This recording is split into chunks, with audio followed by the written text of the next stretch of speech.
Okay, it is currently 6:31, and I would like to call to order the Malibu City Council regular meeting for August the 9th, 2021. This meeting is being held by teleconference due to the COVID-19 pandemic, and we appreciate everyone's patience as we navigate this Zoom meeting process. Council members and city staff are participating from remote locations, and all votes will be taken by roll call. Members of the public can participate in the meeting or watch it by going to malibucity.org/virtual meeting. At this screen, you can click on the tab to either just watch the meeting or to sign up to speak on particular items. You will only be able to speak during the meeting if you follow the instructions at malibucity.org/virtual meeting. Once the item is called, no further speaker signups will be allowed, so please make sure you visit malibucity.org/virtual meeting early to sign up to speak and download the Zoom application. The city clerk will call on those who have signed up to speak when the meeting item is called, so you must be present in the Zoom meeting to be recognized. Council members, if you have comments to make during this meeting, please raise your hand electronically, I prefer, and I will call on you in turn so we can make our discussion clear and for the record in the public. May I have a roll call vote? Councilmember Fair. Here. Councilmember Pearson. Here. Councilmember Euring. Here. Mayor Pro Tem Silverstein. Here. Mayor Grisanti. Here. You have a quorum. Okay. I'd like you to join me in pledging allegiance. I pledge allegiance to the flag of the United States of of America and to the republic for which it stands, one nation, under God, indivisible, with liberty and justice for all. Okay, may I have an approval of the agenda? I move to approve the agenda. I'll second. I have a first and second to approve the agenda. Can we have a roll call vote? Comment. Comment, Bruce? Yes. So actually, first of all, it's going to just ask, in the future, when we move to approve the agenda, could we ask if there's discussion before we go to have the vote? So here's my issue. I'd like to move that we move item 4C either to a special meeting or alternatively at least to the end of this meeting. And the reason for that is it's a major project with many important issues, both macro and micro. I don't know that we're going to be able to do it justice to do the issue justice or the public justice if we conduct this hearing at a meeting with multiple other meaningful issues on the agenda. Nor do I know how we can do justice to the applicant or the public if we end up rushing through it for the sake of reaching a resolution at an otherwise busy meeting. Now, the Planning Commission hearing, which was just a recommendation and not a final decision, lasted close to 2 hours on this issue alone, inclusive of a break. Even with that amount of time, the Planning Commission, if you watch the recording, was rushed. Anyone watching the recording would see that. That happens far too often there, and I don't want to see it happen here. We have 30 members of the public signed up to speak on this issue alone. There are more than 75 written comments. 7 of them addressed the initial study, 11 of them are attached to the council agenda report, and 60 were received since the agenda was promulgated. The written comments include very detailed comments from MRCA, Unite Here Local 11, Ryan Embry, Lynn Norton, and Pat Healy, among others. I have more than 40 pages of written questions and notes that I'm going to need to have addressed before I'm going to be able to vote to support that project. I will note, however, that it's plausible that we'll reach an early agreement on a number of those issues and obviate my need to get into a lot of the weeds, but we may have to. In any event, the last thing we want to do is have a rushed and incomplete hearing on a proposed project of this magnitude. It's a huge project that may be one of the largest, it's going to be the largest we've seen, maybe the largest we will see as this council. Additionally, if we move this item to another night, I will be willing to meet with Norm Haney in a non-ex parte manner in which public members can participate if they wish to. It'll be recorded, it'll be by Zoom, and I'll try to get my issues ironed out so that they don't have to be issues that we have to address at the council meeting. But otherwise, this is going to take I feel this is going to take forever. It's going to be at least a 3-hour analysis of that one item. So for those reasons, I would ask that we vote to either table that one and have a special meeting, or at a minimum, put it to the end of the meeting, which will mean we're going to go to 1 or 2 in the morning. Bruce, I would counter that we should put it first.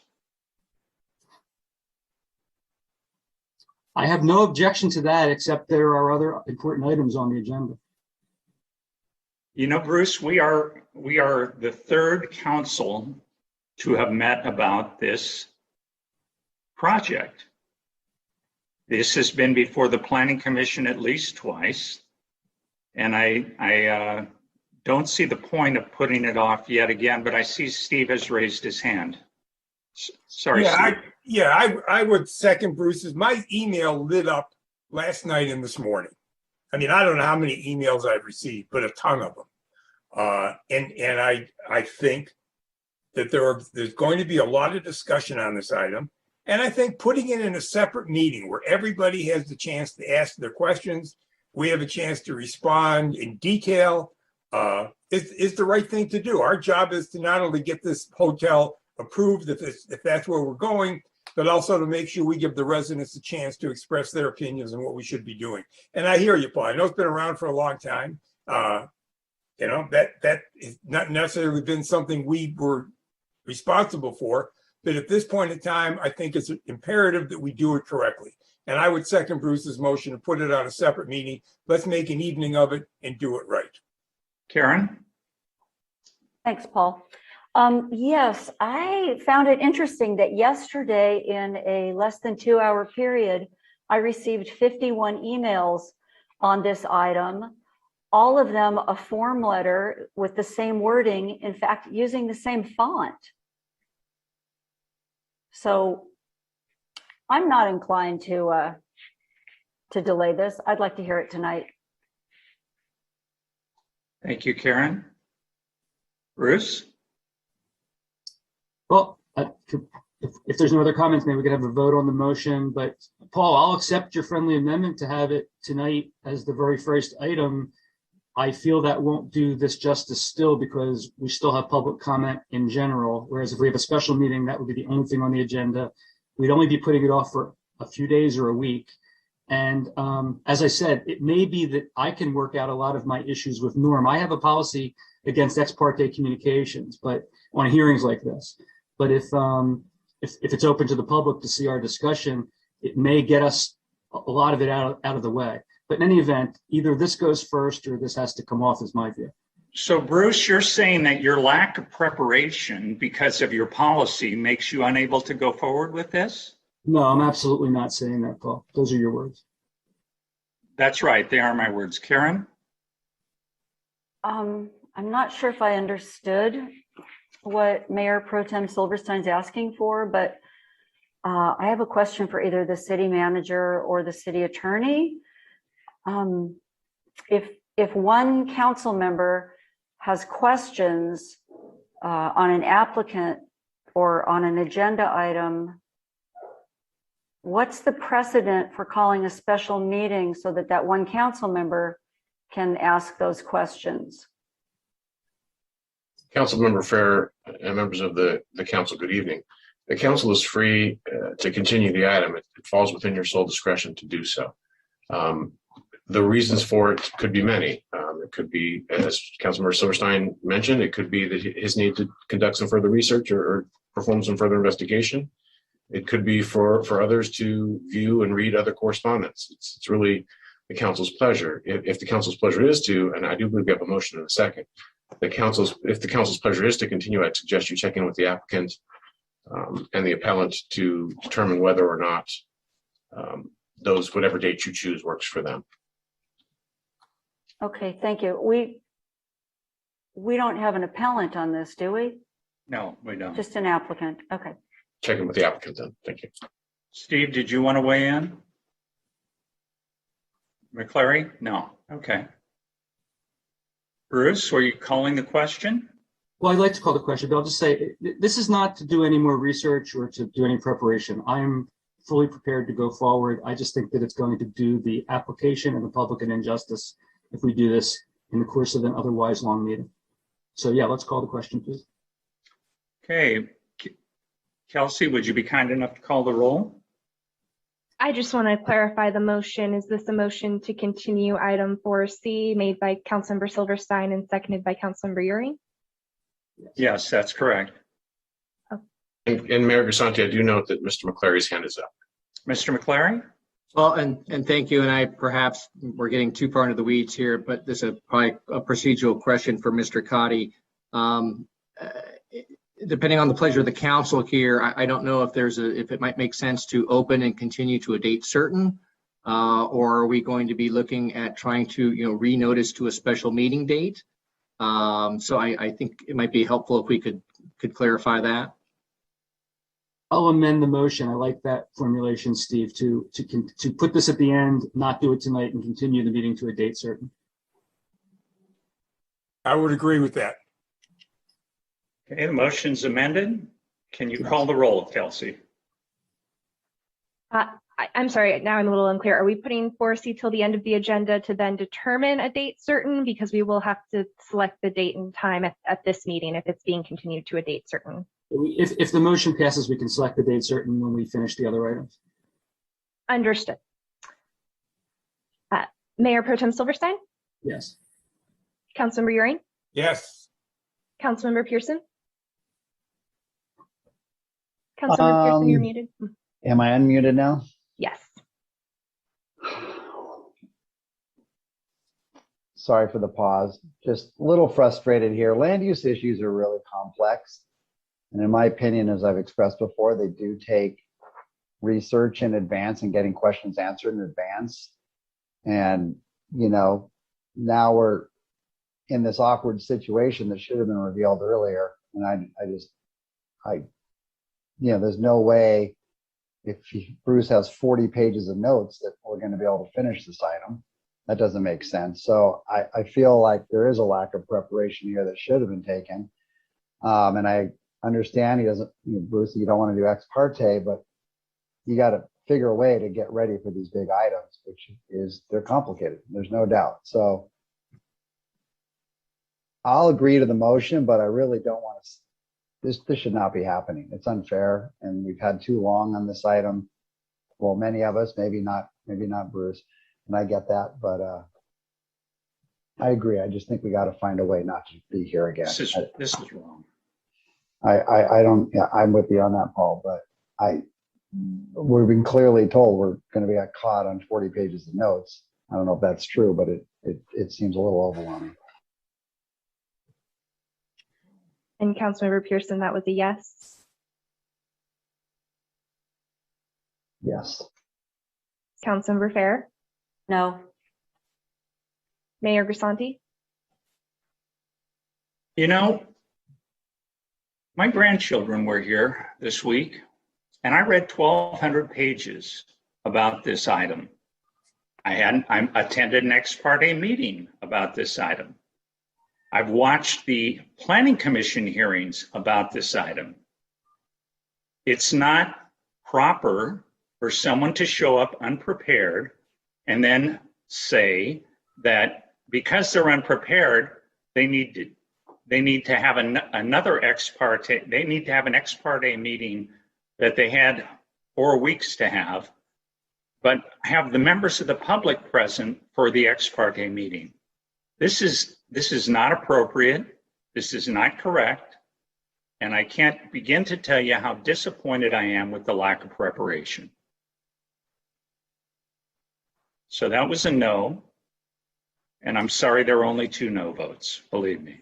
Motion carries. May I make a comment, please? No, you can make a motion, you can't make a comment. You can't My do comments that. later. No problem. And Mayor Grisanti, are we continuing this to a date certain? Yes, I'd like to continue it to tonight as the first item on the agenda. Do I have a second? I'll second it for discussion purposes. I think that we've done a dramatic disservice to the public who have obviously sent comments. The 50 letters that Karen got and I got and everybody else got that came in within a 2-hour period, you may have noticed they all came from the same mailing address. No, they didn't. No, I checked that. They did not. That's not true. That's funny. They all showed they came from the same email to me. Well, then you got to check your email. That's not, they don't come from the same email address. Action Network didn't send them all to you? No, they did not. Gentlemen, And we your hand, have- you didn't raise your hand, Steve. Well, just you're making a mistake. Karen? I see your hand raised. Thank you. Just as a procedural item, could we ask Tech to please mute council members who do not have the floor? Thank you. Okay. Bruce? Okay, so I would bet money, Paul, that I have spent far more hours than you have preparing for this hearing.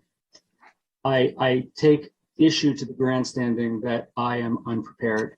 I have spent 6 to 8 hours a day for the past 4 to 5 days going over every inch of the application paperwork, reading statutes, speaking to the city's lawyer, speaking to residents, reading residents' comments. The only thing I have not done that you have done is engage in ex parte discussions with an applicant and maybe other people, which the California Supreme Court says is not appropriate. It doesn't say you can't do it, but it says it's not appropriate because it results in a non-quasi-judicial impartial decision. So I am prepared to go forward. The reason I have 40 pages of notes, and I do, whoever said that may not be true, the reason I have them is because I prepared for this hearing. I have no problem doing the hearing first, so I support your motion to do it first if that's what you prefer. But I think that if I am able to have a non-ex parte conversation with Norm, which is recorded and in which members of the public are available to participate, I can obviate a lot of the things that I couldn't do non-ex parte. But I'm fully prepared to go forward. And if you prefer to do this first, which means we're not going to do anything else tonight, I'll support your motion. Mikey?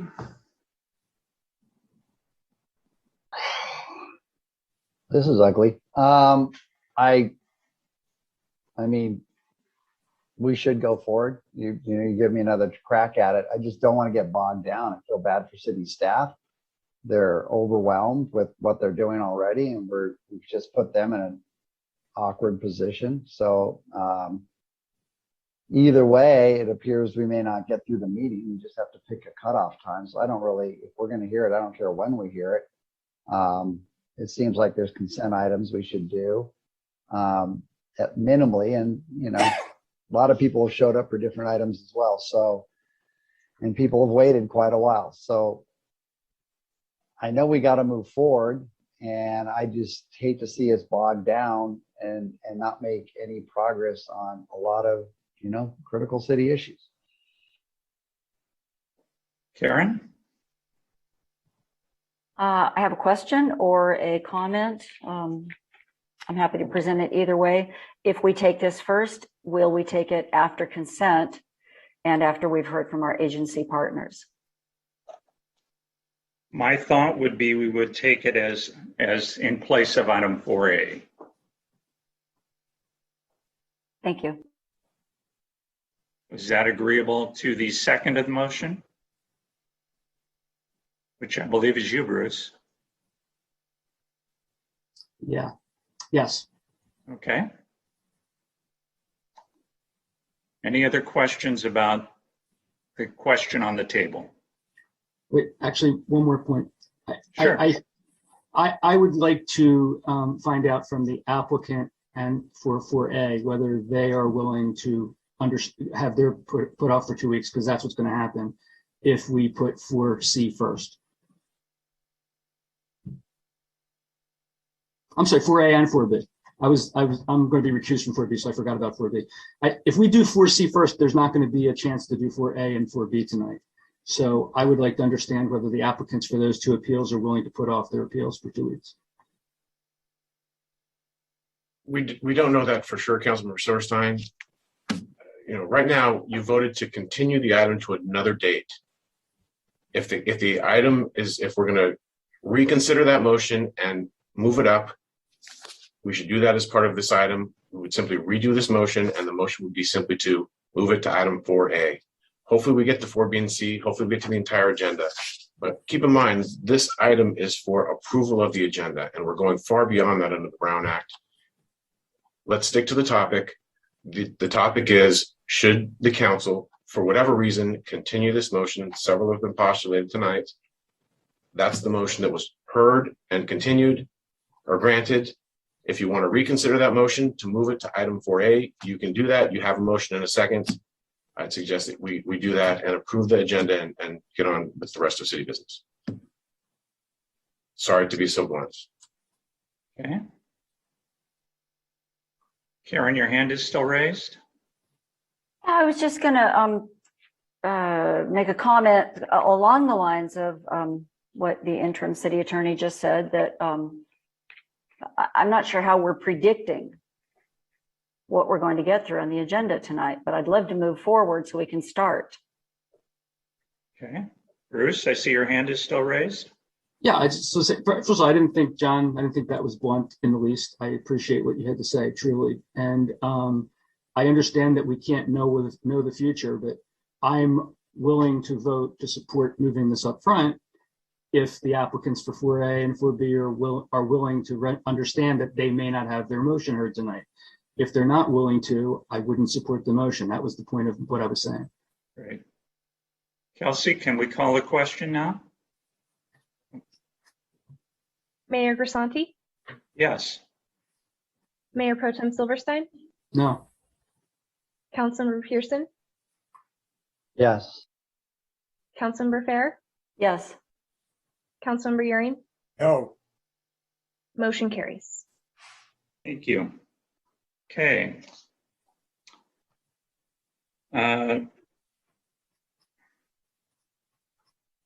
Sorry. Mayor Grisanti, are you ready for a report on the posting of the agenda? I am ready for a report on the posting of the agenda. The agenda for this meeting was properly posted on July 29th, 2021. Thank you very much. Have we received any written or oral communications from the public that we should hear under item 2A? We have 5 speakers signed up. They're Colin Drummond, Rosemary Ide, Josh Spiegel, Bill Sampson, and John Mazza. We'll hear from Colin Drummond first. Very good. Are you available, Colin? Hi, it's actually Joe. I'm going to speak on behalf of both of us. Joe Drummond. Welcome, Joe. Honorable Mayor Grisanti and City Council. Sorry, as I wrote to you today, in just this past year, Malibu has experienced nearly a dozen brush fires, several near Big Rock attributed to transient for vagrants. Sorry, my husband's talking. Honey, can you be quiet for a minute?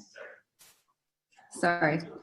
Malibu has experienced nearly a dozen brush fires, several near Big Rock, attributed to transient vagrants. Fortunately, the fires were identified quickly, the winds were calm, and LA County Fire Department was able to extinguish these fires without loss of life and with only minimal loss of property and injury. With less fortunate conditions, any one of these fires could have grown into the next Woolsey fire or worse. For over the last 4 weeks or so, there have been illegal campers just above Moon Shadows near our homes in Big Rock on private property where apparently the city has failed to obtain a letter of agency. So even though the homeless have been ushered out, it is still full of debris and they could easily return to what they left behind. I understand that the city has adopted legislation to deal with the fire danger posed by transient vagrants in specific locations in Malibu and under specific weather conditions. Although these actions are a step in the right direction, they fail to address the fact that CAL FIRE has designated the entirety of City of Malibu as a very high fire hazard severity zone, and there is insufficient time and resources to locate transient encampments, evict the inhabitants, and remediate the fire hazard conditions when we are in or approaching a red flag situation. Please place an item on the agenda for the next regular meeting of the City Council to provide direction to city staff to bring back a formal resolution declaring an emergency situation in Malibu resulting from the severe danger to the health, safety, and welfare to the community posed by unhoused individuals living in areas designated by CAL FIRE as a very fire hazardous severity zone, and declaring the city's desire that LASD strictly enforce the city's no camping ordinance. An emergency situation should also allow bypass of the letter of agency necessary to access private property, as well as make those negligent owners be billed for the cleanup. Chief Villanueva has already apparently cleaned out Venice, so resources are available. The time has come to take aggressive action needed to protect the health, safety, and welfare of the community. This includes City Council taking the necessary action to compel LASD, the Sheriff's Department, to enforce Malibu's no camping ordinance as it currently exists, or as it may be amended to make it more impervious to legal challenge. The county has the resources to also find other rehabilitation and relocation facilities for the homeless who are posing a risk to Malibu, so they are off the streets and out of our fire-prone brush areas. As an aside, I also support the continuation of the Seaview Hotel item and feel that commercial building always gets special treatment in Malibu when it should be environment and It's an traffic. agendized item, and you must comment on that during the agendized item only, Okay. please. Thank you. Bye. Thank you. Our next speaker would be Rosemary Ide, but I don't see her in the meeting quite yet, so we'll hear from Josh Spiegel. Hi, Josh. Are you available? I am available. Thank you very much for allowing me to speak. I've signed up for this item so I could comment on the fire danger up at Trancas Park, and I just want to talk about that for really quickly. We have a 35-acre piece of Trancas. It's currently covered in fuel, and I was hoping that we could figure out a way to get it mowed before the fire season comes up. It should be here in the next month or so. So I think that's, pretty clearly a fire danger. Everybody's talking about that. Now I want to talk about something else. Every time the council punts on an item, there's a domino effect. Now you guys were supposed to hear about license plate readers that we wanted to install throughout Malibu. That was postponed because we have a big agenda item tonight, and it just sucks that every time there's a big agenda item, mainly due to planning's inability to get it together, now we have to hear an appeal. But just keep that in mind. Every time you punt, and things get bumped, important things get bumped, and I'm just kind of tired of it. License plate readers are important, and maybe Lieutenant Braden can talk about that if he wants to talk about that. I don't really want to wait for 4B, but I guess I have to. Now I have to sit here and give up playing with my daughter so I can listen to this. Just want to. Am I allowed to talk about 4B? No. During 2A? No. 2A only. So this is another reason why you guys can't just keep switching things around willy-nilly. We're all tired of it. There's pretty important stuff going on, and appeals. It seems like there's an appeal every single meeting, or 2 or 3 appeals, and this just keeps happening. So I talked to your commissioners about getting their act together and figuring out equitable solutions for good people. That's all I have to say. Thank you, Josh. Who else do we have available? Our next speaker is Bill Sampson. Hi, Bill. Are you available? Bill? Yes, I think so. Am I on? Yeah, I guess You're I'm on. on. Okay, thank you. Fire. A couple of people have mentioned it already. It's time for a proclamation of emergency. Just pick up the paper, read about the Dixie fire as an example. Mr. Spiegel just mentioned fire season is going to start in another month. If he's got 35 acres up in the brush, it's already started. A proclamation forthwith would be a great idea, that we're in an emergency now. I've got several items here. This week I learned that there were some people, an unknown number of people at City Hall who were reported positive for COVID at unknown times. Just before this meeting, an email arrived, I think, from the city server saying there were 2 people.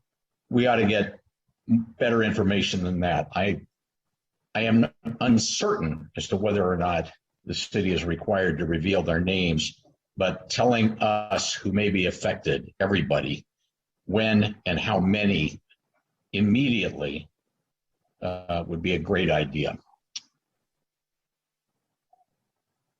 This may overlap a later item. I would just urge you to avoid contracting with foreign entities who may close our roads for triathlons and the like. Parking all over the city is a problem. I know there's an agenda item on it, but what I'm concerned about is I may be the only person who's never actually seen whack-a-mole played, but I get the idea. And I am hoping that whatever parking things are done, don't push them all onto my street. I'm sure we all concur with that. Whatever you do on parking, a piecemeal approach isn't going to work. And I would urge you to consider that. Finally, this morning I ran into Kurt Lamson, who's been Rob Lamont's partner for, I think, 37, 38 years, running Rob Lamont's Ocean Safety School.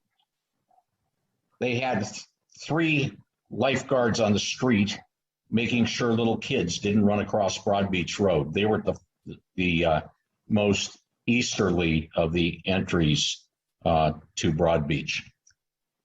There were 3 out on the beach. Rob was on the beach, Kurt was on the road. The next entry proceeding west at the foot of the hill on Broad Beach had, I don't know, half a dozen surf schools, all of them with unattended children running in the middle of the road in a 25-mile-per-hour zone where even our neighbors are doing 40. Those schools are a potential problem. Kids are going to drown. If you're a waterman, your eyes never leave the water. These guys turn their backs on the water and walk somebody up there at these surf schools that are outlaws. Thank you. Thank you, Bill. Our next speaker is John Mazza. Hi, John. Can you hear me? Yes, I can. Well, first I want to say that Rodney King had it right. Why can't we get along? Hopefully in 2022, we'll get a council that can get along. But I'm going to try to help you get along. On behalf of the board of the Adamson House State Park, I'm going to invite the council and the city manager for a special tour so that you understand the asset we have right near City Hall. And so I'm going to be contacting each of you, trying to set up a date.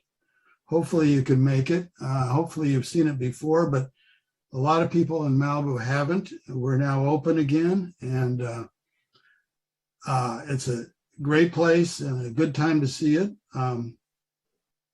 So as I say, I'll be contacting you, try to set up a date, and we'll have a special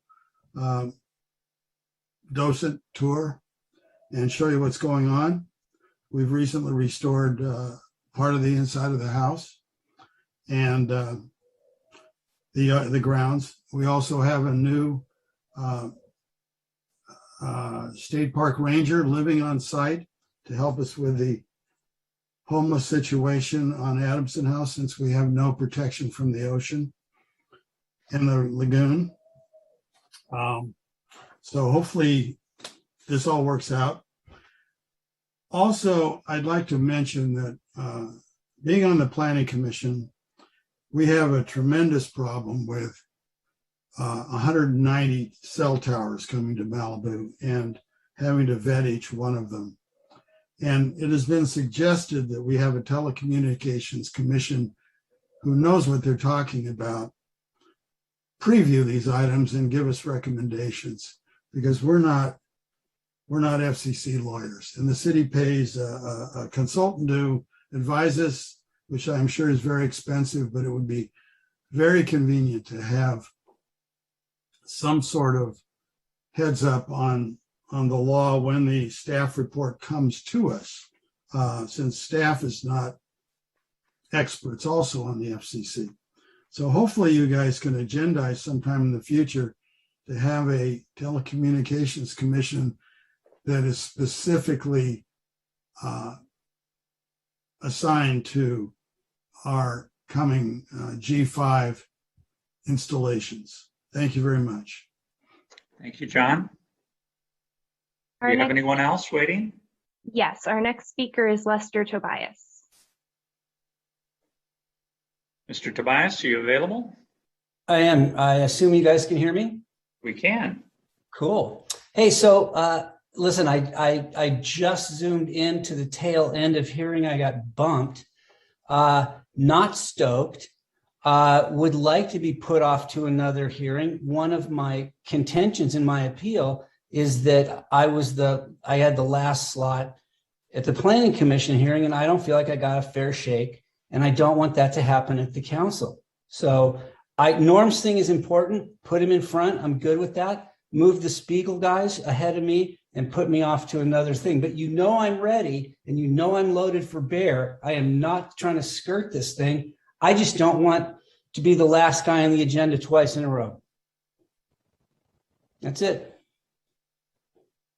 Thank Our you. final speaker, Rosemary Ide. We do have her now in the meeting. Rosemary, are you ready? Yes, I'm ready. Thank you for having me. I'm talking about the homeless camping in the hills. That is a very dangerous thing, very dangerous. And I think they have to be totally moved out of the neighborhood because I was in LA today and they're trying hard to move them, but they will never be moving. They get them away from one neighborhood and they're back at the next corner. And that will be the same thing here in Malibu. We really cannot totally move them out. We have to basically rehab the people. They have to be detoxed, get clean. And then we have to just maybe find another location where they can learn something, a trade, where they can work, and hopefully that will bring them happiness without the drugs and the liquor. And then when they are ready to enter the society to work, they're ready and they will come back to our life, more or less, if I can say it that way. So anyways, basically the only thing I say, I'm very concerned about the fire issue. Thank you for your time. Thank you, Rosemary. Okay. I believe that brings us to commission and committee and city manager update. Do we have any commission or committee reports? You do not have any commissioners signed up for this item. Mr. McCleary, are you available? Yes, I am, Mr. Mayor. Thank you, Mr. Mayor, members of the council. Pick up where some of the public speakers left off. And we just wanted to report that we did have 2 positive cases of employees, City Hall employees, and those occurred last week. We do wish them a speedy and quick recovery. Just want to make it clear to the council and the public that the city does follow all reporting requirements, and we do conduct necessary contact tracing as well. So if anybody is wondering if perhaps that they had any potential exposure to either of these individuals, you would be contacted through the contact tracing program. So we are continuing to be to open at City Hall and working through this, and of course we're trying to take some additional precautions in terms of trying to not have a lot of people bunching up in the lobbies or in the public counter areas. So we're taking some additional steps with that. Also, just shifting gears a little bit, just wanted to thank our Public Works Director, Rob DeBow, and his staff for their speedy work in getting the water back in the pond at Legacy Park. It's taken a little bit of fine tuning and adjusting, so the water levels have gone up and down a couple of times, but I believe that they've got that moderated now and working. So glad to see that. I just want to thank council for their trust in staff and letting us take care of that. And hopefully we have delivered to everybody's satisfaction.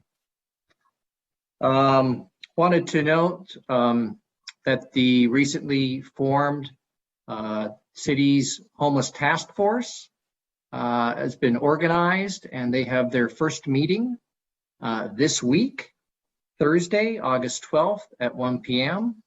And of course, that will be a remote meeting that you can participate or watch in via Zoom. Wanted to quickly thank the staff up at HRL, Hughes Research Laboratories. They hosted myself, Assistant City Manager Lisa Sogor, and our building official Yolanda Bundy for a tour and lunch last week. It's an amazing facility, and I would encourage anybody who has the opportunity to ever get a chance to get up there to do so. And again, we appreciate their hospitality. They are truly a gem to have in the city of Malibu. Just wanted to note briefly, and I was looking for an opportunity to perhaps weigh in with this a little bit earlier. Just wanted to, for however council wants to go, we do have a, believe it or not, a fairly light agenda for August 23rd. So if there is any desire to continue any items to that evening, I believe that that could be accommodated. We just have a few items for discussion on the 23rd. One is an item from Councilmember Irving regarding the Cars and Coffee event at Bluffs Park. We have a fee waiver request for the chili cook-off.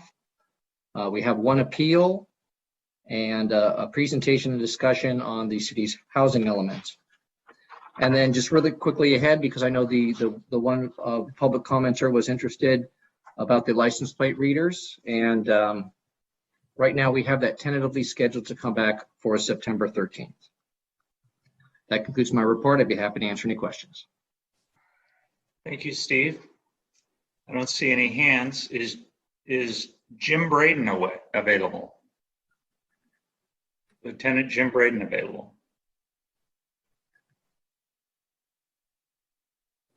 Is he in the room? I don't see him. Yeah. There you are. Hi, Jim. Hey, how are you? Good. Well, I have a few comments for the week. The first would be another form letter that came out referring to the former city manager directing Los Angeles County Sheriff's Department to not enforce the camping ban. Okay. The Los Angeles County Sheriff's Department is a $4 billion agency. The contract cities we have are of $300 million. And it's about a tenth of or a little bit less than a tenth of the sheriff's budget. On a regular basis, the county council for Los Angeles County and also the district attorney's office counsels us on execution of the law per court cases. That's where this comes from. Ninth Circuit Court of Appeals decided in the Martin versus Boise that you have to offer some kind of alternative to homeless people on the street. Since September 2018, well, the month after that, we had the Woolsey fire. Then we had a pandemic for a year and a half, and now we're kind of back to this. However, at no time will the Los Angeles County Sheriff's Department be compelled to violate people's constitutional rights.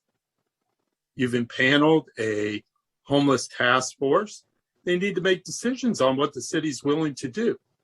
I think with all the people's comments as far as the homeless, I was in Malibu today. I had lunch there. I had a very pleasant time. Is there some homeless people around? Yeah, there is. Some. And they're allowed to be there. Because we have no alternative to offer. One of my other collaterals is Hidden Hills. Hidden Hills is a unique city in that there's no public space within Hidden Hills. The entirety of Hidden Hills is owned by Hidden Hills residents. So there is no homeless problem there. When people try to breach the gates, jump over the gates, come in through the backfields, do whatever they do, come from different states to visit affluent people or actors or different people, that we take them all to jail because we're allowed to do that. But my point is, a city manager doesn't tell us what to enforce or not to enforce. Recently, the sheriff had a meeting with myself, Captain Becerra, and Bruce Silverstein, Councilman Bruce Silverstein, and also Steve Urick. He was asked a question by Bruce Silverstein of what can you do for us as a city in Malibu if we don't have a shelter and we don't have a safe parking area? The sheriff's answer was this: you have to have one somewhere. So there has to be something. It could be a voucher, it could be different types of things. But since 2018, nothing's been done. So when someone wants to use the word compel, or that would be enforce us to do something, no, that's not going to go over well at all. Now, this emergency, just like the County of Los Angeles last week, we were at a meeting, and the County of Los Angeles is initiating, tomorrow they're supposed to vote on it, but an emergency ordinance for the Santa Monica Mountains to take all the homeless people out of there. Well, in that plan, there's a robust plan for how to do it. They're using LA County Fire, LA County Sheriff's, LA County Sheriff's host team. They're using LASHA. They're using all of these different things. It's a plan how to do something. But there is no coming back on the Sheriff's Department after 3 years of a court case and deciding, well, the city manager said this, and we need to force the Sheriff's Department to do this. Well, it just doesn't work that way. So I would suggest some vouchers or something for emergency for the fire part so we can get these guys out of the hills of Malibu, and the county's going to do the same. The host team's also coming to Malibu. They're doing an assessment this Wednesday. And so there is different resources that will be put into play, but it's not all the county's responsibility to do it either. We contract with 43 different cities throughout Southern California, and we also cover 4,000 square miles of the county area for county residents. This is a huge area. Some areas have shelters, some don't have shelters. Some have shelters and you still can't enforce it because they don't have enough shelters. Some, just like Santa Clarita, recently built a beautiful brand new shelter, and they're rectifying a lot of the issues that their residents saw there. So there's a lot of different options to review. And that's what the task force should be used for, not social media to try to blow up the sheriffs or blow up council people, how you're going to do this, that, or the other thing, because it's not going to work that way. Simple as that. I would say that you could run for sheriff if you liked a different opinion, but you have to have police experience for that also. So we're here to help you. We're here to help mitigate the fire issues. I was in the field the day of the Woolsey fire. I was in the field the entire week after the Woolsey fire. It was a horrible thing. So this absolutely needs to be rectified. But the city, just like Karen Farrar mentioned to me that the COG talked about purchasing vouchers and different things. And no, we will go up in these hills to try to get these people out. But it's not as simple as, some of these emails are very interesting, which I'm not outing anybody by name, but to say they're in our chairs at Starbucks, or I saw 4 of these people walking south on PCH from Trancas. Why can't they all be rounded up? I don't have the ability to do that. This is the United States of America. There is no requirement when I stop someone in the city of Malibu that they have to show origin from the city of Malibu. They can be from Cincinnati. They can be from anywhere. It doesn't make them any less here. I saw a lady today by Starbucks by Malibu Yogurt.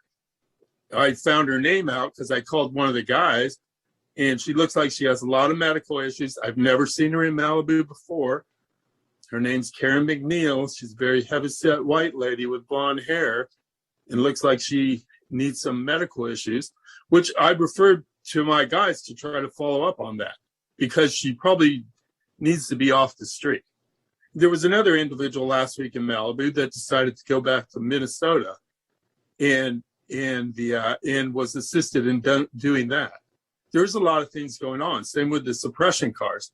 There's dozens of arrests for the month of different transients for different criminal activity.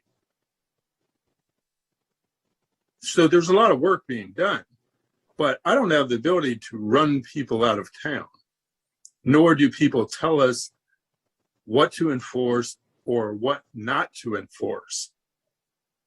It doesn't work that way. And you have to show some respect. If you're not in this line of work, you don't actually know what we do. If you have questions about it, I'm willing to answer any of your questions. I've worked in all different capacities in the sheriff's department, in training, in all different aspects of things. And let me tell you, everybody's not made for this line of work. And that there's a lot that goes into it. And it's different fighting a battle in a court saying, well, we're willing to take a lawsuit on this. It's different when you put a deputy sheriff's hands on somebody, which can result in force, which I think last week in the city of Malibu, whether you saw it or not, that like 8 of these different arrests that occurred all resulted in force. Because there's usually a lot of times an intoxication element, or there's a mental health element. There's all kinds of things. So when you put deputy sheriff's hands on people, things happen. And when things happen, then lawsuits can happen if there's not legal standing to doing what you're doing correctly. So if you're asking questions, how can we do this correctly? I'm willing to answer your questions. But don't go to social media and bark out how you know how to do our job, because that's not the case. So I'll leave it at that. If there's any questions, I'm willing to answer. Thank you, Jim. Short question. Yeah. Is there any evidence that any city manager ever told the LA Sheriff's Department not to enforce any laws about homeless people?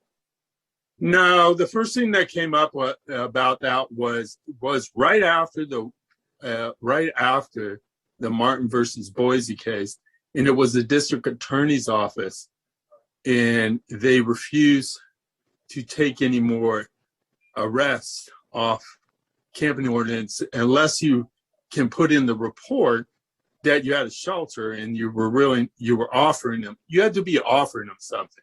You can't just traditionally how that was written was the guy sleeping in front of the library.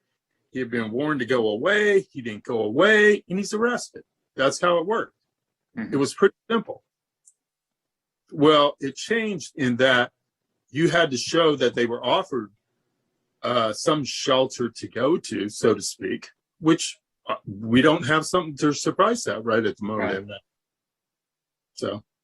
Thank you, Jim. And can you confirm that the Martin versus Boise does not cover people camping on private property that they don't own? It covers public properties. That's what it covers. Yeah. Okay. So, and Mikey, you've had your hand up for a while. Is to be on public property if the city didn't have an alternative for them. And it's general in that alternative too. It's open for interpretation what that means, but at the same time, you have to offer something. Understand. And it's simple to run everybody out of town. And Lieutenant, I appreciate all your comments. Mm-hmm. Again, this is for updates from staff and certain dignitaries. I think we're going beyond an update and straying into territory that's within your subject matter jurisdiction. Mikey has a question, I believe. Oh, you know what? I apologize. No, I don't. I was just had my hand up for comments. I didn't realize Jim was still going, but thank you for your report, Jim. Thank you, Jim. You're welcome. Mikey, would you like to give the first council comment?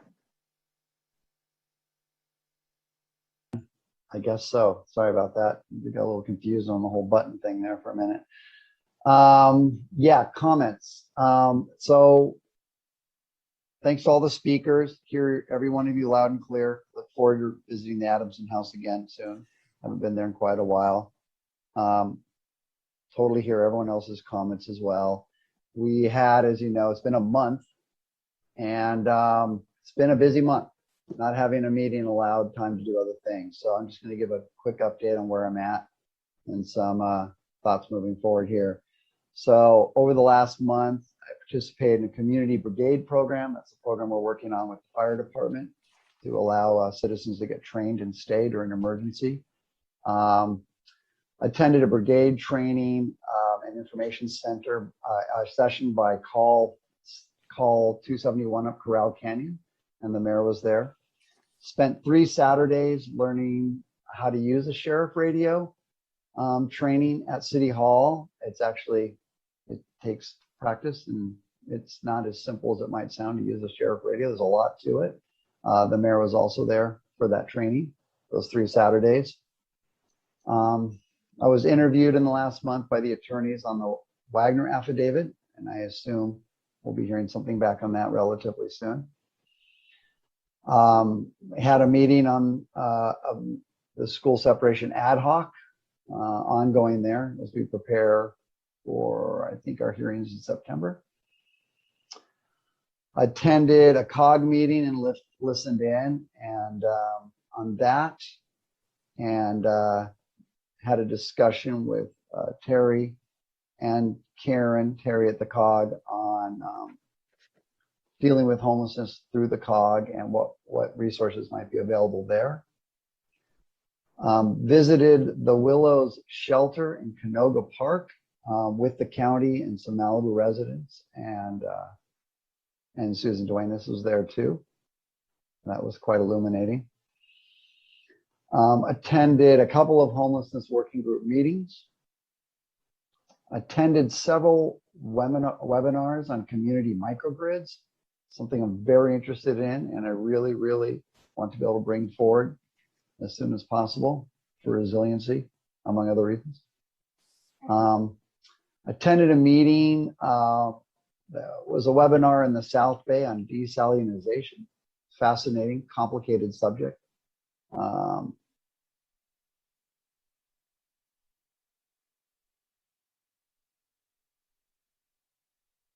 Theoretically, it sounds like a great idea. The reality of it, it's a lot more complicated than I realized. Had a meeting of the Clean Power Alliance, as I'm a director, one of the directors on that. Also joined a meeting of the California Coalition of Mayors, in which Senator Weiner was there, and we talked about SB 9 and 10.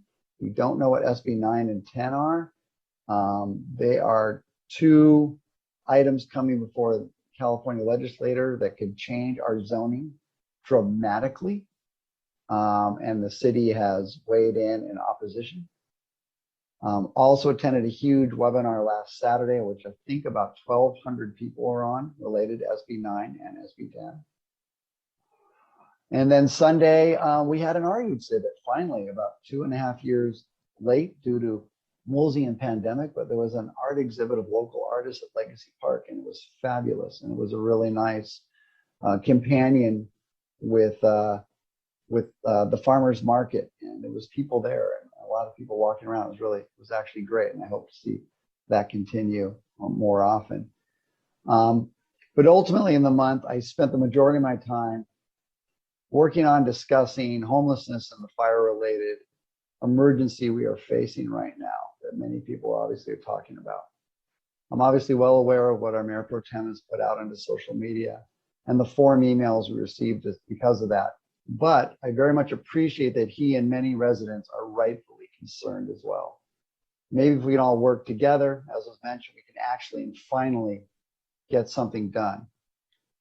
First of all, I appreciate the efforts by the city, the sheriff, the fire department, and the county that they have made to address this truly pending disaster. Susan, thank you for working with the county to try and come up with an immediate solution. Sorry about my dog, home alone here. And to the danger that is posed by people living in the brush.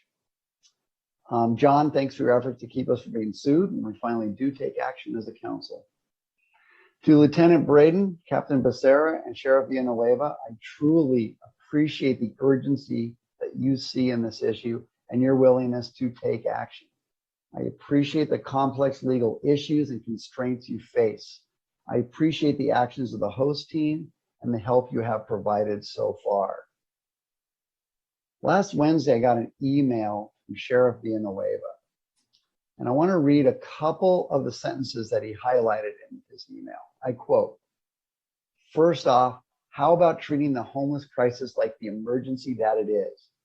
But triage cannot be the only strategy.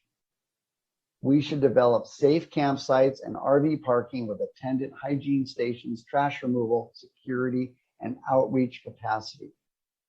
And finally, he wrote, "Removing homeless individuals who refuse to deoccupy public spaces and directly impact residential, commercial, and tourist spaces and destinations." So maybe we just need to face that we haven't had the guts as a city and a city council to take actions needed to legally give the sheriff the tools they need to enforce during this emergency we're going through now and beyond. I do not feel we should take legal action against the sheriff with proposals that they feel is outside the scope of the law. I think working with them as the great partners they are is the way we should go. So to the sheriff, thank you for being direct and giving us a path forward. I've also seen that the Board of Supervisors meeting tomorrow morning under consent item 18. The supervisors are looking to pass a motion that asks the fire department, the sheriff's host team, which is the Homeless Outreach Services team, and LASA, the Los Angeles Homeless Services Authority, to remove homeless encampments from very high fire severity zones, which all of Malibu is in. I strongly suggest we consider working with the county in mirroring this action. We also potentially have another option. Months ago, I sent the camping proposal brought forward by then council members Silverstein and Uring back to our attorney as the proposal had never been legally vetted. I'm not sure why, but we've never heard back on this. So I asked interim city attorney Cotty what happened to this, and he sent me a version last week. I gather this has been updated, and I believe Mayor Pro Tem Silverstein will be speaking on this emergency situation we face tonight during his comments. So I won't ask for consensus on what should be done ASAP until the council has had a chance to speak after me. And I certainly hope and expect that our news task force will immediately discuss our emergency issue that I'm addressing right now and the longer range actions we can take as well. My very last comment, I hope you all saw the recent report from the UN on global warming. The fire danger conditions we face now don't look to change in the foreseeable future. And I hope this council takes immediate action to now triage this emergency to also legally and effectively improve Malibu's homeless actions in the future. Thank you, and those are my comments. Thank you, Mikey. Karen, I see you waving. Sure, I'm happy to go next. Regarding our public speakers, thanks for coming, and I want to address some of your comments. John Mazza, thanks for the invitation to tour the Adamson House. I've been many times, probably 10, taken many people there, but I haven't been there in a long time. So I'll be happy to come and see it again. Lester, sorry that you got bumped. Although I think you realize 4A would be right after 4C. It's not the last item on the agenda. So hopefully we can get more rather than less done tonight. Josh Spiegel, thank you for speaking.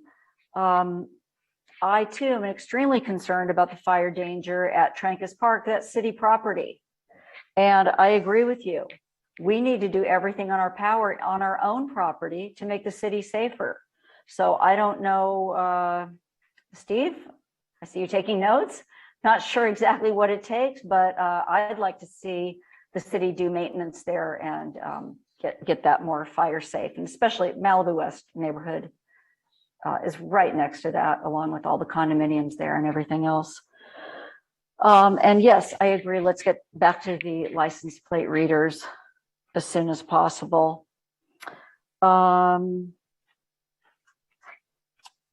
Thank you, Lieutenant Braden. I very much appreciate your comments, your work, your experience. I know you've been in the Sheriff's Department for a long time.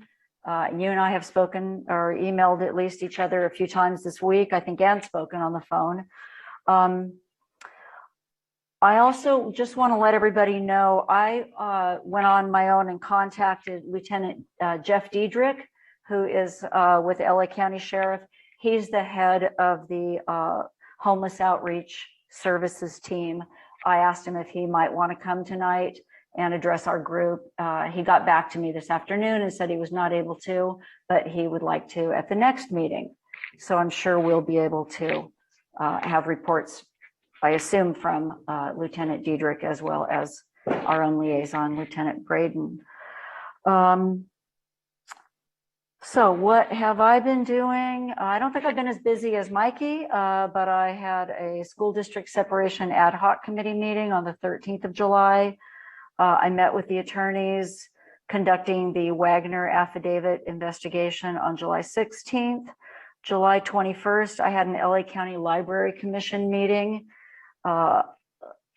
Let's see, August 6th, Mikey and I had a meeting with the executive director of the Las Virgenes Malibu COG, Terry Dipple. And then this afternoon, I attended the Las Virgenes Malibu Council of Government Homeless Working Group meeting. There were 21 people in attendance from LA County Sheriff, LASA, staff members from each of the 5 COG cities, possibly not Hidden Hills, but at least the other 4. And as far as elected officials, myself and Kelly Honig, she is the COG Governing Board President, and I'm the Vice President, and Kelly is with the City of Westlake Village. One of the things that the COG is doing that I just want to make everybody aware of, and this is public information, you can certainly look on the COG's website. The COG, this 6-month period right now, has $131,000 to spend on homeless outreach and work toward the homeless. Gabriel Graham, who we're all familiar with, is the COG homeless outreach point person. The funding is from Measure H, and that money is also, now the COG Governing Board voted to put approximately $20,000 toward motel vouchers to be used during high fire hazard severity or red flag warning days. So, you know, we're all trying to row in the same direction, get people out of encampments in the hills. And I think, as many of you know, they're not even in the 5 COG cities, they're in the unincorporated areas. But we're all aware of that, and everybody, again, is trying to row in that direction. What else? Yeah, the County Board of Supervisors has its meeting tomorrow, and as Mikey said, this incredibly important item is on the agenda, item number 18. So I think that's it for the moment for me. And I guess that's it. Thank you. Thank you, Karen. I believe it's traditional to put Steve next and then do Bruce and then me. Steve?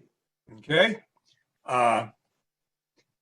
Jim Braden, you and I spoke this week. I mean, some of the effort you've taken to clean up Legacy Park has been phenomenal. So I thank you for that.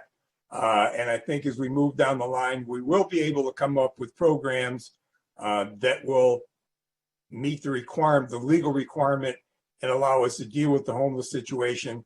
And I think we can do that I think we can do that without setting up a homeless shelter in the city, but we'll see how that whole thing goes. I want to go back to the comment Steve McClary made. There is water in Legacy Park. The ducks are back. The people who feed the ducks are happy. The people who sell food to the people who feed the ducks are happy. So there was a bright shining moment there when everything worked out really well. And I thank Steve and Rob DeVoe for working on that. Speaking about bright moments, a couple of weeks ago, well, let me go back.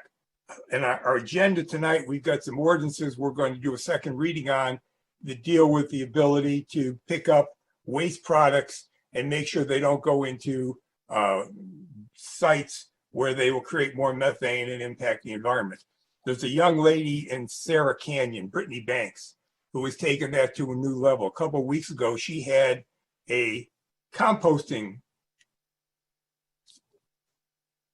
explanation. I guess is it. I mean, it was excellent. It was attended by families. Everybody got a chance to learn how to compost. They learned what to do once they got the composting done. Everybody got their hands dirty. There was lemonade to drink. And when they were done, everybody got to pet the goats. I'm not sure how the goats felt about that, but it was an excellent meeting. And I've asked Brittany, as she does another one of these things, to let me know, because I think this is the kind of stuff we should be doing in Malibu. She's dedicated to this stuff, and if she can let me know when the next meeting is, I will do everything I can to promote it and make sure we can get more people working down that area. And then this morning, I don't know how many of you read the LA Times, there was a care out from the Malibu Times that dealt with the effort the Bay Foundation is dealing over on Westwood Beach. And it was an excellent article. Basically, it gave Malibu some credit for supporting this effort. Christine Shen, who is one of our sustainability people in City Hall, was quoted in the article. And, I think it was identified, as I recall someplace, as the greenest opportunity to sort of fix up some of the dunes and deal with some of the climate change issues we're dealing with. So as opposed to what's taking place in the early part of the meeting, we got water in Legacy Park, we got people doing composting meetings, we got work taking place over on Point Doom to clean up. And I look at that and say, we're living our vision and mission statement. This is what we're supposed to be doing. So I thank everybody who's doing that. Congratulations. I think we are setting the right direction, and I hope we'll be able to do that further as we move down the line. And then the last thing was I attended a meeting, and I'm trying to not repeat some stuff other people did. There was a meeting last Thursday in Calabasas that was attended by Sheriff Becerra and Jim Braden from Lost Hills. Drew Smith from LA Fire was there. Jeff Dietrich of the homeless team was there. And it was very interesting.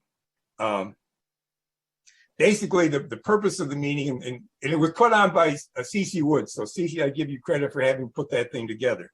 But basically, we got information of how all these groups work together to deal with the homeless in a fire, how they coordinate with each other and how quickly they can do that. They talked about the issue, how difficult it is to protect the homeless during one of these fires. I mean, you don't know who's in there. You don't know where they are. And when these fires take off, they burn pretty quickly.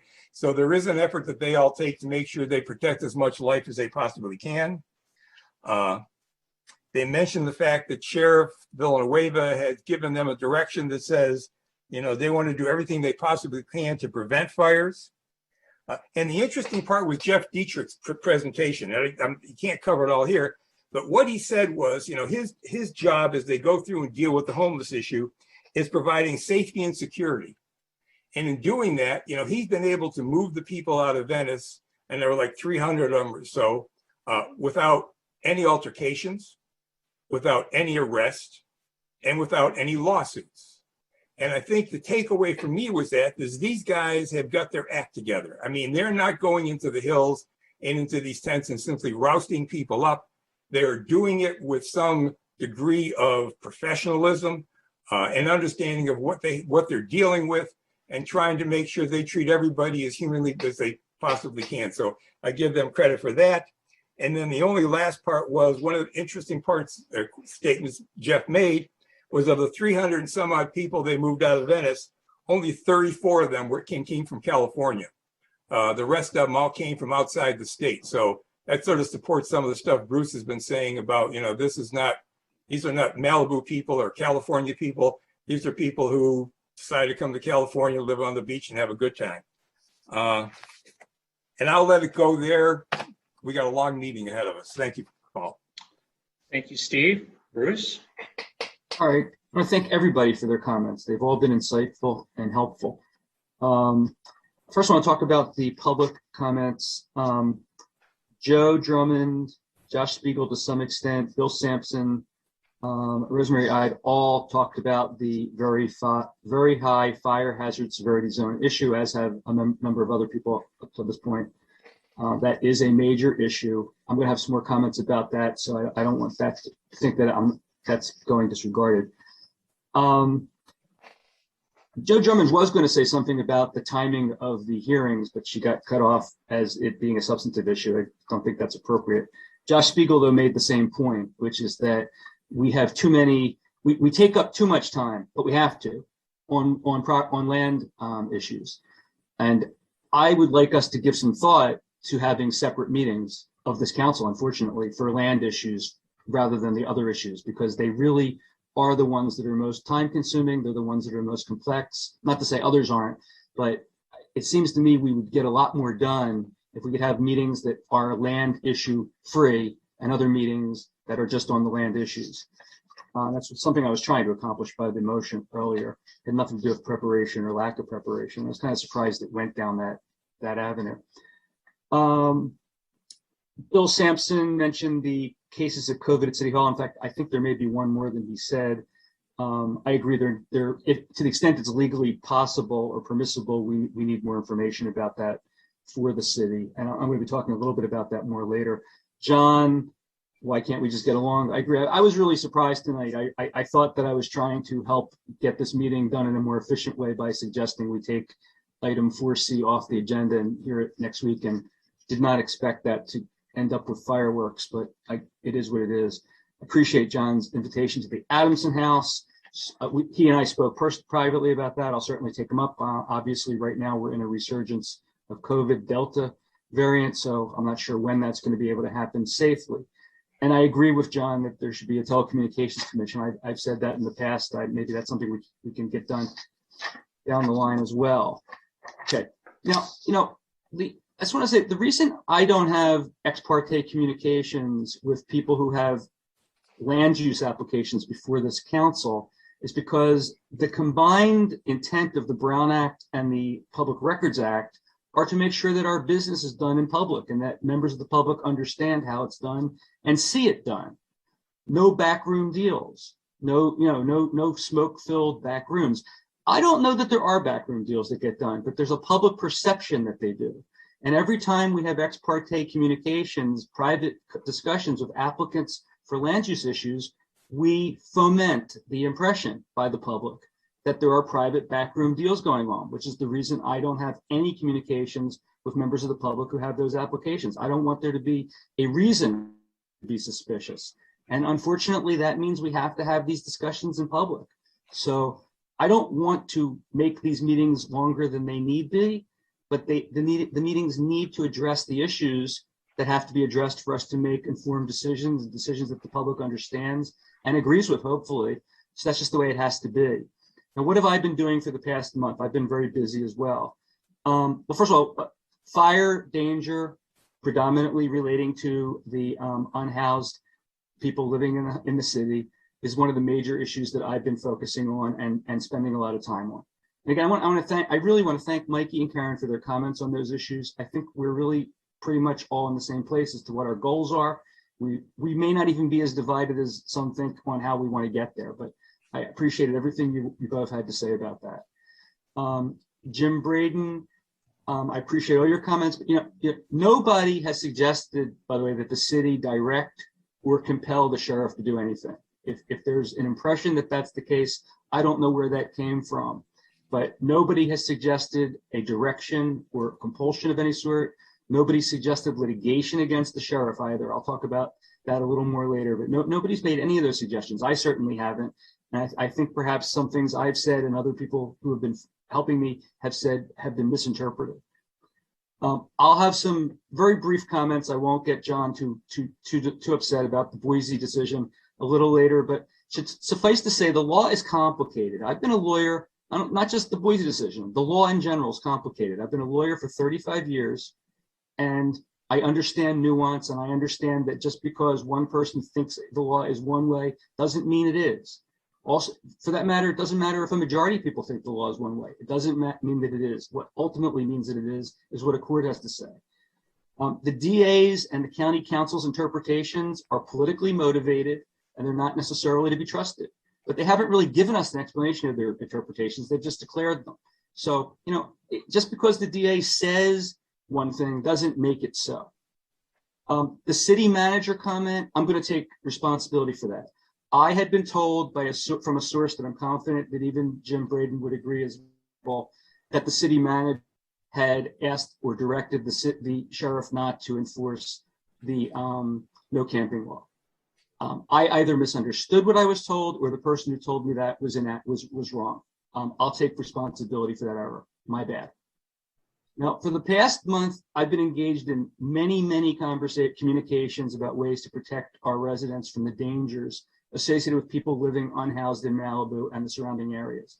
And by the way, I think it's important to recognize these are people who are living unhoused. They're not necessarily homeless. Many of them are living there by choice. They're living there because they prefer, just simply flat out prefer it, as evidenced by the fact that a majority of the people in Venice aren't even from California. And people who are on drugs are not necessarily making a choice to live homeless, but they're making a choice to be living the lifestyle they're living. And if that gives rise to the fact that they don't have a home, that's in essence a choice that they're making. Anyway, I've had communications with multiple members of the public, representatives and candidates for office outside of Malibu, members of the Los Angeles Sheriff's Department, various members of the Homelessness Task Force, and Steve. Since being seated on City Council in December, I've spoken or corresponded with hundreds of Malibu residents about this issue. The vast majority have been of a single mind in both wanting to see us step up efforts to protect the health, safety, and welfare of the community. That's what we've been discussing. From the dangers associated with people living unhoused in Malibu, and, like it or not, in their opposition to Malibu establishing and maintaining a shelter or ASL in Malibu. That's where the residents are coming from. Last week, I proposed that the city manager agendize consideration of a resolution declaring a local emergency resulting from extreme danger to health, safety, and welfare to the community posed by the unhoused individuals living in the area designated by CAL FIRE as a very high fire hazard severity zone, and declaring the city's desire, and this was very carefully worded, that the Los Angeles Sheriff's Department, the desire that the Los Angeles Sheriff's Department enforce the city's no camping ordinance, not compel them to, not direct them to, communicate our desire that they do so. I also proposed that we agendize a proposed amendment to the no camping ordinance to make it more impervious to legal challenge. I'm not sure why that wasn't mentioned as things that are potentially or actually on the agenda for the 23rd, because I've asked for that to occur, and as a city council member, I have the right to request that. This past Wednesday, I spoke to one of the lawyers who led the representation of the city of Boise in its efforts to secure Supreme Court review of that opinion. They weren't the lawyers that represented the city in the failed appeal before the Ninth Circuit. They were the ones that were hired specifically to seek to get it overturned in the U.S. Supreme Court. I was very pleased to hear we're on the same page in our construction of the statute. We both, of the ruling rather. We both believe Malibu's in a strong position to withstand the legal challenge if our no camping ordinance were to be enforced, despite the absence of a shelter for ASL in Malibu. Notably, the lawyer has a home in Malibu, as does another of her partners who also believes there are multiple ways to deal with this issue without having a shelter or ASL in Malibu. And I've been discussing that with the city attorney. On Thursday morning, I learned of the LA County Board of Supervisors motion that's going to be coming up. That's a great positive development. It should occur without a hitch tomorrow. Later Thursday morning, I attended the meeting at Calabasas that Steve referred to, so I'm not going to repeat what Steve had to say about that meeting. On Friday, I had a 2-hour Zoom conference with John Cotty and Steve McClary to firm up the terms of the proposed resolution and that would improve our ability to enforce our no camping ordinance, among other things, and also to work on the alternative statute that Mikey mentioned. And I think we made great progress. I think we're actually very, very close on agreement between us, at least, as to what I would propose or John might propose that we've been developing. So, and I'm hopeful that that's going to be on the agenda for the next meeting. I'm cautiously optimistic that we're very close.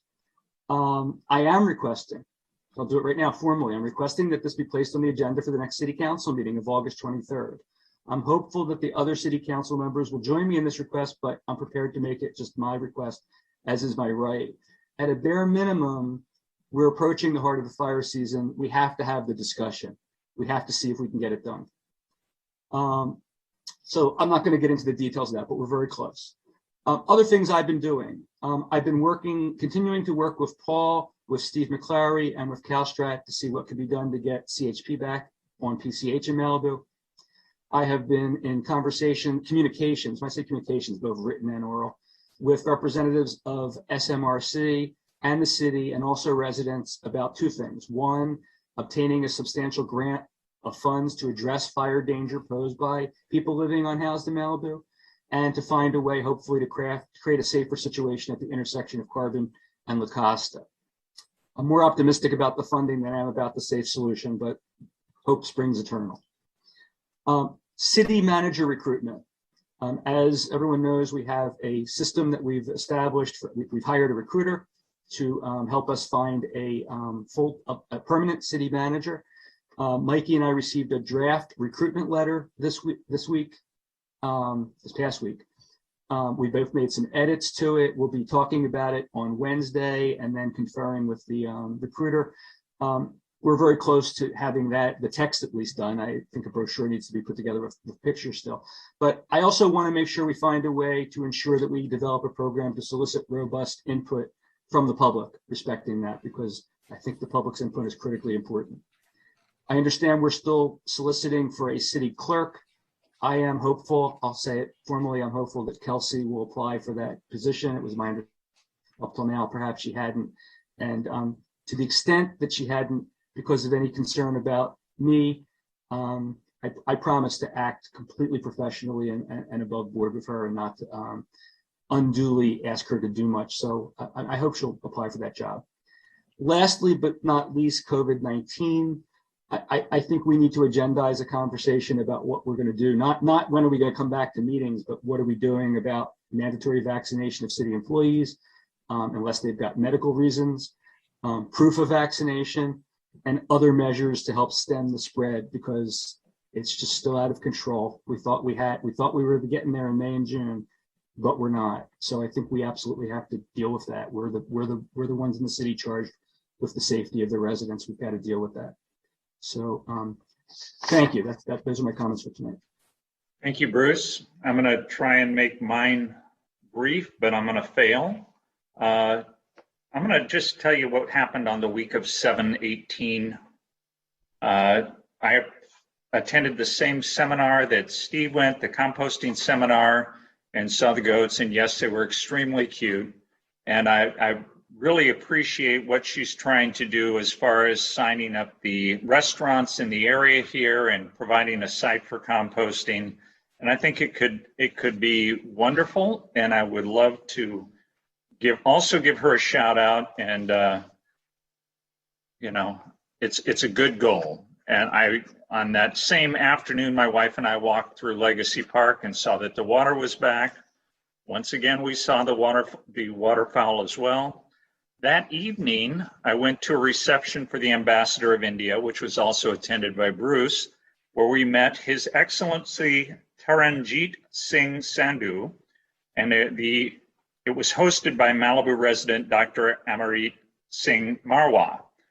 The other attendees of the meeting included the Consul General for the West Coast Ambassadorship in San Francisco, and we had a congressman there as well. And it was very interesting, it was very exciting, and it was far above my depth. But I appreciated being there and having the opportunity to talk to those people about Malibu's issues. On Monday, we had our meeting with Cal Strategies regarding pending legislation, and Bruce was there as well. On Tuesday, I attended a meeting of the Santa Monica Homeless Response Group to discuss possible joint goals and opportunities.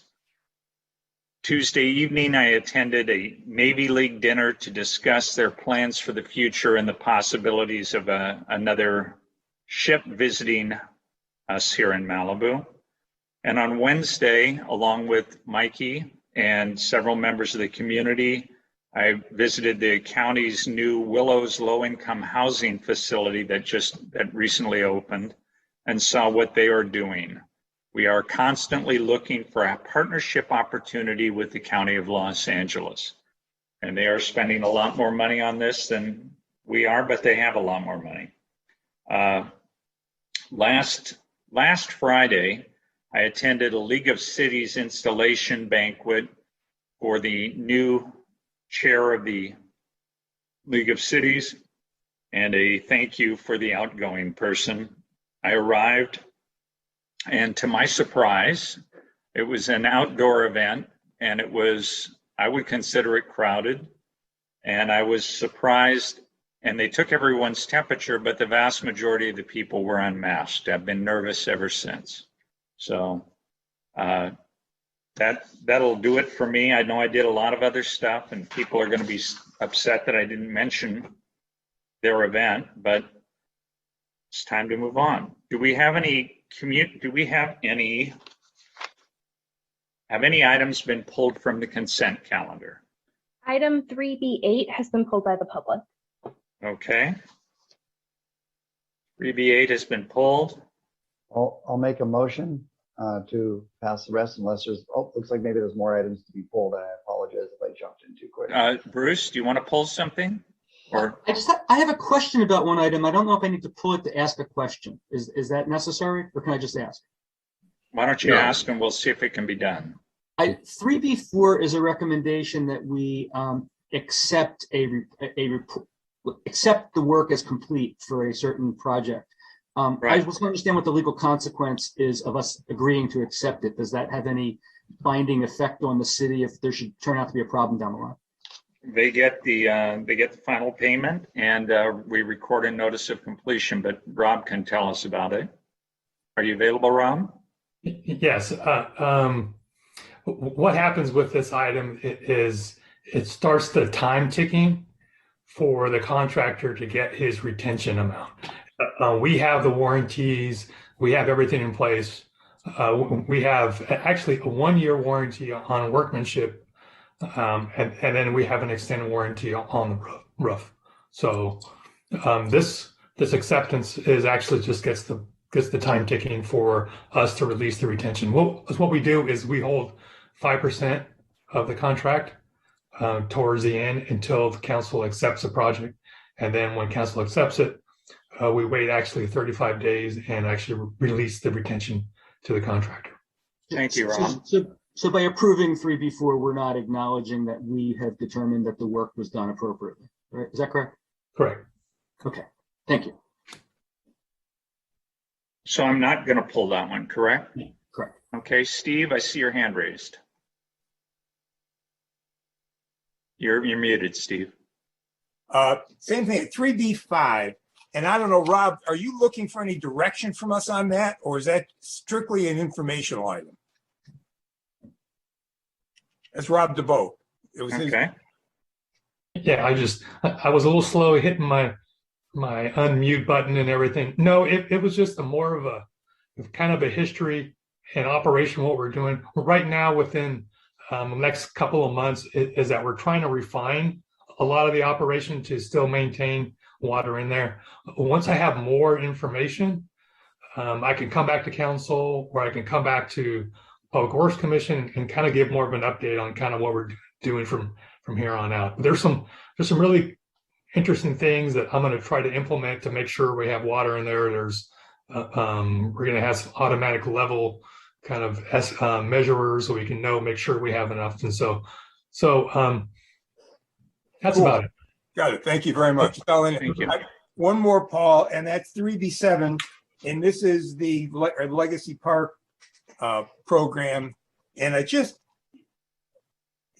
Legacy Park has been a mystery to me because I guess someplace down the line there was a valve that went bad and it put salt water in there and that's killed all the plants.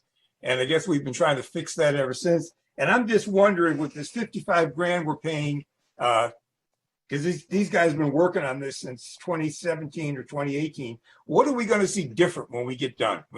After these people do whatever they're going to do? Steve, why don't we just pull that and then we'll talk about it? Fine, let's do that. All right. Okay. So can I have a motion to approve the consent calendar with the exception of 3B8 and 3B7? Is that correct? I'll second your motion that you just actually made. Thank you. All right. There's a motion and a second been made to approve the consent calendar with the exception of 3B7 and 3B8. And it's been seconded. Can you call the roll, please, Kelsey? Mayor Grisanti, Yes. Councilmember Pearson, Yes. Councilmember Fair, Yes. Councilmember Euring, Yes. Mayor Pro Tem Silverstein, Yes. motion carries. Okay, let's go to 3B7.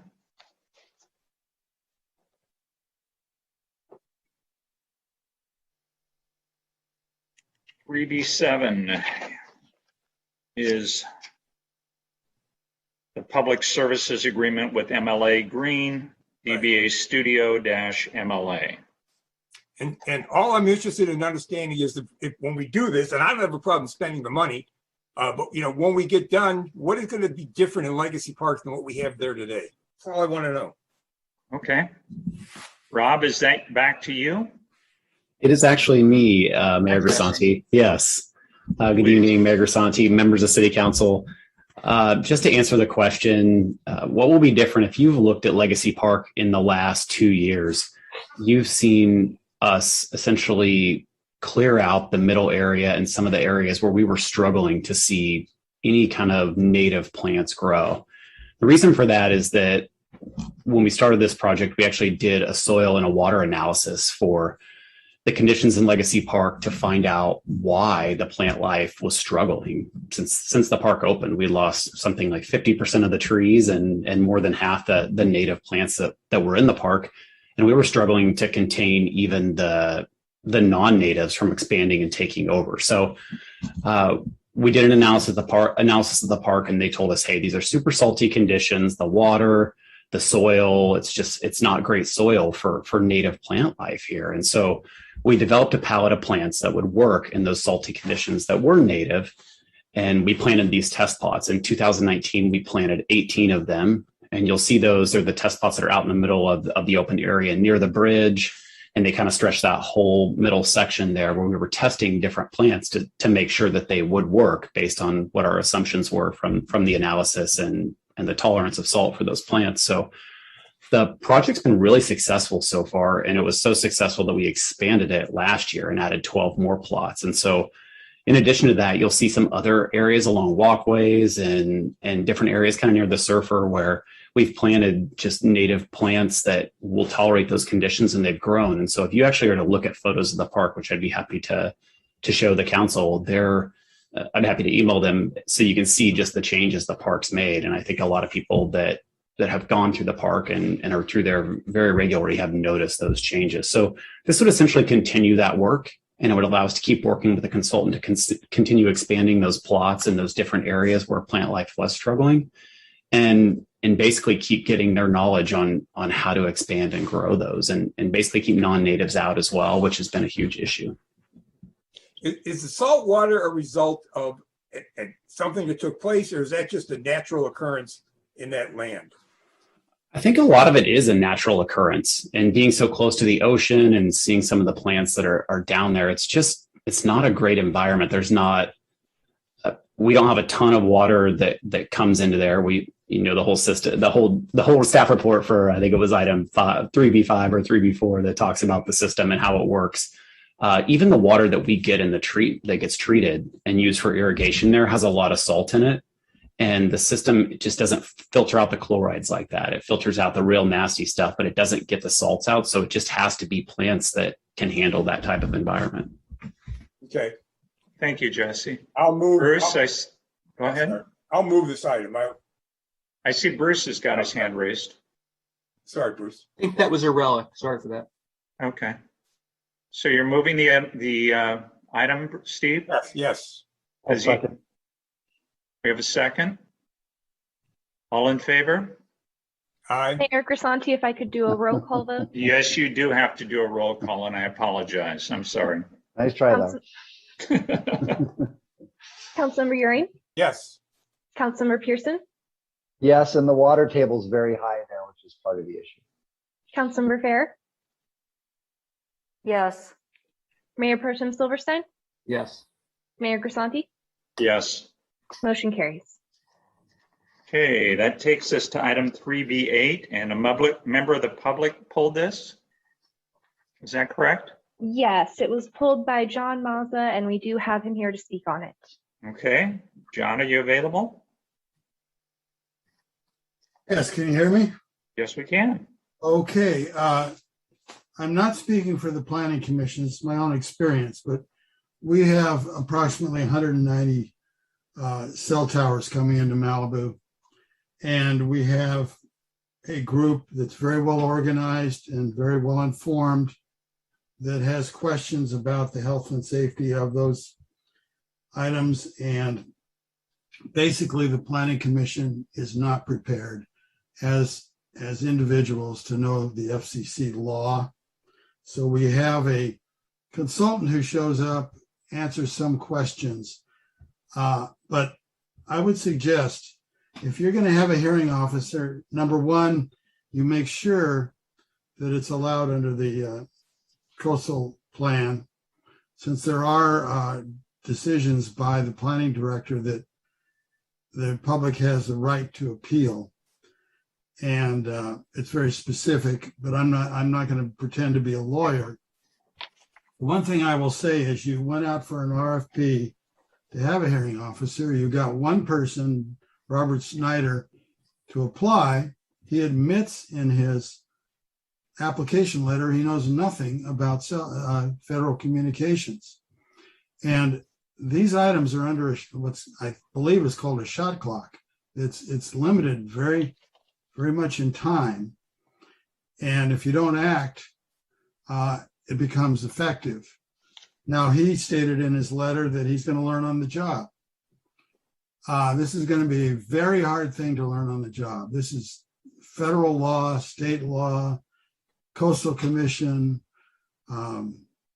It's not easy. So I really hope that you go back to the well and try to find somebody, even our city consultant, to act in this capacity, because this is something you can't learn on the job. And if you make a mistake, you don't have time to correct it.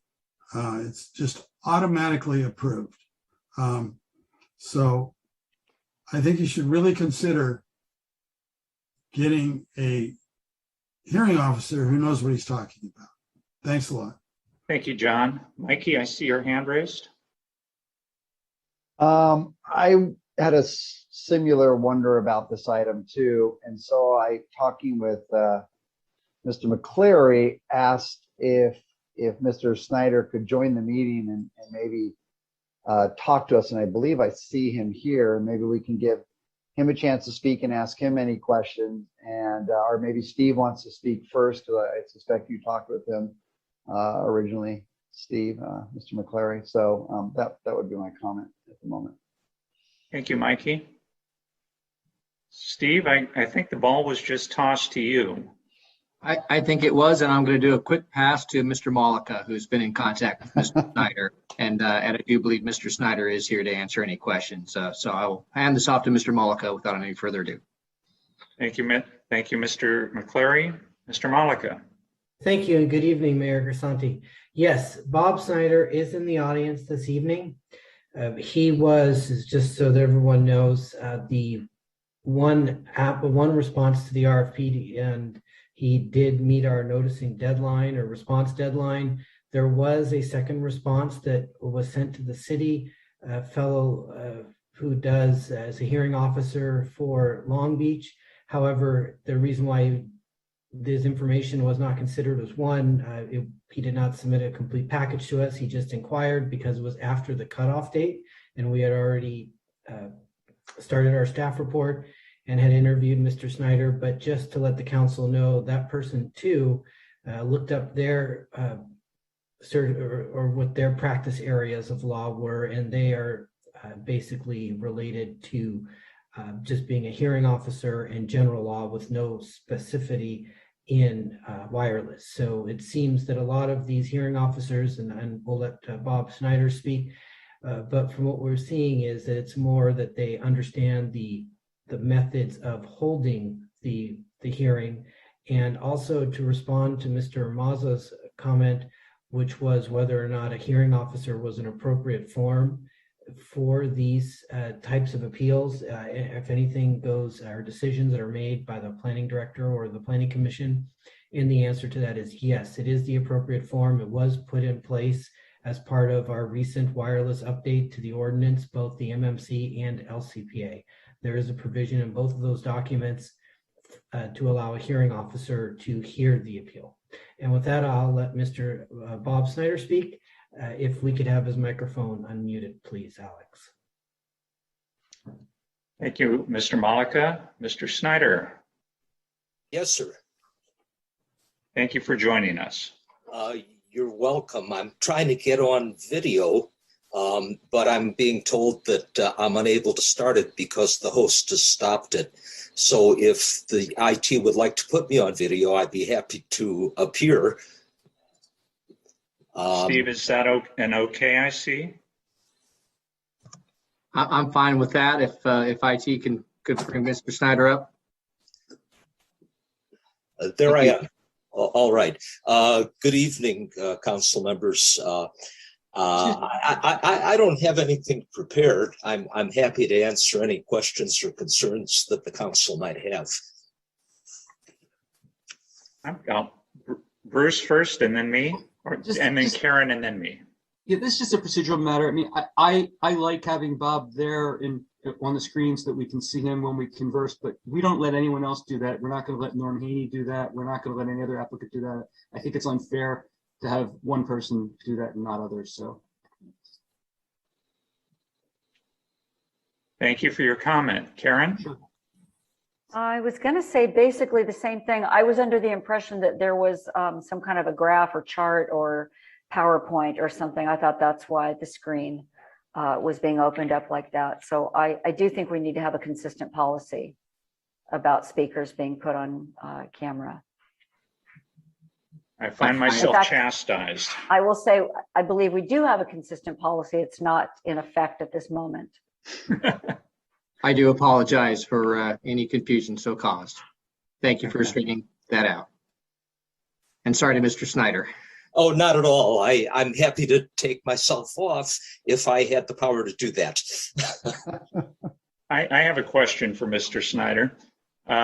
My understanding of the duties of a hearing officer, you're basically a substitute for a judge. You're not a subject matter expert. You're a law expert. Is that roughly correct? Yeah, that is correct, Mayor Grisanti, and I certainly recognize Mr. Mazza's concern about my lack of experience with the FCC.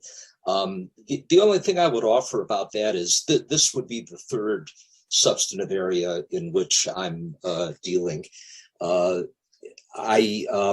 years ago, I was hired by several counties to adjudicate their disability retirement applications. I didn't know anything about that, but 10 years later, I'm still doing that for 3 counties. And not to be immodest, but I found myself a pretty quick study. 2 years ago, I joined the city of West Hollywood to enforce its rent stabilization ordinance. And similarly, I didn't know anything about rent stabilization, but I learned quickly, and I was able to conduct hearings, and I've conducted about 250 for that city. So it didn't, although I was certainly aware of not having a lot of experience, it didn't faze me that this was an area I didn't know much about. Since I applied, I have learned quite a bit about Ordinance 484, Municipal Code Section 1746, Section 12.02, and the amendments to the local implementation plan. So I've tried to hit the ground running, I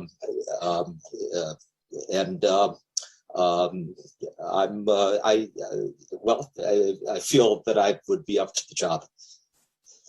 Thank you, Bob. I see Bruce has his hand raised. Yes, thank you. So, I like what Mr. Snyder's had to say. I think any judge would be offended to have themselves described as someone who just administers a hearing but doesn't understand the law that's being applied. So that is going to be important. But I also believe that Bob is capable of learning the law, as he just said, as he has in other areas. I know I've had to learn land use law, which I knew nothing about before becoming a council member. And that's the nature of lawyers and hearing officers. They learn as they go along. Would it be better to have someone who was already versed in the substance? Yes.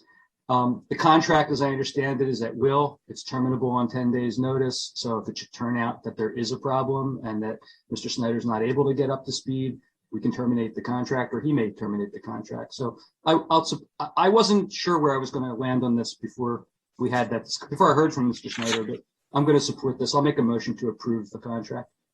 Okay, we have a motion, a second, and a third, I think. So we had a second from Karen and a third from Mikey. So I'd like to call the question, please. Thank you, Kelsey. Mayor Pro Tem Silverstein? Yes. Councilmember Fair? Yes. Councilmember Pearson? Yes. Councilmember Euring?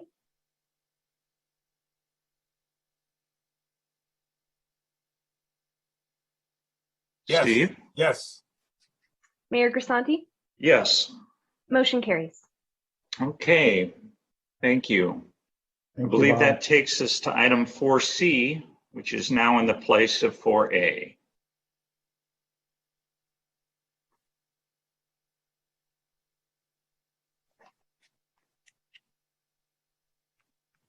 Who will be presenting? Lily?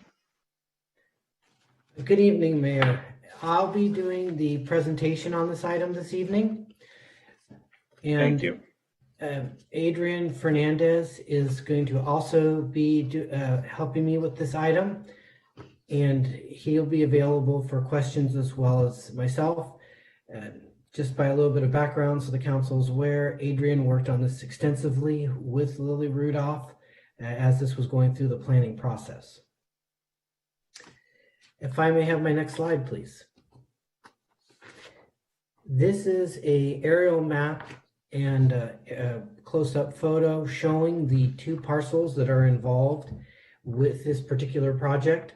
As you can see, it's two separate lots, one lot being a developed office building and the other lot being a former, I want to say Arco gas station, if I recall correctly, but a gas station that has ceased operations and lately has been a car wash. And this is in the area next door to McDonald's and across from Nobu and Soho. If I may have the next slide, please. Each lot, as you can see, has existing development. And this shows you some more close-ups so that you could see the development around it as well as its location. Next slide, please. The project application includes a general plan map amendment to change the land use designation from community commercial to commercial visitor serving 2. There is also a zone map amendment to change the zoning from community commercial to commercial visitor serving 2, and to create the new Seaview Hotel Overlay District. The new land use and zoning would conditionally permit a hotel on the subject property. The existing uses, so this is the gas station we're talking about and the office building, would be changed into a 39-room hotel with amenities such as a restaurant that also can be used as a recreation area, rooftop deck, and swimming pool. A lot merger is proposed as part of this application to combine the two lots into one. This would remove the lot line boundary that divides the two.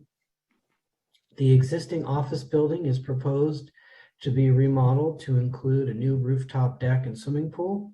And the service station is proposed to be demolished and replaced with a 3-level building and new subterranean garage. These would tie in together to form the one development. Next slide, please. The total floor area will be 26,867 square feet. That results in a floor area ratio of 52%. The local coastal program permits an increase to the FAR provided that a public benefit proportionate to the increase is offered and accepted to the city through a development agreement. And one has been included in this project. The criteria on the LIP establishes the minimum, and the council, if they determine that what is proposed here by the applicant is not appropriate, that number can be raised by the council. As I mentioned, in the LIP commercial development standards, the applicant used what was called the avoided cost model. The LIP states that that value is supposed to be looked at and at least 50% of it become the public benefit. In this case, the applicant is proposing a $400,000 donation to the city. Now, this is less than what was originally requested by the previous council. The previous council had asked for $1 million. However, that value was not founded in any of the requirements of the LIP. Basically, in the section that talks about public benefits that's in Chapter 3, Commercial Development Standards, it lists 3 possible models that the applicant can choose from. And the results of those, as I just said earlier, is the minimum. We went through and looked at this, both the city attorney's office, myself, and Public Works, to scrutinize the values that were given to us by Mr. Haney, to basically be certain that the construction costs that were being avoided were real costs. They were costs that were estimates that our engineers have seen. Similar estimates, meaning that the amount of money to move a cubic yard was not underestimated in Mr. Haney's work. So we did do that evaluation, and that is why we came up, or excuse me, that is why we were able to find that 400,000 did meet the minimum of the code, and that was reviewed by the Planning Commission. Now, once again, should the council decide that is not enough this evening, they of course could raise that value. Public benefits shall include physical improvements dedicated and reserved for public use, and these are not limited to open space, wetlands, trails, walkways, parks, athletic fields, civic or other public buildings. The public benefit or amenity shall warrant the burdens of the development intensity bonus over the zoning ordinance maximum, and this of course is subject into review and approval by the city council. Currently, our general plan only allows for a 20% increase in the FAR. And since this is obviously over that 20%, that is why there is a general plan amendment as part of the application before you this evening, so that this overlay district would be consistent with the language in our general plan. If I may have my next slide, please. The Seaview Hotel Overlay District is included to address the unique nature of the project, given that there is a substantial amount of existing development that is currently grandfathered. And to be clear, the existing office building is over the FAR. So this is not a project that includes a lot of new development. It's the reuse of the old development. And because we're merging the 2 lots, yes, there is going to be more floor area ratio than allowed by code on the gas station lot, but that gas station lot is extremely small.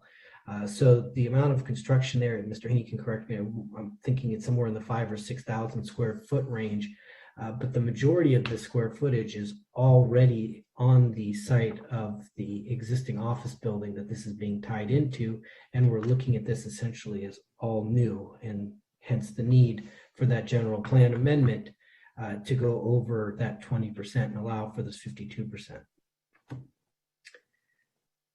And the other standards of the overlay district that we have are addressing parking and the use of valet, construction on slopes because there is a steep slope that transitions the two properties where they join and share a common property line. And then also reduced open space and landscaping requirements. And once again, we have a situation where we have a building that does not conform to our city ordinances, and that building is existing and proposed to be retained. Next slide, please.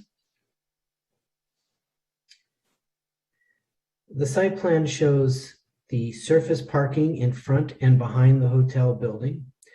There was a proposal for lift spaces to be located at the very rear of the property.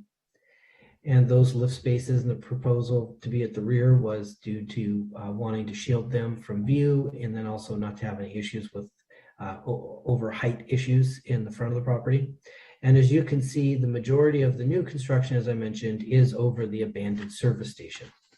Next slide, please. In addition to the surface parking spaces that were shown in the site plan, the parking plan also shows the semi-subterranean parking that is below the existing office building, which will remain as part of this project and will be utilized. May I have my next slide, please? This cross-section best demonstrates the proposed new building. As you can see, the dark area is the new construction, which will then tie into the lighter shades, which is the existing development. There is a line, I hope that it's visible above the dark area of this slide. It's a dashed line. The purpose of that line is to show the line of sight, to show how essentially the building has been designed in such a fashion that it all kind of will give an appearance of just sloping. You'll be looking up at this and kind of hiding some of the development that's behind it. And it is because of this that it's not expected that this proposed development of adding in this building in front of an existing building will have a great impact on views from the highway. Next slide, please.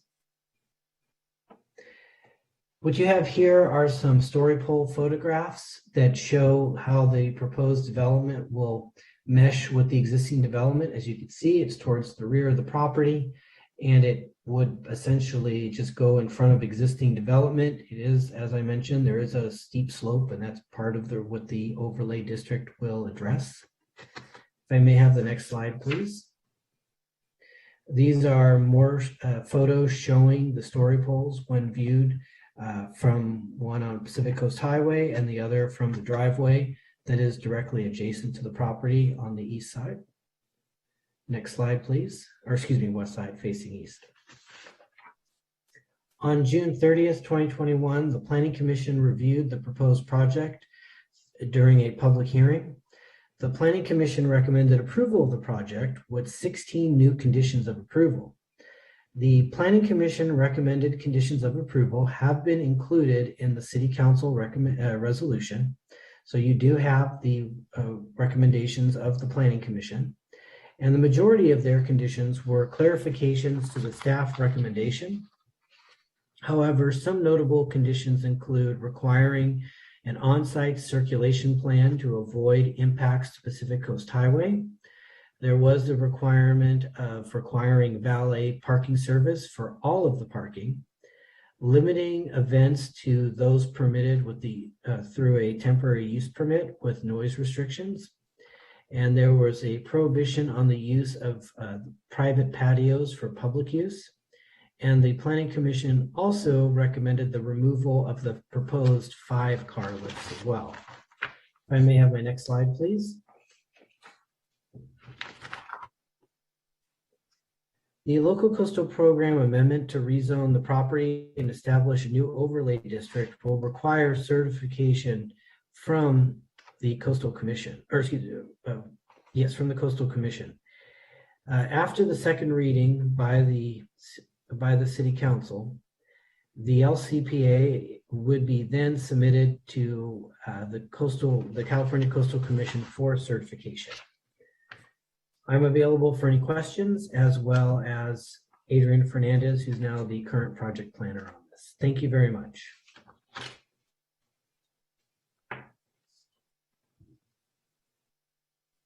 So thank you for the staff report. I believe it's now appropriate to have public comment. Do we have any public speakers? Should Yes. we have, do we need to have disclosures? Yes. Okay, let's have disclosure. I'll start. I've been aware of the property for a long time. I accepted Mr. Haney's invitation to come to the property, look at full-size copies of the plans, and walk to various locations on the property. I didn't see anything I hadn't seen before. Karen, your hand is raised. Yes, I have visited the property, although it was, I believe, before the pandemic began. I don't remember wearing a mask.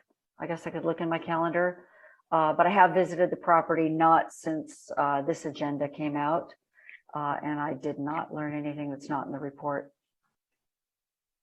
Mikey? Oh, am I muted? No. I'm not muted. Thank you. Sorry. A lot of screens changing quickly.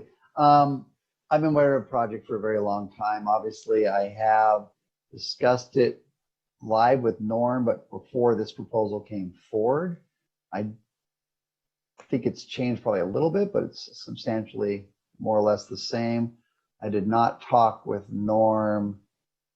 I did not meet with Norm before this, but we did have a phone call the other day. I did not read anything that has not been sent out and in the public domain there. And that's my disclosure. Thank you. Bruce? So I've not communicated orally with anybody. I'm aware of the site. I've walked by it day after day after day when I lived on the beach and would walk to the gym. So I'd have to walk right by it. I'm aware of what it's like and what Norm wants to do. I did watch the recording of the Planning Commission meeting. I've previously watched and participated in meetings of City Council and of City Council where this was discussed in the past. I learned a lot of things, especially from watching the Planning Commission meeting that are not in the Council agenda report. So among other things, I obtained a more nuanced understanding of many of the issues from hearing the comments of the planning commissioners. They have substantial experience with these matters, and what they talk about at the hearing is far more nuanced and substantial than what's in the report. That's obviously going to have to happen. That's not a diss to the report, but I obviously learned a lot from watching the planning commission hearing. So what I saw, one thing I did learn though, is that there are some material statements that what I thought were material statements made by the planning commissioners that are not included in the report. And again, there's just so much the staff can't possibly include it all, but I did learn some things that I thought were important from watching the hearing recording. And I'll talk about them specifically when I have questions of Norm later. And I also saw Norm Haney's presentation. He gave a presentation to the Planning Commission, which was recorded. So I think he spoke for close to 15 minutes. He was on camera. It was very informative, and that's not included in the packet of material we have. So I did learn things from that are not necessarily included in the report. Thank you, Bruce. Steve? Yes, I've known about this project for a long time. Have had a number of meetings with Norm, and I met with him last Friday for about half an hour just to get an update if anything new was going on. Nothing I learned that wasn't in the staff report. Thank you, Steve. I believe it's now appropriate for us to have public comment, correct? Kelsey, who do we have waiting? Who's first? Yes. Well, we have 33 speakers tonight, so I'm going to read all their names in order and then call them one by one. And Mayor Grisanti, as you know, and the council now find out, a few of them will be speaking Spanish and have an interpreter present. And I believe you'd like me to set the timer for those speakers for 4 minutes. I think that's fair, yes. Okay. So the speakers in order are Matt DiNicola, Chris Frost, Brad Fold, Pat Healy, John Payne, Ann Payne, Bill Curtis, Jordan Sisson, Jonah Breslow, Judith Abrego, Aura Garcia, Dina Paredes, Yasina Reyes, Priscilla Velasquez, Julio Lopez, Raul Macias, Yara Reyes, Myrna Miloto, Mark Alcala, Matthew Kobla, Ren Trotter, Claudia Aguilera, Jose Calderon, Roxanne Ramirez, Cesar de la Cruz, Vicky Beza, Jose Avalos, Jefferson Wagner, Lester Tobias, Vitus Mater, Lynn Hecox, Joe Drummond, and Ryan. Our first speaker is Matt DiNicola. Thank you. Matt, are you available?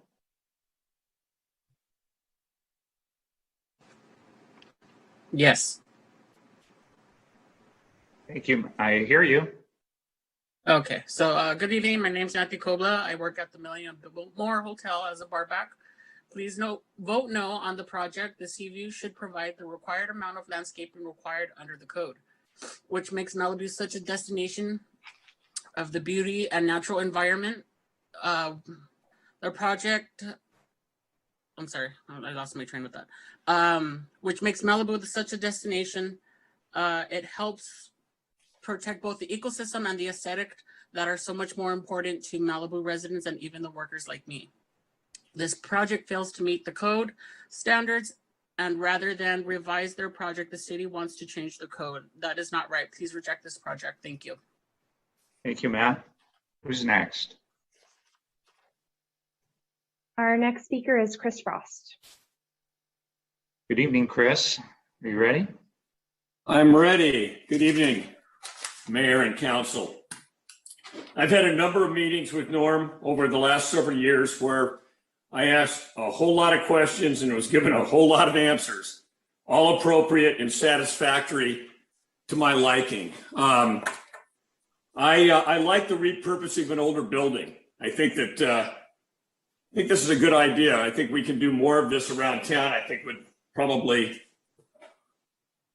have a pretty good situation. I also like that the parking is all on site. I think that's a requirement that's necessary with any commercial structures at this point in our time.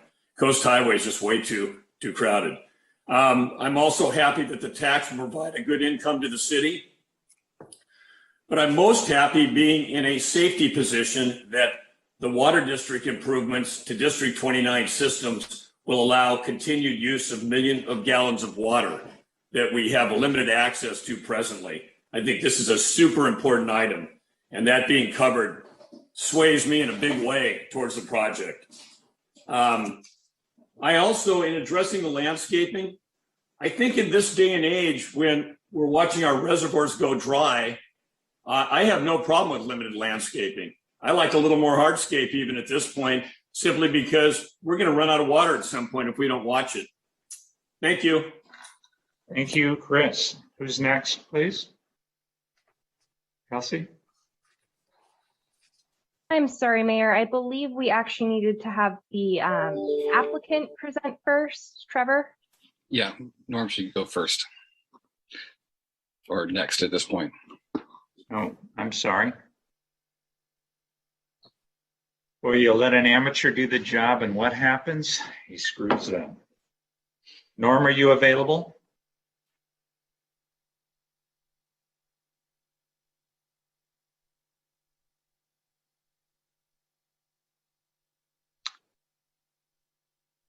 Is the applicant available? Yes. Can you hear me? I can hear you now. Thank you. All right. First of all, I do have my presentation videotaped. I think that it's more appropriate for you to be able to see things.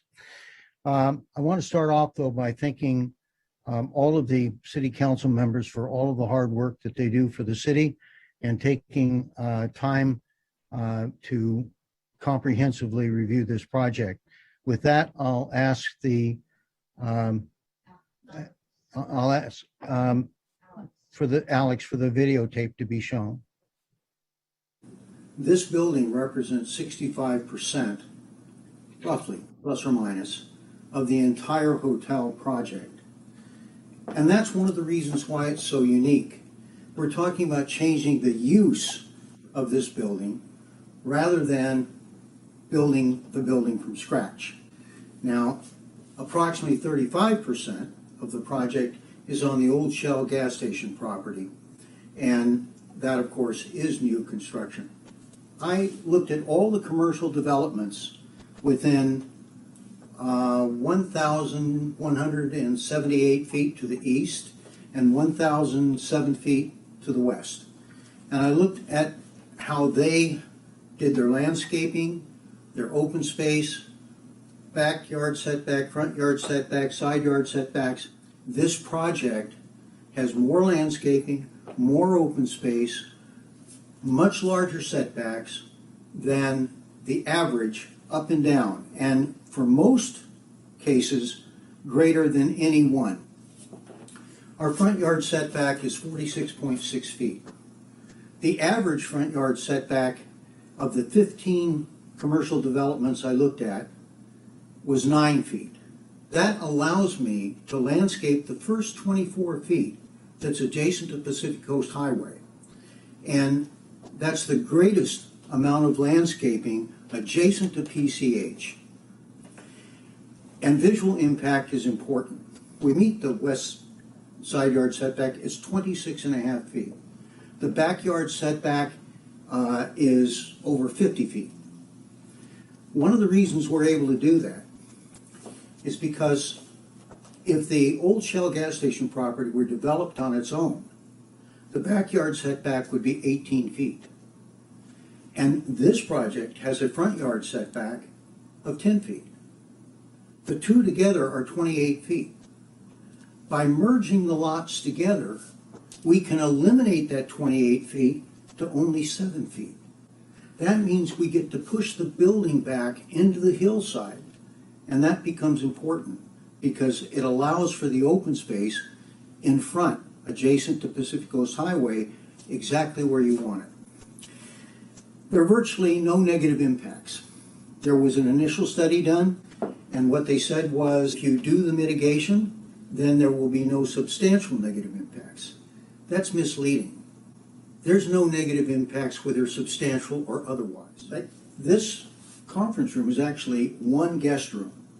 It's 17.5 feet wide, and because of the way the project was designed and built, none of the walls are shear walls or support walls. They can all be removed. If you look out here, there will be a privacy wall on the east side, a privacy wall on the west side, likely built with 3/4 inch tempered glass that's 7.5 feet high and frosted. So it will allow the light to come through. This building will be converted into 22 rooms. Old Shell gas station property will be converted to, the first floor will be a restaurant and the reception room and parking. The floor up will be 9 rooms. The floor above that will be set back further and be 8 rooms. This is a scale model. It was built by the architect. It's a 1/8 scale, which means 1 inch equals 8 feet. This is the front yard setback. You can see the specimen trees, the shrubs, the turf, and then you set back 46.5 feet, and then you step up and back, and this is the third level. This is the 7-foot corridor that I talked about between the two buildings. So this is the beginning of the existing building. There are a total of 6 levels, and then you have the rooftop deck on top of that. This elevator is 200 feet from the right-of-way. That's kind of important because the elevator is going to be raised up to meet ADA requirement. I originally said we're going to talk about some of the positive aspects, so let's start. Traffic. I went to Bob Brager, who is the ex-Public Works Director for the City of Malibu, and asked him which traffic engineer would he recommend to do the traffic analysis on the existing building as a comparison to the 39-room hotel. He said Jerry Overland is the best traffic engineer in the state. He did 2 traffic reports, one approximately 2016-17, and then when they changed the way in which they analyzed the traffic trips, I had him do another analysis based upon the new standards. What he found out, the traffic generated by the existing uses is 16.5% more traffic than will be generated by the 39-room hotel, the small restaurant, and the spa. Then I asked him to add a retail building on the lower Shell gas station property. He asked me why. I said, well, if the hotel's denied, I'm going to be building a building there. It'll be based on the 15% floor area ratio, but it'll be there. The analysis came out that with this building, with its existing uses, and the small retail building on the lower level, the traffic is 31% more traffic than the hotel. So this will be the only project in the entire city of Malibu that reduces traffic on PCH. Even a single-family home creates traffic. And if you reduce traffic, you reduce pollution, you reduce congestion, and you increase safety. Let's move on to the visual aspects. As you drive down PCH, what do you see now? You see the only parcel in the entire city that's been designated as a visual blight. We're going to eliminate that. We're going to have a huge front yard setback, and we're going to landscape. So we're going to increase the visual resources in the city of Malibu substantially. We're consistent with the character of the neighborhood. 3 of the 5 motels are in this area, and the only hotel is the Malibu Beach Inn, which is a short walk down the street. So it is absolutely consistent with the character of the neighborhood. And I want to remind you that this building is already here. This is fully permitted by the city of Malibu, and I'm not increasing the square footage of this project. Hotels are different. They require a certain number of rooms to be economically viable. That's why not one hotel, not one motel has been approved by the city. The reason? They can't make it with a 15% floor area ratio. Let's talk about safety. Obviously, if you reduce traffic, you increase safety. Well, the County of Los Angeles Water Department is requiring me to replace their check valve that no longer works. They didn't maintain it. This check valve is in a vault, which is 12 feet below the surface of the northbound highway, the northbound lane on Topanga Canyon Boulevard, about 600 yards north of PCH. High up on the Topanga Ridge, there are 2 water tanks. Each one, I'm told, holds 2 million gallons. And there is a 20-inch water main that comes down to that check valve. And when the check valve is open, that water can flow into the 30-inch water main that provides water to most of Malibu at a very high pressure.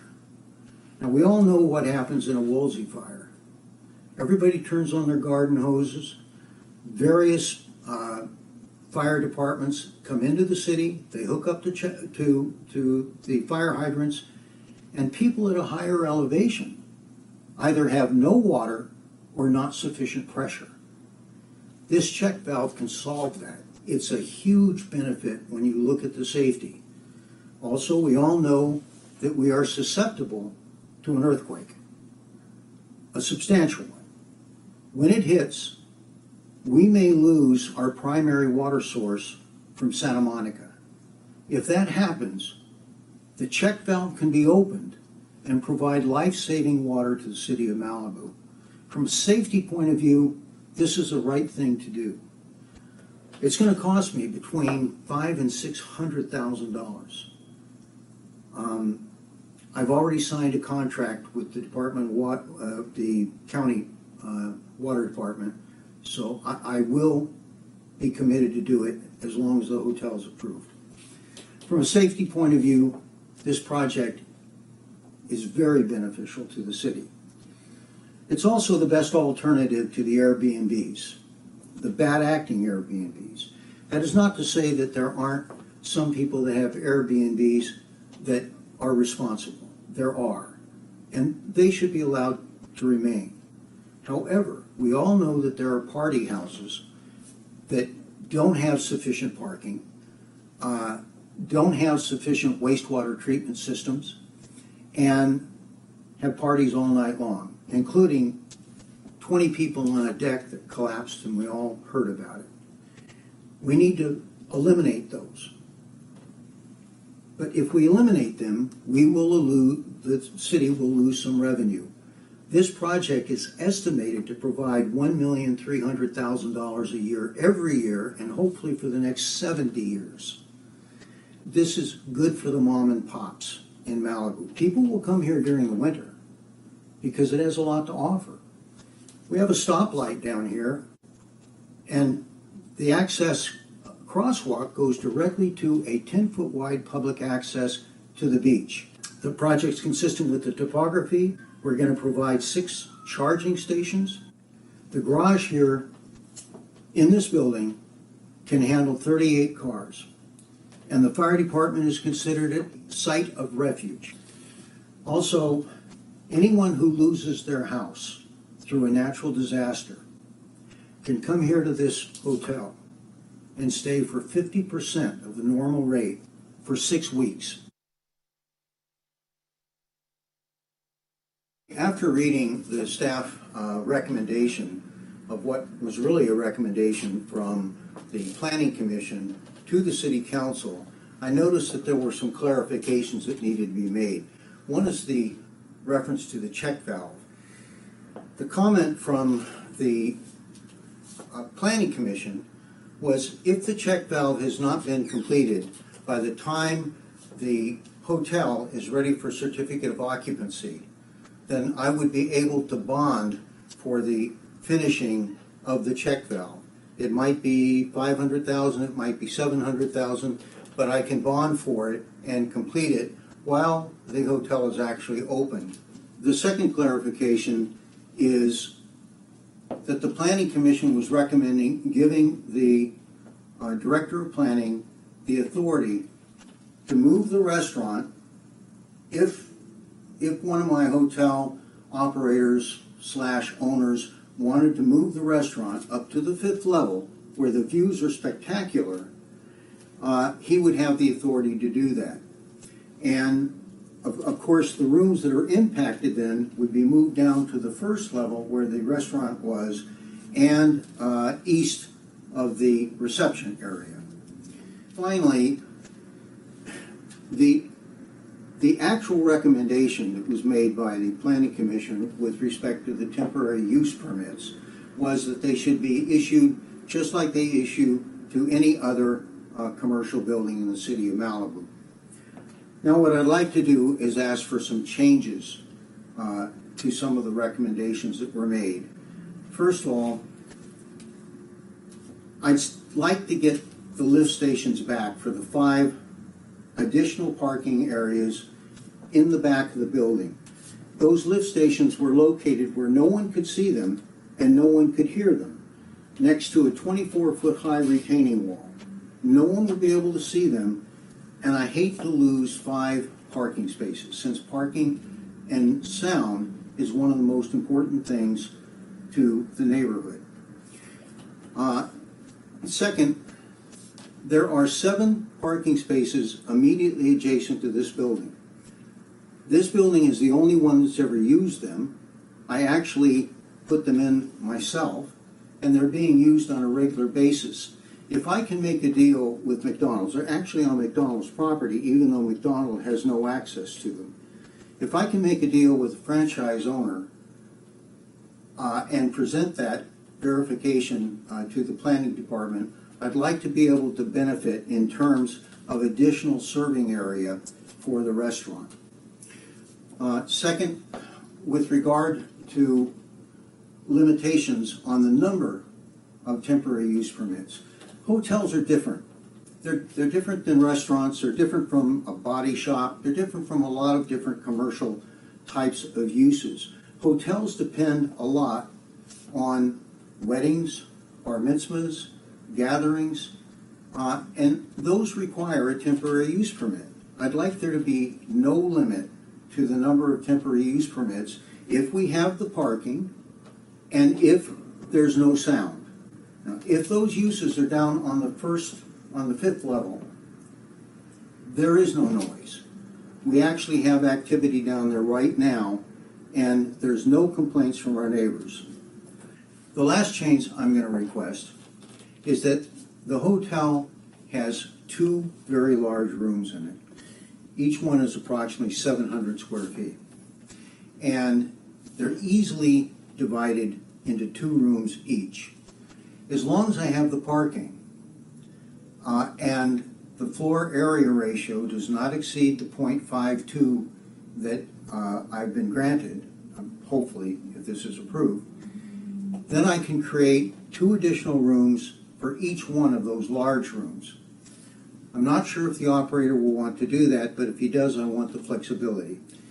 What's good for the hotel is actually good for the city because it increases the city's revenue.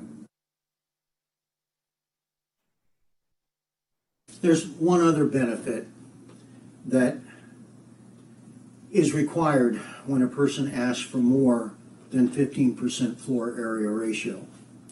And that is a benefit that comes out of the LIP for the city. There are 3 ways to determine the benefit. Each way is different, and each way can apply to certain projects. There's only one that can apply to this project. The analysis was done. Richard Mullica worked with me on the analysis, and basically it has to do with money being saved in the improvement of the lower level. There's no money saved in the improvement of the upper level because it's already here. And it comes out to approximately $710,000. The city has the ability to accept half of that, which is $355,000. Because I offered $400,000 very early, I'm willing to stay with the $400,000. The staff is recommending $400,000, and the Planning Commission is recommending $400,000. It's just cash given to the city to use as they see fit. The method used by Bonnie Blue and the previous council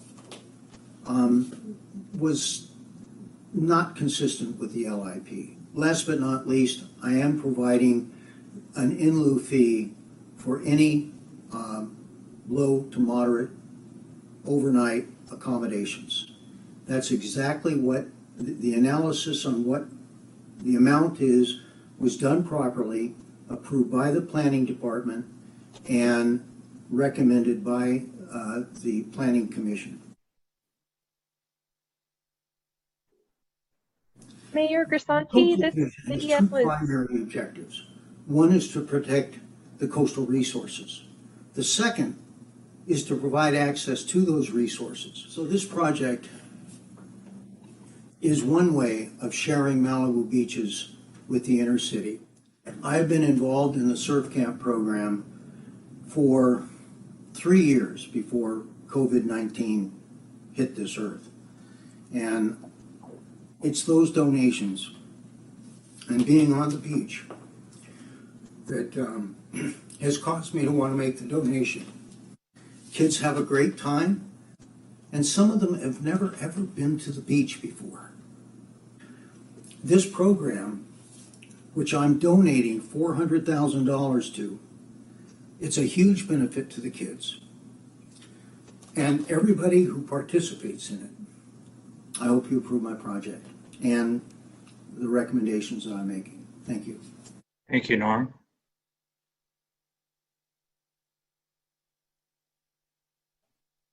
Okay, back to the meeting. I received a message during the presentation. The gentleman who was the first gentleman to speak was not Matt DiNicola. And so we're going to need to see Matt again, the real one this time. And I'm wondering if anybody wants to take a short break before we begin. I'm seeing acquiescence. Let's make it. I'm a yes. 10 minutes. Okay. Okay. Thank you. Thank you, Mayor. See you back here in 10 minutes.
Time's up.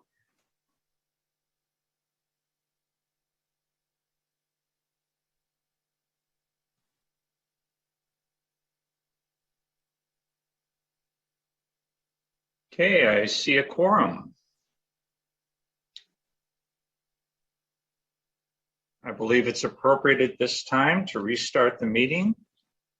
We'll start by asking Kelsey to allow Matt DiNicola to comment. The person who claimed to be Matt was not Matt.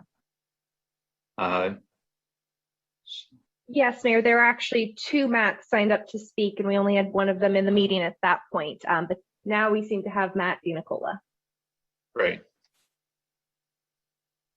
Okay, can you hear me? We can hear you. Thank you, Paul. I appreciate your time. I just wanted to speak out on this topic because I got this text message from a group who was basically telling me this wasn't a good idea. So I know a little bit about the project because I used to work in that building. But when I got the text, I decided to check out who these guys were. And, you know, I think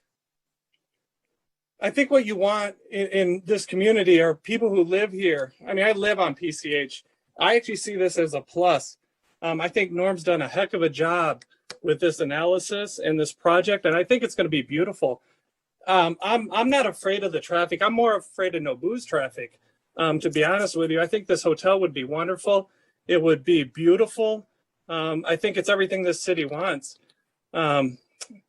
You know, these guys that are making a complaint, I'm going to stay on and listen and see how many of these people are Malibu people.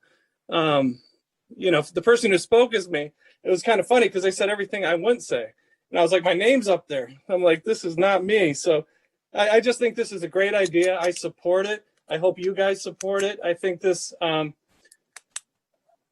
really don't think this is going to be a traffic issue. I've looked at the study. I've seen it. And I watched Norm's video tonight, which was actually very impressive. I think Norm, you know, he goes to all the city meetings and he's just the quality guy that you want in your city who is doing all the right things. And I think this hotel, you know, we have friends who come in town and they have to do VRBOs because there's not enough rooms. You can never seem to get a hotel room here. And I think this would be an added plus. And hopefully eventually we get rid of some of these VRBOs and, you know, this hotel, which I'm assuming will be a luxury hotel, will be nice when we have family and friends come in. So I really just wanted to get on and say I was more offended by this political group who's making this political, which I don't think it should be. This isn't about politics. This is about people who live in Malibu, who should have a voice about what happens in Malibu. And as a taxpayer and as a resident and somebody who lives on the street and drives this, you know, I drive probably 4 miles between Country Kitchen where my office is and the Mart, and sometimes I get lucky enough to go to Point Doom. But you know, at the end of the day, I think this is a beautiful thing for the city, and I really hope you guys approve it and support it. So that's all I had to say. I appreciate your time. Thank you, Matt. Thank you. Who do we have next? Our next speaker is Brad Fold. Brad, are you available? I am available. Can you hear me? Yes, we can. Great. It's a pleasure to appear before you. As far as I know, I'm the real Brad Fold. Thank you for that. I don't want to repeat anything that Mr. Haney said or the previous speakers have said. I submitted a writing that has some of that in it, and I'll stand behind that. Just to second what the previous person has said, I recently had extended family as house guests, and I would be absolutely ecstatic to see as many options as possible that are not at my house for those otherwise would-be house guests who show up in Malibu. So I think the benefits on this project outweigh the detriments, and Mr. Haney is someone who I've known for over 15 years, and I've been a resident of Malibu for over 30. He's always been an upstanding individual and a man of integrity, and I hope that you support his project. Thank you. Thank you very much, Brad. Our next speaker, we have Pat Healy. Hi, Pat. You available?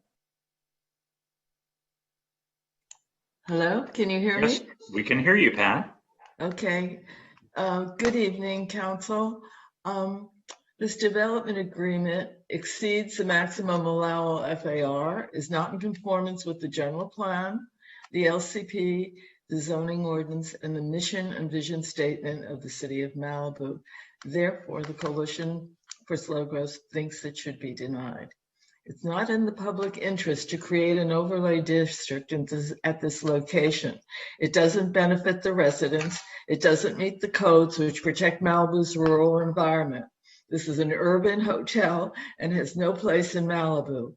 One of the reasons we became a city was to stop the size of commercial buildings, such as the applicant's existing office building. This development agreement will result in a dramatic increase in the allowable size of the existing building. We believe that there are many more trips that will be generated and further worsening the traffic conditions along PCH and create even more of a parking problem for residents and the businesses in the area. If you do not deny this, we recommend that it be sent to a vote of the residents through a referendum. They should decide. I don't think anybody or very few people know about this project.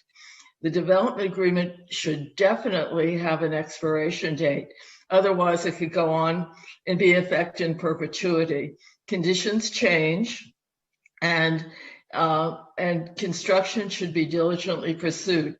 So if he doesn't start construction within 6 years, we recommend that the development either be extended by the council or to have it no longer in effect, to have it expired.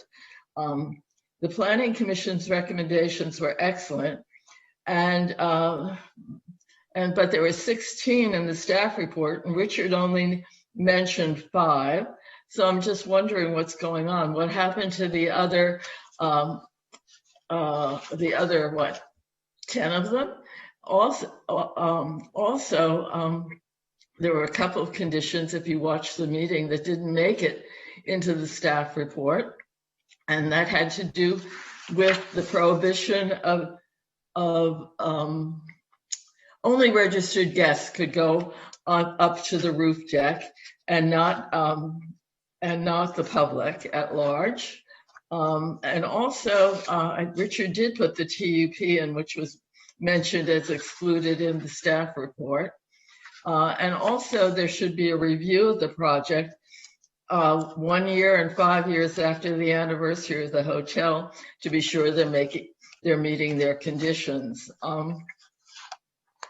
The public benefit, we urge the council for the reasons in our written comments to keep the public benefit at $1 million, and it should be put in an escrow. All right, just let me finish the sentence.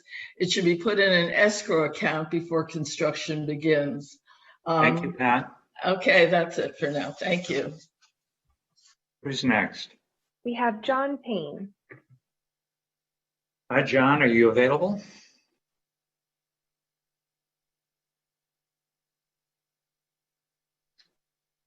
Can you hear me, Mr. Payne? John, you should be seeing a pop-up asking you to unmute.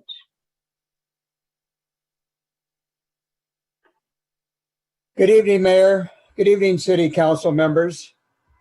My name is John Payne, and my wife is Ann Payne. And we have been members with our family of Malibu for 46 years before cityhood. I'm in favor of this boutique hotel for the following reasons. The property is already established. It has ample parking. The city can use the additional revenue from a second hotel. And in February of 2019, as president of the Malibu Navy League, we arranged with the city of Malibu and Pepperdine University to bring the USS guided missile ship USS Lake Champlain to make a port visit weekend to Malibu. Mr. Haney offered his beautiful deck for a brunch for the cruiser sailors, both men and women. Ample parking for the guests was available, and walking distance from the Malibu Pier for the ship's crew. Thank you, Mr. Haney. It was a fantastic party. The crew could see the beautiful Pacific Ocean and their ship at anchor. I think that 6 years is long enough. This project is beneficial for the city of Malibu. The Seaview Hotel is community serving in many ways. Let the open decks be used by permits. Add the parking lift discussed tonight at the rear.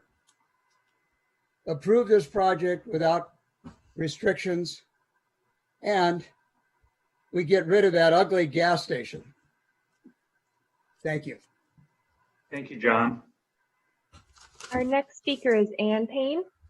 I believe they're on the same account. Hi, Ann. Hello there. I am totally in favor of this positive project for Malibu for many reasons.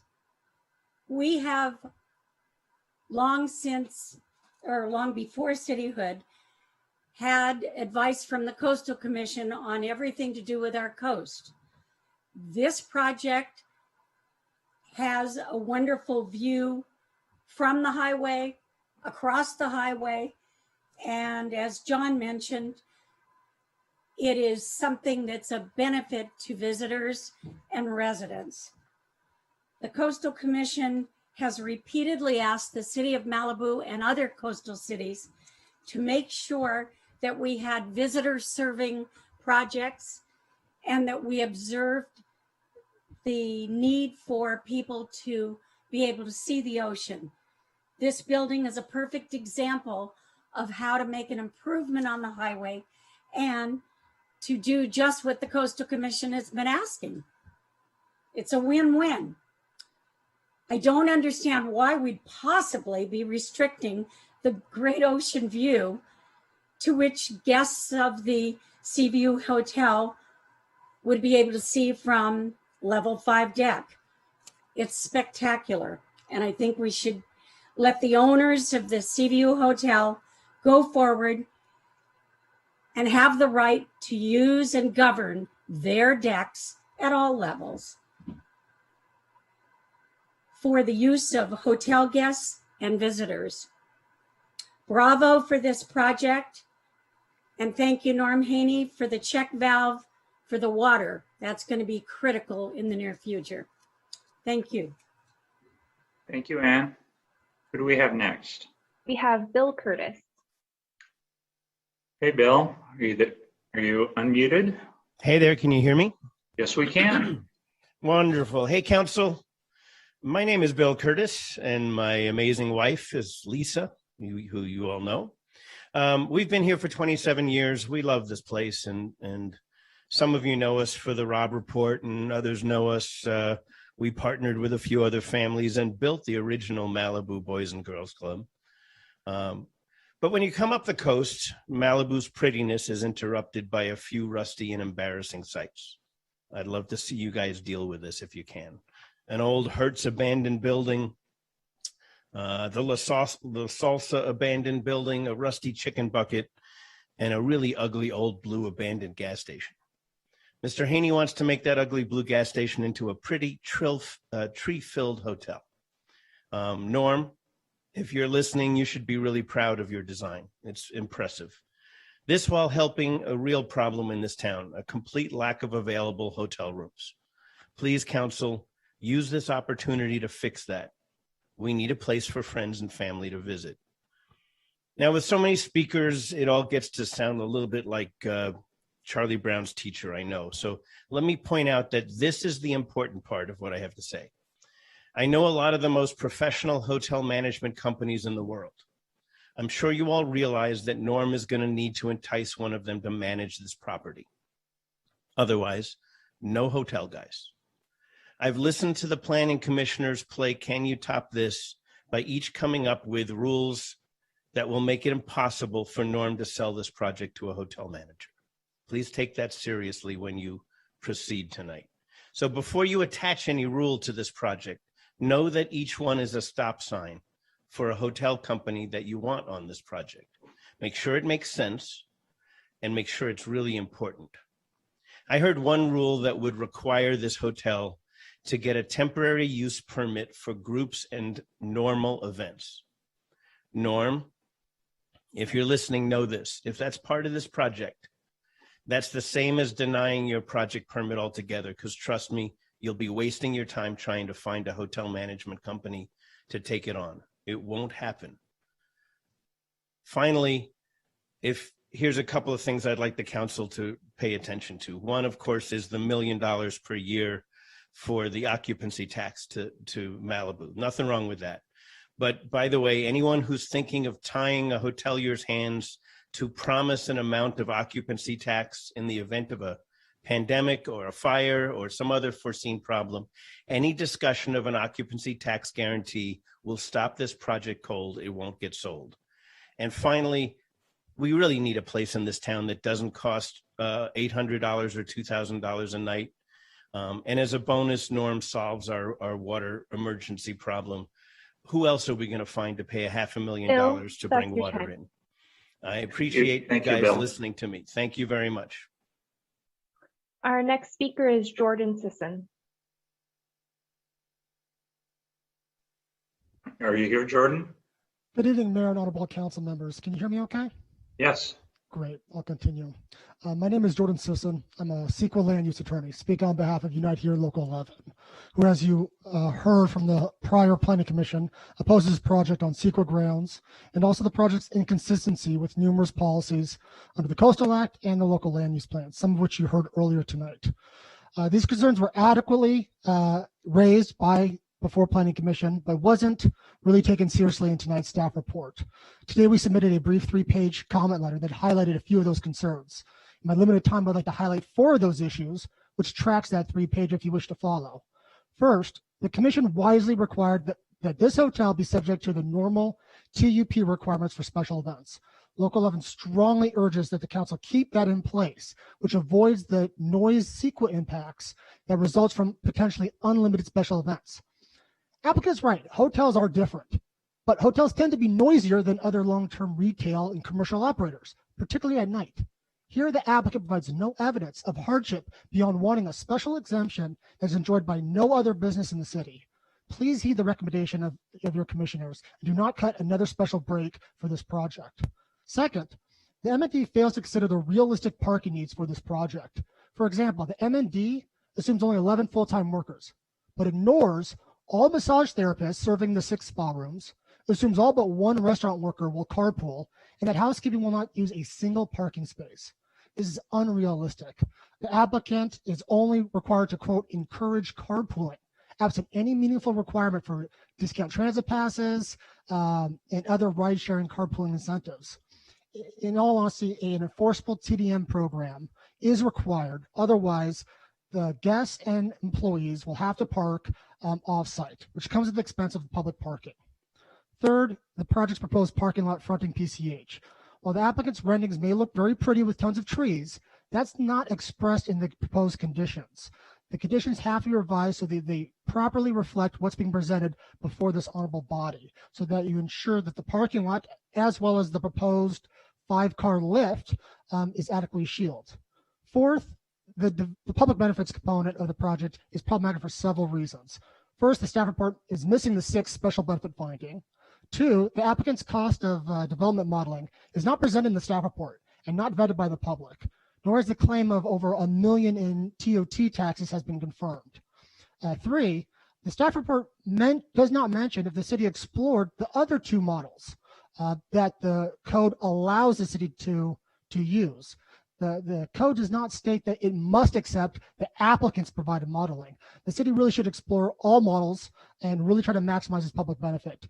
And real quickly, lastly, the in lieu coastal fees, as well as the fair share payment of the check valve, that's already required and thus should not be considered part of the public benefits calculations. Thank you so much. I appreciate it, and I'd submit with that. Thank you, Jordan. Our next speaker, we have Jonah Breslau. Mr. Breslau, are you available? Hi, yes, this is Jonah Breslau.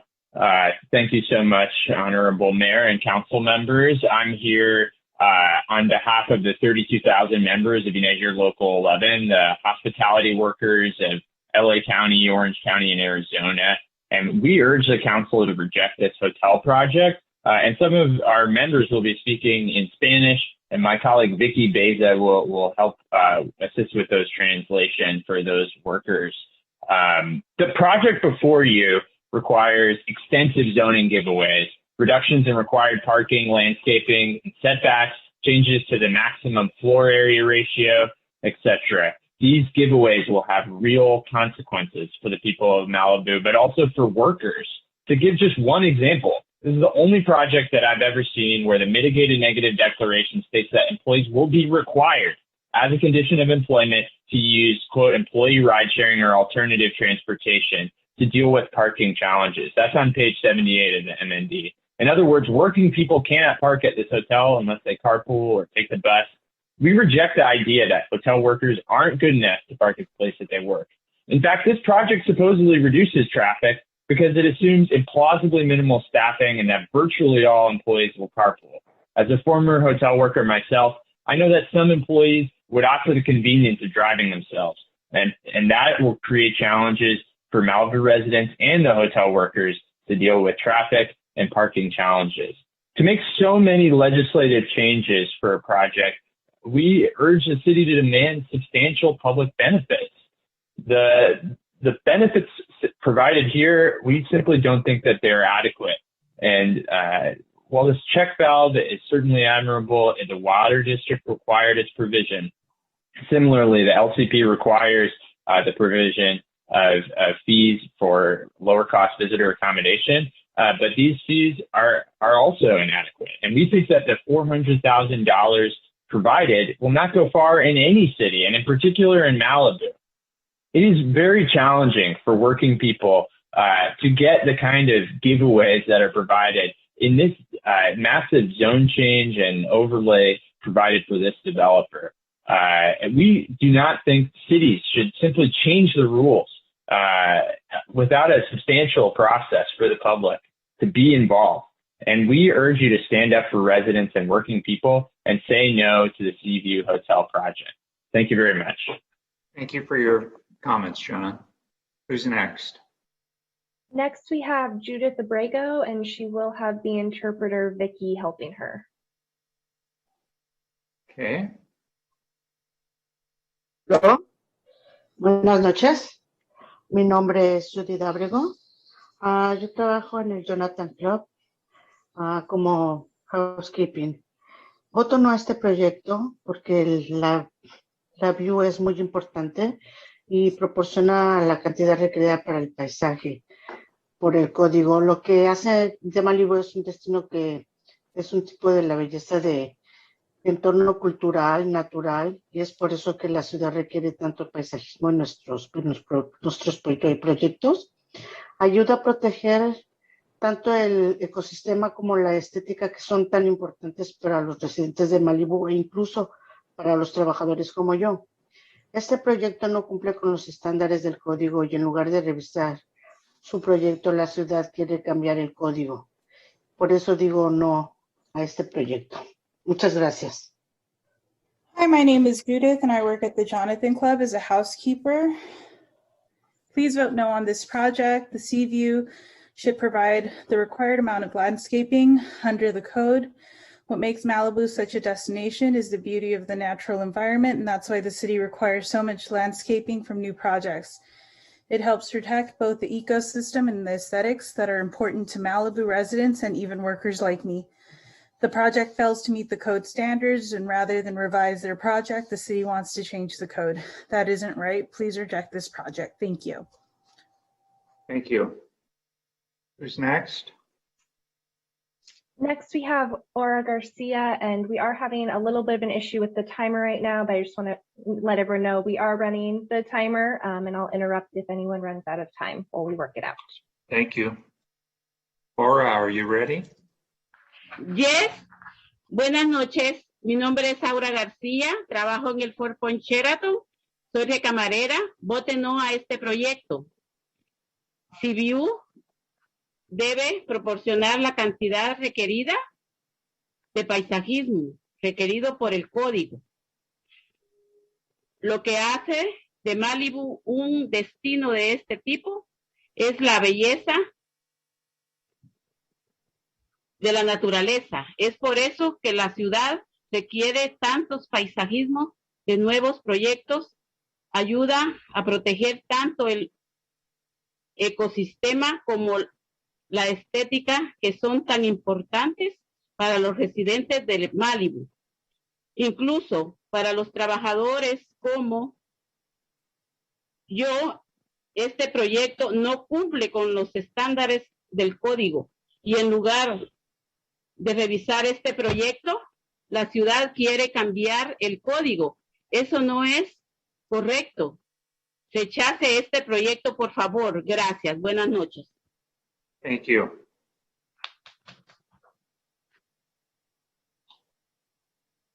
Is the translator ready? Yes. Hi, my name is Judith Garcia. I'm a housekeeper at the 4 Points by Sheraton. Please vote no on this project. The Seaview should provide the required amount of landscaping required under the code. What makes Malibu such a destination is the beauty of the natural environment. That's why the city requires so much landscaping from these new projects. It helps protect both the ecosystem and the aesthetics that are so important to Malibu residents and even workers like me. This project fails to meet code standards, and rather than revise their project, the city wants to change the code. This isn't right. Please reject this project. Thank you. Thank you. And our next speaker? Yes, we should have Dina, but I don't see her in the meeting at this moment, so we'll move on to Yasina Reyes. Yasina, are you available?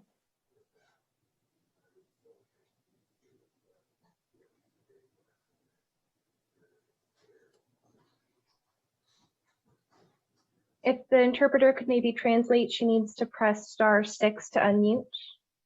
Cristina, si estás en la línea, tienes que oprimir estrella 6 para sacarte del modo de mudo.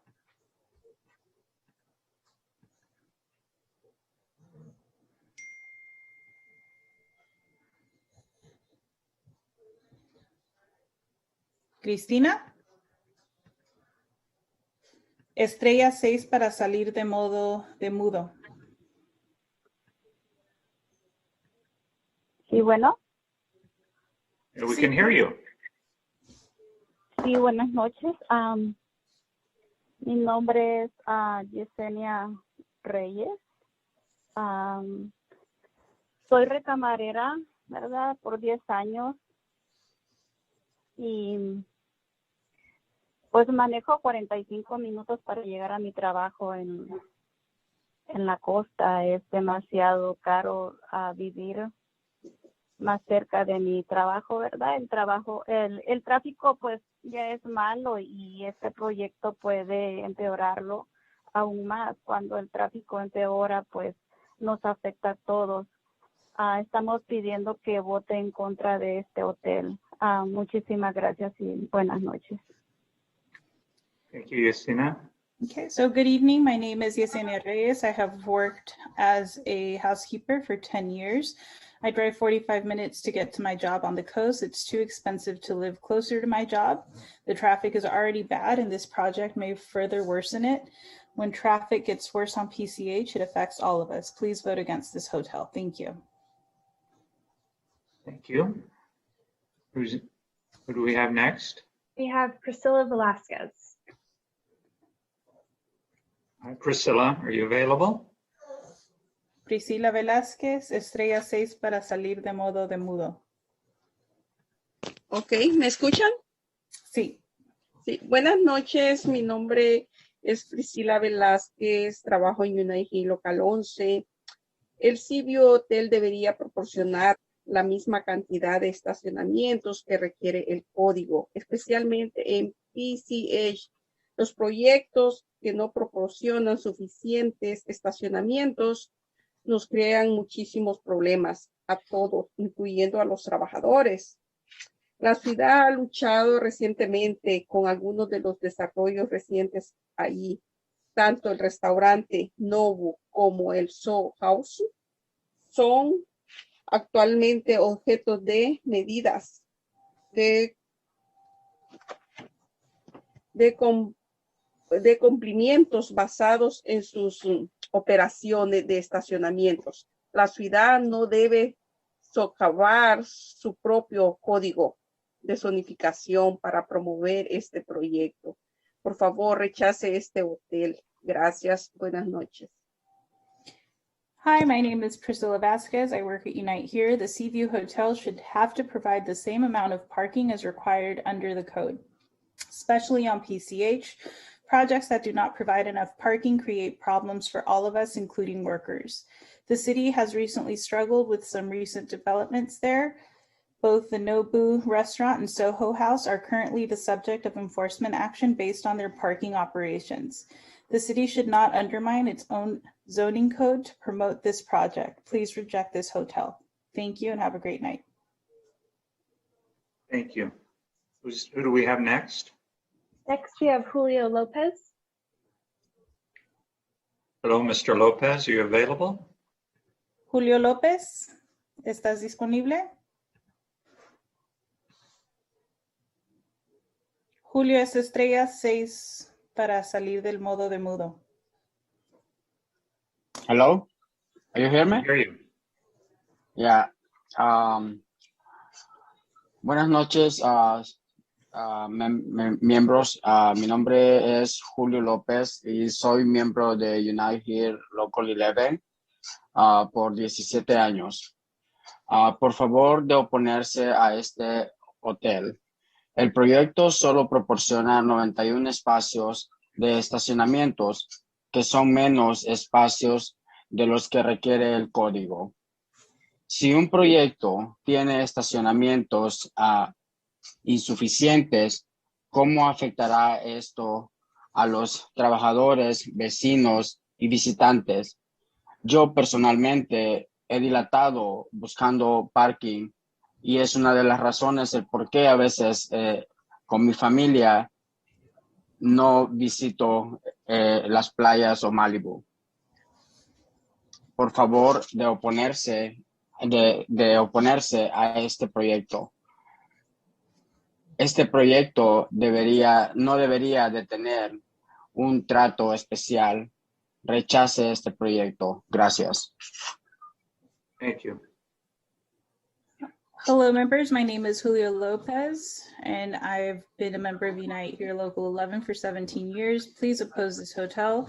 This project would only provide 91 parking spaces, which is fewer spaces than the code requires.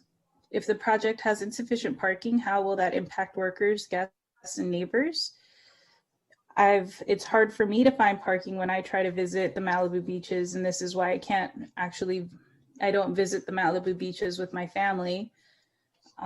This project should not get a special break on parking. Please reject this proposal. Thank you. Who's next?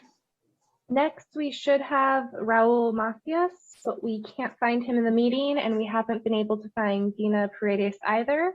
So we can try to circle back to them at the very end if the interpreter would still be available. Yeah. Raúl Macías, ¿está en la llamada?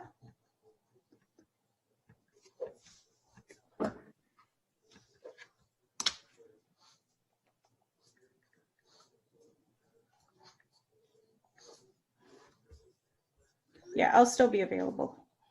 Okay, we'll come back to them, and our next speaker will be Yahira Reyes. Yahaira Reyes. Hello, can you guys hear me? Yes. Hi. I'm sorry, give me a second. So, good evening, council members and mayor. My name is Jahida Reyes. I work at Hotel Figueroa as a room attendant in housekeeping. Please oppose this hotel. The project would only provide 91 parking spaces, fewer spaces than the code requires. For the employees and for people who actually work in that area, it would be very devastating. I know that before I worked at the hotel, it was very hard for me to go through PCH. I would have to leave my house super early, and that was just on a regular day. Now, during construction, I can just only imagine how congested and crazy that'll be, not just for workers, but the residents. That's their home, and we have to respect it. It's not easy to find parking, even just to go visit. And this project should not get special break on parking. Please reject this proposal. Thank you. Thank you. Who's our next speaker? Our next speaker should be Myrna Mulatto, but I don't see her in the meeting, so we'll move on to Mark Alcala. Hi, Mark, are you available?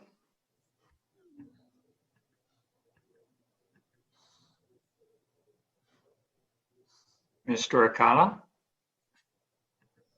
Hello. Yes. Hi. Good evening, Mayor and Council members.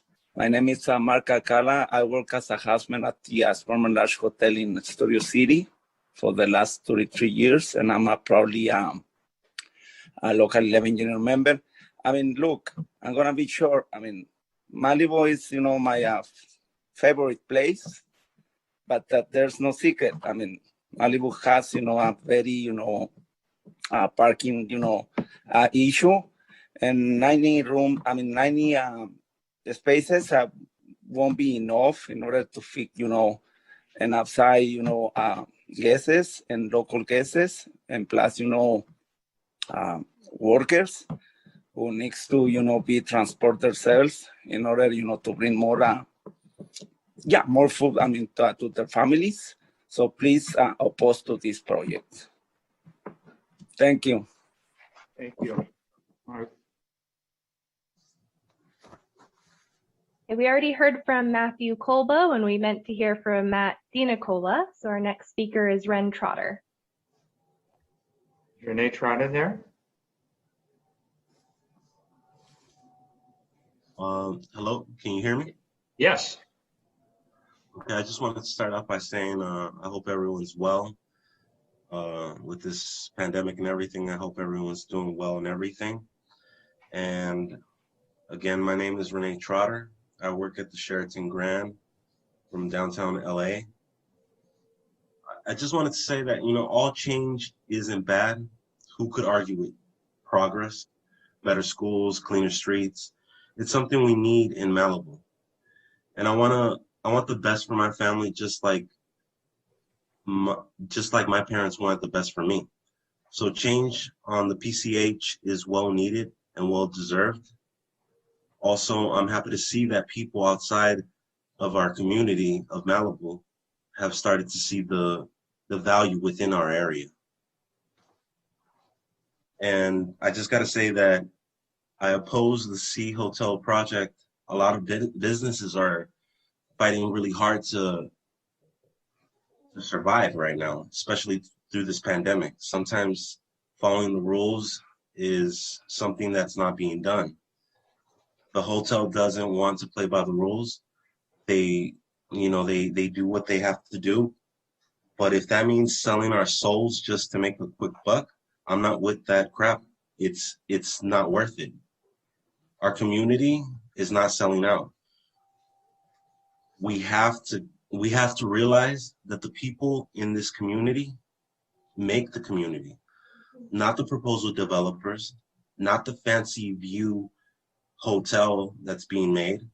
It's the people that make the neighborhood. If you lose the people and you run them out, then you have no neighborhood, you have no community.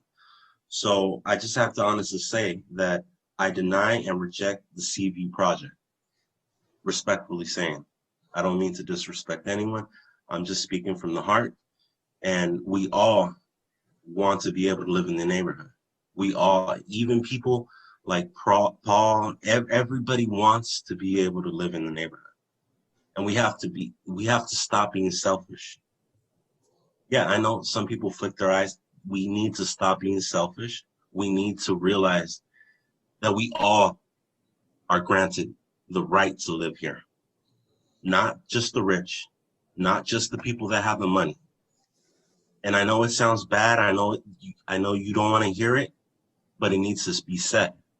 You need to take everyone into consideration, because if you don't, then you just push people out and you constantly do it. Progress is good, but if you have everyone in it, because if homelessness increases because of the fact that you are raising the rent, that is an awful thing. And God has the tendency of seeing Renee, those things. stop your time. All right. Good night. Thank you, Renee. Our next speaker is Claudia Aguilera.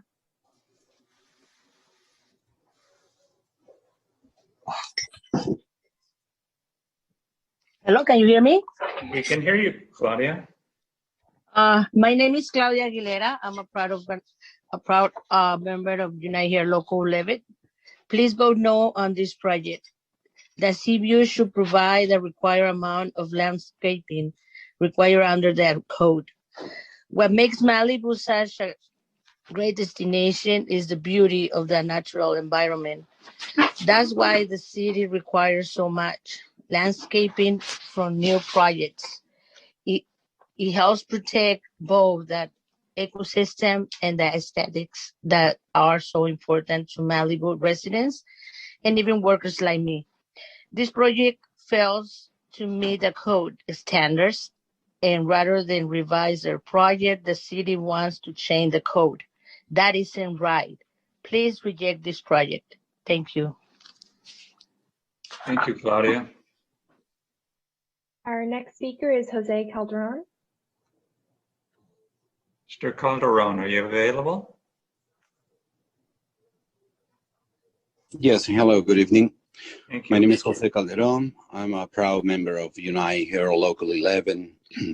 And I don't think I have to be a Malibu resident to say my statement, although I'm actually a regular Malibu visitor, same as hundreds, if not thousands of our members too. I opposed to this project because the benefits proposed by this project are not enough.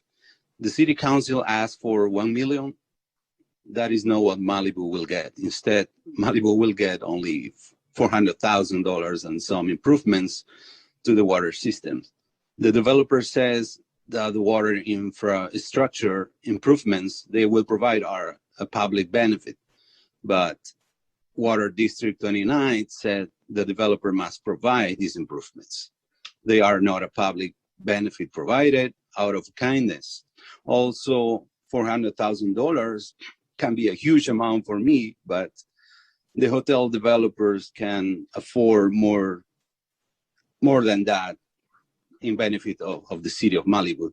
And on top of that, how many units of affordable housing can you build in Malibu with $400,000? Please reject this hotel. Thank you. Thank you, Jose.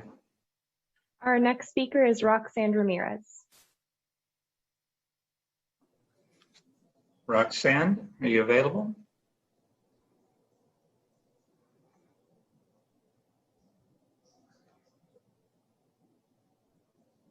Roxanne, you should be seeing a pop-up asking you to unmute. I'm so sorry. Can you guys hear me now? Yes, we can. Thank you. I'm sorry.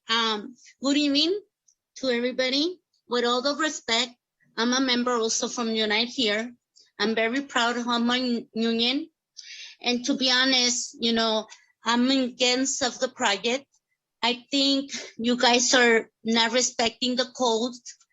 And I think it's not enough parking for workers and also visitors. You know, I love going to the beach. I love being in Malibu, but it's impossible. It takes forever for me to find a parking. And the tickets are very expensive. And I believe you should do the correct thing I'm against of the project. Please hear us. And thank you for your wonderful night. Bye. Thank you.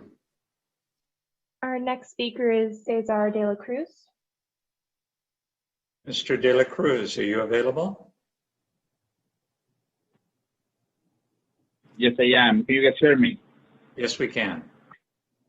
Hello, my name is Cesar de la Cruz, and I'm a member of United Local 11. Are you opposed to this CB Hotel project? A lot of business are fighting for and hard to survive right now. Sometimes it's hard to follow the rules, but we all may do. This hotel doesn't want to play the rules. So even right on, this hotel is bigger than the cost allowed and it doesn't have the green spaces or parking required by the law. Don't accept this development proposal. Do the right thing and reject this project. Thank you so much and have a good night. Thank you, Cesar. And then I also have Vicky Beza signed up to speak. She was acting as the interpreter. Vicky, did you have your own comment?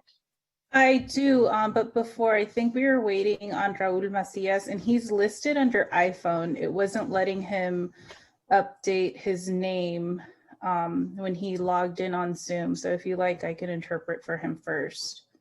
Yes, we'll ask him to unmute. He's listed under iPhone. Raul? Hello? Hello, can you hear me? Yes, we can. Okay, good evening, everybody. Sorry, I couldn't do this thing with the iPhone right now. It's just crazy. Good evening, everyone, council members and mayor. My name is Raul Macias. I work at the Holiday Inn as a bartender. I would like you to please oppose this project. The project will only provide 91 parking spaces, which is fewer spaces than the code requires. If a project has insufficient parking, workers, guests, and neighbors will be in deep trouble. Myself, every time I drive down Pacific Coast Highway and try to find a parking, it is really hard. Well, if the project is approved, it will be even worse. This project should not get a special break on parking. Please, do the right thing. Please, reject this proposal. Thank you, and you guys have a good night, okay? Thank you, Raul. Hello, council members. So yeah, my name is Vicky, and I'm also a member of Unite Here Local 11. And going back on what my coworkers and fellow members of Unite Here have said about the project not providing enough parking spaces, I absolutely love the city of Malibu. I mean, my husband actually proposed to me there 6 years ago, and we don't live too far away. But just heading over to the city of Malibu is so difficult. Like, we can't find any parking. You know, luckily we have been able to visit the restaurant where he proposed, but even then the parking at the restaurant where he proposed is crazy. So it's, you know, it's not fair that, you know, these projects get special breaks on parking. And I really hope you reject this proposal, just because, you know, it's not fair that these big companies get, you know, these breaks just because, you know, they have the money to do so. Meanwhile, you know, people like me that want to just visit and reminisce and have a romantic night out with my husband can't find not one spot. And then the only availability that this place is going to have is only valet parking. It's not even something that, you know, a day-to-day person, not a Malibu resident, wouldn't be able to, you know, usually afford. Thank you. Have a great night. Thank you, Vicky. Our next speaker would be Jose Avalos, but I can't find him in the meeting, so we'll circle back and we'll hear from Jefferson Wagner. Hey, Jefferson, can you hear me?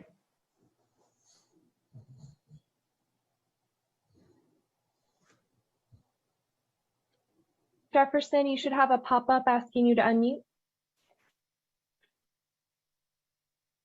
Yes, I found the pop-up. Thank you very much. Good evening, council members. Thank you for your time and consideration of this project, in which I am 2 doors down with my retail business for almost 50 years. A lot of the buildings that were approved in this area were prior to Malibu cityhood and approved by Los Angeles County. Many of the criteria that were available to the developers at the time were satisfied at the time. This evening, you're looking at the project with each of your planning commissioner appointments opining and giving their interpretations of a fair and evaluated way to move this project forward.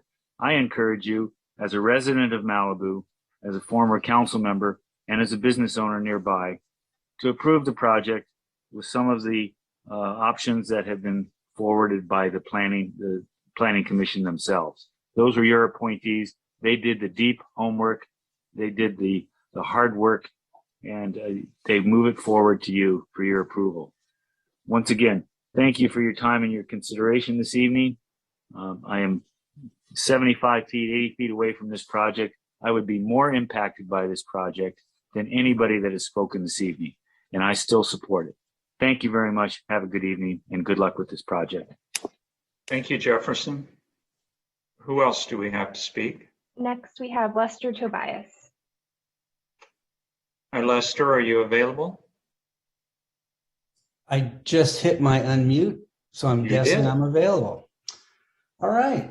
Hi again. I'm sorry, man. I'm stupefied because I have supported this project since its inception, and Norm has always asked me if I would write a letter or come and speak, and I've always sort of written letters, but never wanted to hang out for one of these things. And it turns out that, you know, I've got an appeal coming up the same night, so here I am, and I'm putting my thoughts together, and I'm watching something I've never seen before, which is a union come down and attack a hotel in Malibu, and I don't understand why, and I don't know enough about it to pontificate on it. I'm just saying my thoughts have been scrambling as I've been sitting here listening, and I'm feeling bad for Norman. I'm feeling bad for the people in Malibu that realize we have very few shots at a hotel that isn't actually going to impact our city as much as any other new development would. I've always said this was a great project because it's 70% built. I also understand that he does meet the parking, and we're doing no off-site valet parking, which, as you guys know, is a little bit of a pet peeve of mine. And so I'm just going to wrap it up by saying I am 100% in favor of this project. So that means I'm also in favor of whatever Norm is saying he needs on these special conditions to make this thing work. I'm kind of with John Curtis on that. So, and Chris Frost also at the start. So I'm going to end there. Thank you very much. Thank you, Lester. Do we have anyone else? Yes, our next speaker is Vitus Mater. Hey, Vitus, are you available?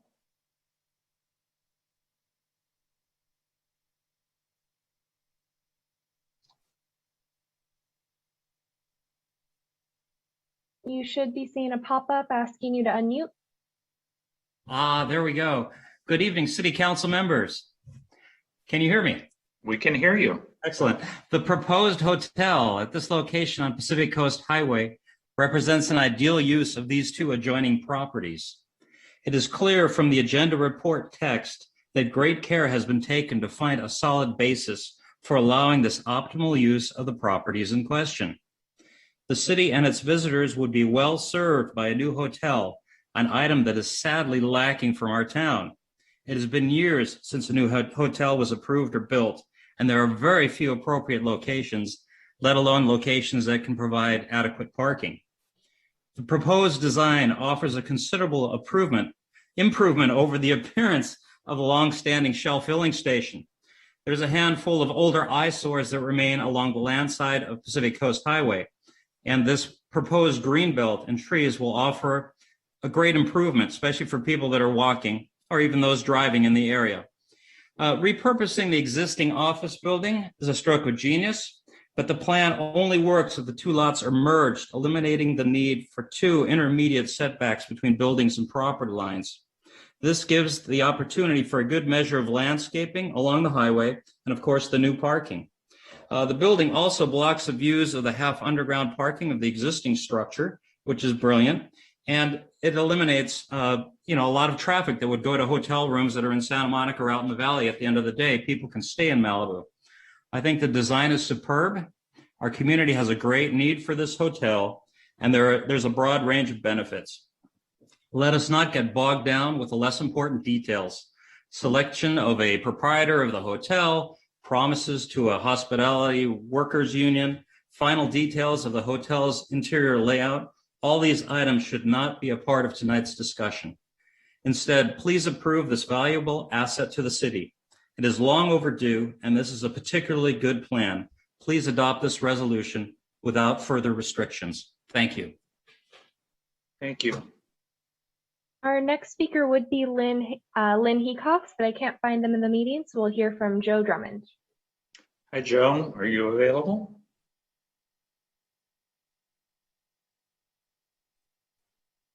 Hi there. Can you hear me? We can hear you. Okay. I signed up to speak to continue what I tried to say during public comment, which is why I was supporting the continuation of the Seaview Motel or hotel item. And I feel that commercial building always gets special treatment in Malibu when it should be the environment and traffic and parking issues, which are a danger to residents and all travelers on PCH. This project has not been in development for years. I recall Norm Haney just bringing it up only a year or so ago at a city council meeting before it even went to city planning department. So it seems that it's been fast-tracked, not at a slow pace at all. The hotelier shouldn't be able to buy a fast-tracked approval with a large donation to the city when it doesn't meet LCP limits and codes. Another hotel project across Nobu and Soho House, which also has serious current traffic and parking issues, will even bring more parking and traffic accidents and issues to an already extremely busy area on PCH. It exceeds all the LCP floor area ratios, going from 1.15 somehow to 0.52, and doesn't have the required parking spots for codes. And the solution is to make the hotel have its own overlay district to bypass the laws and codes of Malibu. A 6-story hotel with inadequate parking does not fit the vision and mission statement of Malibu in preserving unaltered natural resources and rural characteristics. The only benefit is a small amount of money in the big picture to the city coffers, not to the residents' safety and respect to city codes which have been put in place for our safety. To remove any of the conditions such as TUPs to help avoid ongoing noise issues in an already in violation project would be far too lenient again to commercial developers. Thank you. Thank you, Joe. Do we have any other speakers? Our next speaker is Ryan, and then we'll see if we're able to circle back to any of the people we missed. Thank you. Brian, are you available? Yes, good evening. I think I will start off by saying I think I agree and disagree with almost everybody who's spoken, because half of them seem to be co-opted by promises that aren't contained as part of this project or even conditions of approval. I agree with Joe, but I disagree with Joe in that I think Norm's been working on this project in his head for about 20 years. It was just presented to the city last year. So my only discussion with Norm was a phone call. I know where the building is.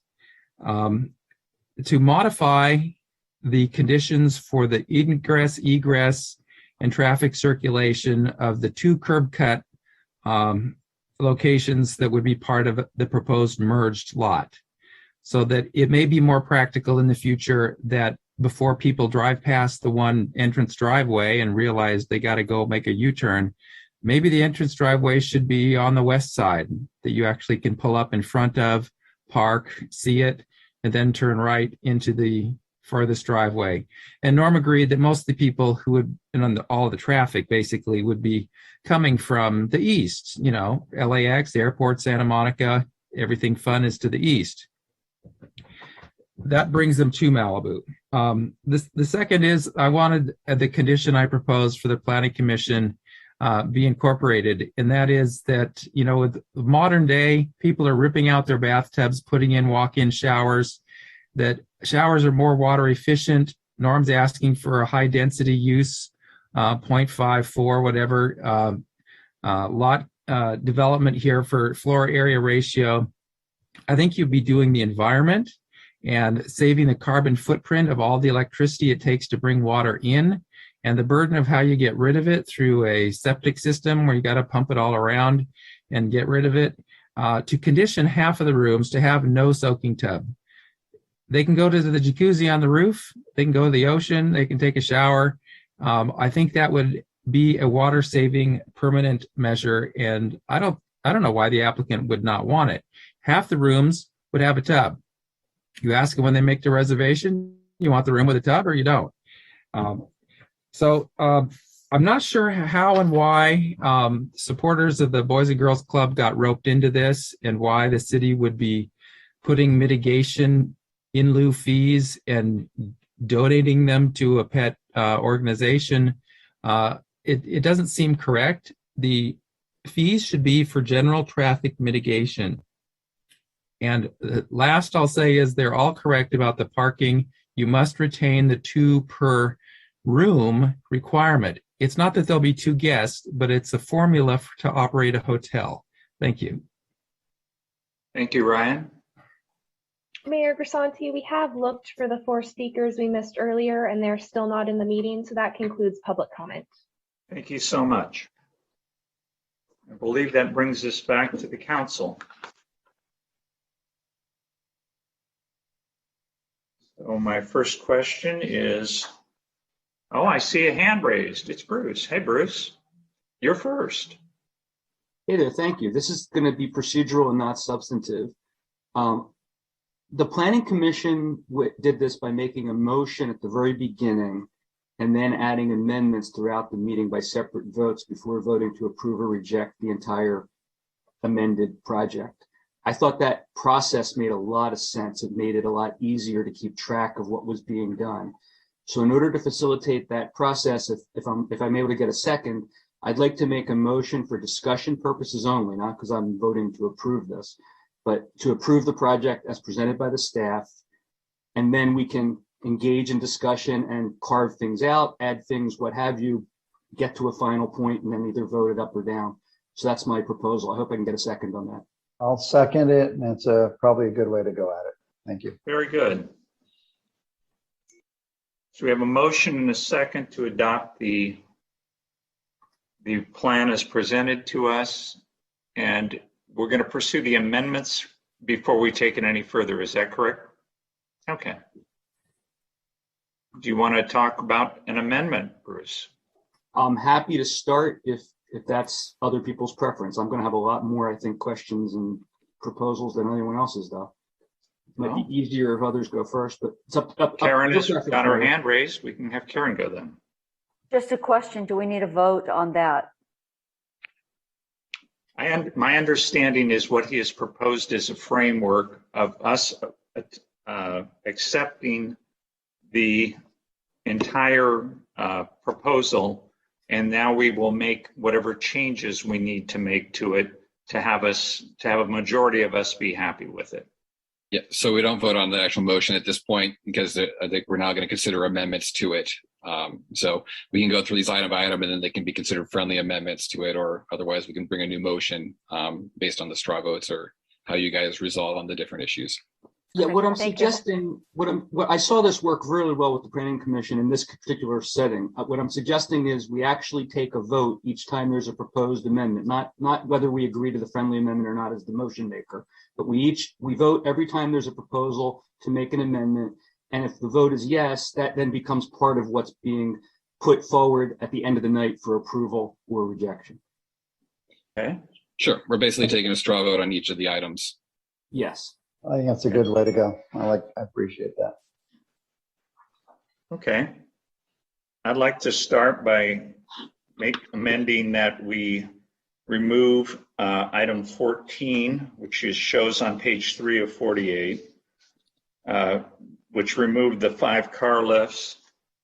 And so the car lifts are located back where no one will see them unless they go all the way up to the top level and look. They're not visible to the people above. The guests may be able to see them if they go out the back entrance of the hotel, but that's my proposal for the first amendment to the thing. And I see Mikey's hand is raised. Geez, too many buttons to push. I'm going to respectfully disagree. And I don't think they're necessary, number one. And number two, it's not, I've for quite a few years been very uncomfortable with going with car lifts. I don't think it's a path I want our city to go down. There's a number of people spoke about the parking here, and probably, in my opinion, from all the studies I've seen, Nobu, Soho House, a few other successful places have showed us where our code doesn't work. When it comes to hotels, though, to have an old code that's 2 spots per room is simply antiquated. It's not at all how parking works in a hotel like this.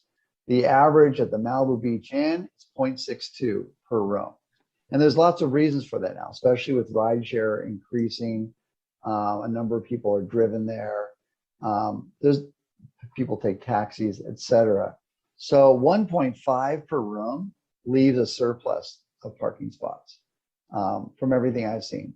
I've also looked at, and I know the owner is apparently in agreement of the leaseholder on the McDonald's site. There is that connected lot there, and I think it's a really smart idea to allow the inclusion of that extra lot, which I'm sure a picture can be brought up here if people aren't aware of it. It's definitely in some of the views.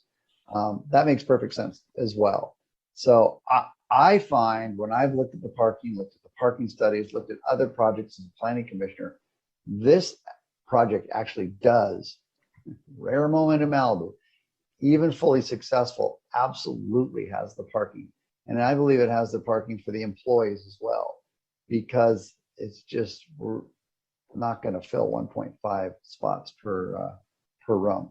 So that's my input on that. I see Steve's hand and then Bruce's. Yeah, I agree with Mikey that the car lifts, I don't think they're a good idea. My reason is they run out of electricity. And if we have a fire, the electricity goes out. How do you get your car down? All right, who's going to get it down? You're going to have people stuck in the hotel and not being able to get out. And I don't think that's a good thing to have happen. So from a safety perspective, I don't think car lifts in Malibu are a good idea.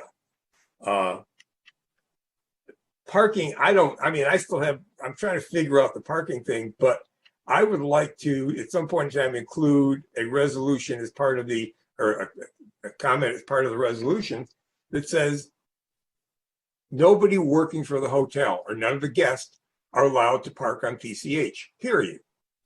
Just prohibit that from happening, because that's what we've got at Nobu. We've got all the employees parking on PCH. They're taking up the spaces from the residents, and they're causing an enormous problem, and we've got no way to fix it.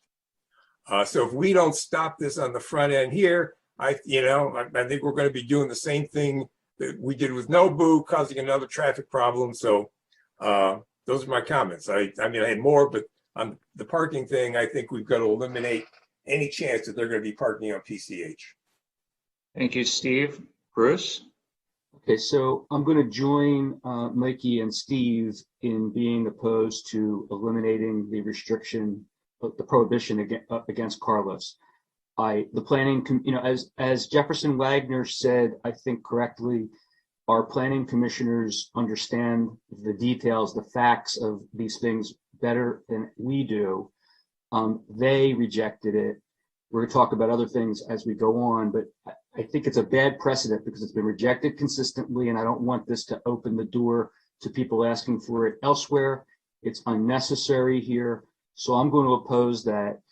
We're going to get to a separate motion at some point. I'm with Steve, not simply on prohibiting parking on PCH. I actually am going to want to ask for a requirement that only in building parking occur for everyone who's using the hotel with a car. In other words, the employees cannot park anywhere other than the hotel. The guests cannot park anywhere other than the hotel. And if you drive to the restaurant, you're going to have to park in the hotel. We don't want to clog not only PCH, but any other streets or parking lots that aren't supposed to be for this property. So I'm gonna join, like I said, the other two in opposing that proposed amendment. Mikey mentioned the 7 spots at McDonald's. We're gonna have to talk about that because that's actually a joint parking arrangement or an off-site parking arrangement, which the Planning Commission also has recommended against. So we're going to have to talk about that one as we go on. I'm going to say I'm not at all convinced that 86 spots, because that's what it is, not 91. 86 spots is adequate for this, but I may be able to get there. I'm not saying that I've decided it's not, because I haven't come close to that, but I think we're going to have to drill down deep on the conditions that have been placed on this project for me to get comfortable that 86 spots is going to be adequate. So my vote on this proposed amendment is a no. Okay, Karen, did you want to weigh in on this? I see your hand is up. Well, I can count to 3, so there we go. Okay. Along what do you with got that's different? nothing for the lifts. So I think we should do what was originally suggested by Bruce, do one thing at a time, and let's not deal with the McDonald's parking spots until we resolve this and then move on, because otherwise I think we're going to get tangled up. That's my comment. Thank you. And I just want to mention that the parking spots on the McDonald's lot are not included in the 86 spaces that are in the report. And if he gets them, it's just a bonus. Yeah, it's not part of the project presented tonight. Right. Okay. What is being requested? What's being requested in the project tonight is 86. Norm amended that by asking for permission to include the McDonald's spots if he can get them. I think he was looking to have the prohibition on a future JUPA being removed, but that's something that could be dealt with when, they could bring a JUPA forward with a CUP amendment in the future. So that would believe was the request from Norm. Yes, he didn't want to preclude it because I would like to be clear to the council that in order to do that, he would need to come back to the Planning Commission, as our city attorney mentioned, with a application for a joint use parking agreement. And we would also need to notice that application. This project has not been noticed with a joint use parking agreement. Right. Okay. Bruce, I see your hand is raised. Yeah. So I don't want to make this meeting longer than it's going to need to be, clearly. But when I proposed that process for going forward, I didn't mean to suggest that we shouldn't at least initially give some overall thoughts that would help us all then understand where we're going to be headed with different amendments. I think that we owe it to each other. I think we owe it to the public. But there was a lot of input, and I think the public deserves to hear a little bit about our overall thought process before we get into the individual proposals. So I'd like us to all just share a little bit about our overall thoughts about this, but if others don't want to do that, I'd understand for the sake of brevity. Can we do that? It looks like Steve has raised his hand. Perhaps he'll do it. Yeah, I'll take a shot at it. The temporary use permits that Norm has requested an unlimited amount of, I have a problem with that. I think that is once we've got rules that go out through the rest of the city, and I think we don't want to change those rules for this one hotel. That said, there are probably ways to give Norm what he needs somewhere down the line. My discussions with city staff have suggested that right now, until we understand what the parking and traffic issues are going to be on PCH and what the noise issues are, we should just hold off on that. Once the hotel gets built, and we get a little more of that information under our belt, Norm can always come back. We can give him a permit to have as many events as he needs. It does not have to go to the Coastal Commission. We control it completely here in the city, but we're doing it in a manner that says we know what we're doing. One of the things I've got a concern with the people who live to the north, there was a noise issue at Soho that they complained about. And when we went in there, we talked to them. We said, here's what we want you to do. Go talk to Soho. You two guys work out what is a good solution. And if you both come back to us and say you're happy with that, we will approve that as part of the Planning Commission. And that's what we did.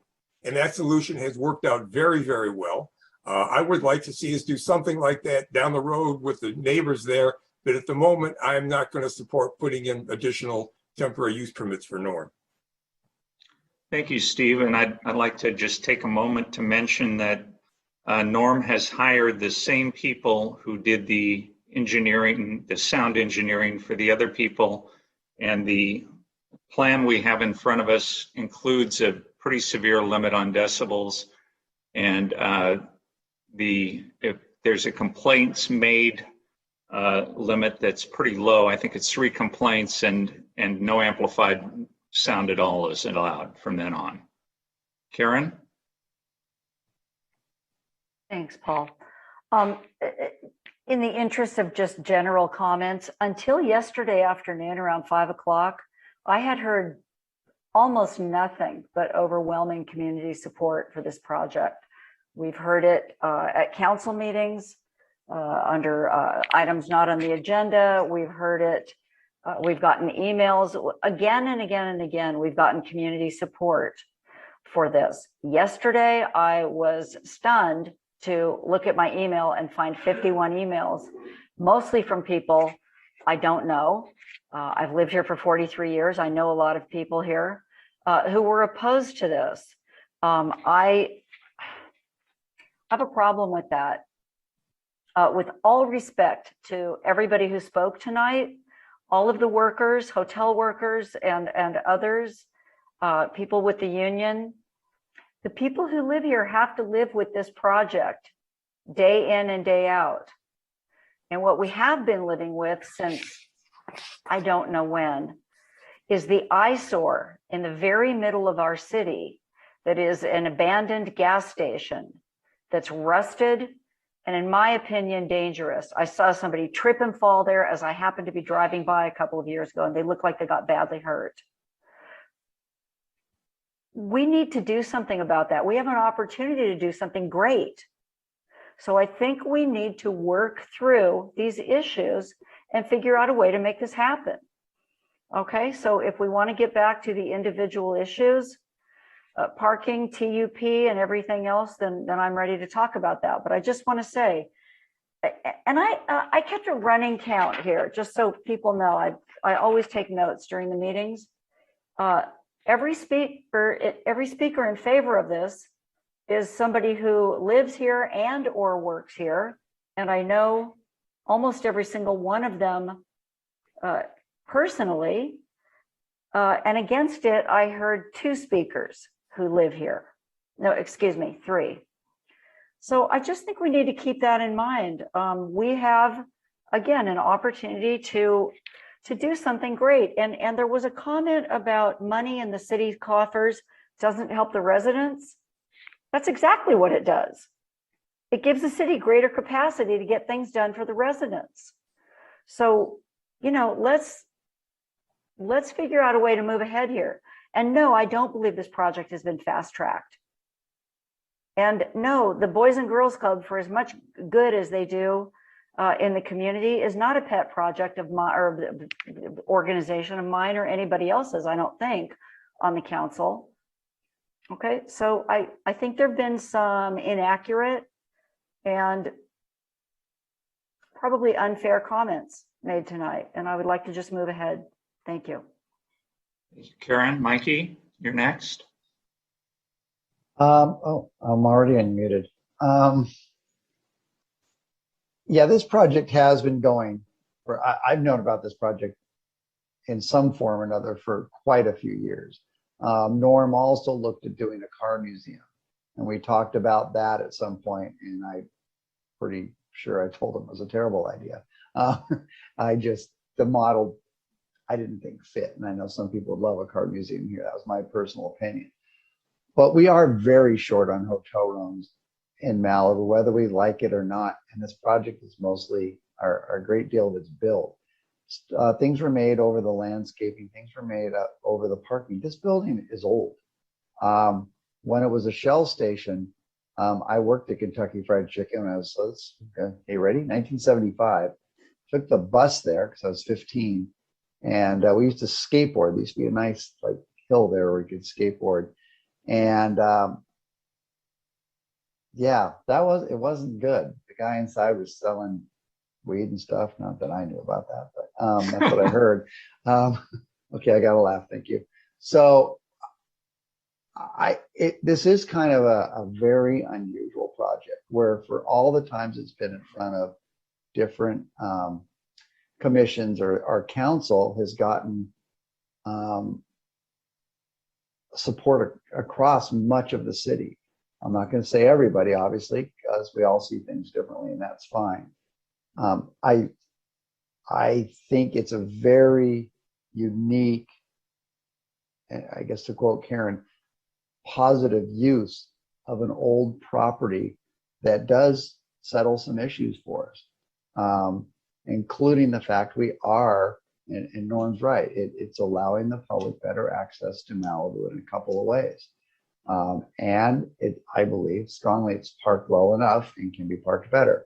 So anyhow, obviously I'm mostly in favor, but I look forward to going through whatever the conditions are and fine tuning this and to what I hope will be agreeing to approve it. And those are my comments as we move forward. Thank you, Mikey. Bruce? Thanks, Paul. So to begin with, I want to acknowledge the many public comments we received, both in writing and tonight orally, as well as previously in writing, even before the Planning Commission meeting. And I also want to applaud Norm Haney for making what I thought was an extremely informative video that allowed us to actually see him make a presentation. It was a great idea in the limitations we're living with COVID. And like Mikey and I think like Karen, I want to get to yes on this. I want to get to yes. And I want to work tonight to get to yes. I'm just not certain yet that I'm going to be able to get there, but I do want to get there. Now, there's plainly mixed feelings among the residents. And I've heard in the past when this was before us in the past, and also during public comment, just 2A comment, there have been many more people that have spoken in favor of this project than spoke tonight. Just from time to time, different people have come forward and said, hey, let's get Norm's project going. Let's approve Norm's project. But I'm not going to say that I've only heard positive comments up till now. I've heard plenty of negative comments as well, both at city council meetings as well as I have my ear to the ground. And there have been plenty of people in Malibu that are that have expressed opposition to this. In fact, more people have done that than have sent in written comments or that spoke tonight. Only a really small percentage of the population has weighed in one way or the other. But actually, if you're going to go by some kind of a vote, by a referendum, more people that have weighed in so far have weighed in against it than in favor. Yes, 55 of them did it in a form email, but they are Malibu residents. I recognize most of the names that came through. I know a lot of those people. I've spoke to them during the campaign. They're genuine Malibu people. They genuinely are opposed to this project. And a number of them are even people who speak here regularly. One example is Joe Drummond. Pat Healy clearly is a person we all know who is opposed to this project. So it's just not the case that the support for this project is almost uniform among the residents. In fact, Pat says we should have a real referendum. I don't support that, but it's an interesting thought. She says we should actually let the citizens decide, the residents decide. But in any event, the mere fact that people signed on to a form email doesn't make the fact that they registered their objection any less meaningful. 55 locals over the past 2 days have told us they're opposed to this project. Notwithstanding that, I still want to get to yes. I really do. A number of speakers tonight said that the city wants to change the law to permit this. That's just not true. The city's desire is going to be whatever we decide it's going to be when we vote tonight. So, and I have certainly not made up my mind. So the city isn't of a mind at all at this point. I don't care about the motives of the people that are supporting it, whether it's because they want to see a donation to the Boys and Girls Club, whether they're friends of Norm. I don't care about the motives of the people who are opposed to it. If they work for a union and they've persuaded people to oppose it because they think it's bad for the employees, I'm not even sure that's the case, but I don't really care about the motives. A valid argument's a valid argument, no matter who's making it, and an invalid argument's an invalid argument, no matter who's making it. And I'm not going to vote to approve this because I like Norm or I like the people that are supporting it, any more than I'm going to oppose it because I like the people that are opposed. Now, the amount of work that went into this is extraordinary. The fact that we're now at this point is a testament to the patience, the diligence, the hard work of Norm, the staff, and multiple other contributors, including interested members of the public. I want to note that I am concerned that it seems to me Norm doesn't have a committed partner or financing for the hotel. I mean, it seems to me this may be a spec application of sorts. I hope I'm mistaken about that. I hope that we haven't been put to all this work and trouble just to get to a point where Norm can then make a decision whether he can go forward or wishes to go forward under those circumstances. But it seems to me I've heard a lot about that. Norm said a lot of things about if I don't get this or if I don't get that, I'm not going to be able to get a partner. We heard tonight from one of the residents, I forget his name, I apologize, who said something to the same effect that, you know, if you condition this too much, the way that the Planning Commission has suggested, Norm's not going to be able to do the project. Well, I hope that's not the case, but our job, as I see it, is not to make this work. Our job is to make sure that if it's going to happen, it works right, not to let it happen. Now, I'm typically opposed to these things. I made that clear during the campaign. I've made it clear repeatedly during hearings, but I like this project. I really do. I like this project. I'm almost done, Paul. My first concern about what's before us is the staff's divergence from directions by both the Planning Commission and this City Council. That goes predominantly to the benefits analysis, as well as to a couple other conditions. I'm troubled, I want to talk about that. I'm troubled about the staff's divergence from what we set, what our prior body set as a command, in essence. Please My be second area of specific. concern, excuse me? Please be specific. Oh, I'm talking about the $1 million versus $400,000. I thought that was pretty obvious. There are other conditions that have been established by the Planning Commission that have been changed in word in the resolution. I'm going to go through them specifically when we look at them one by one. But the resolution does not really capture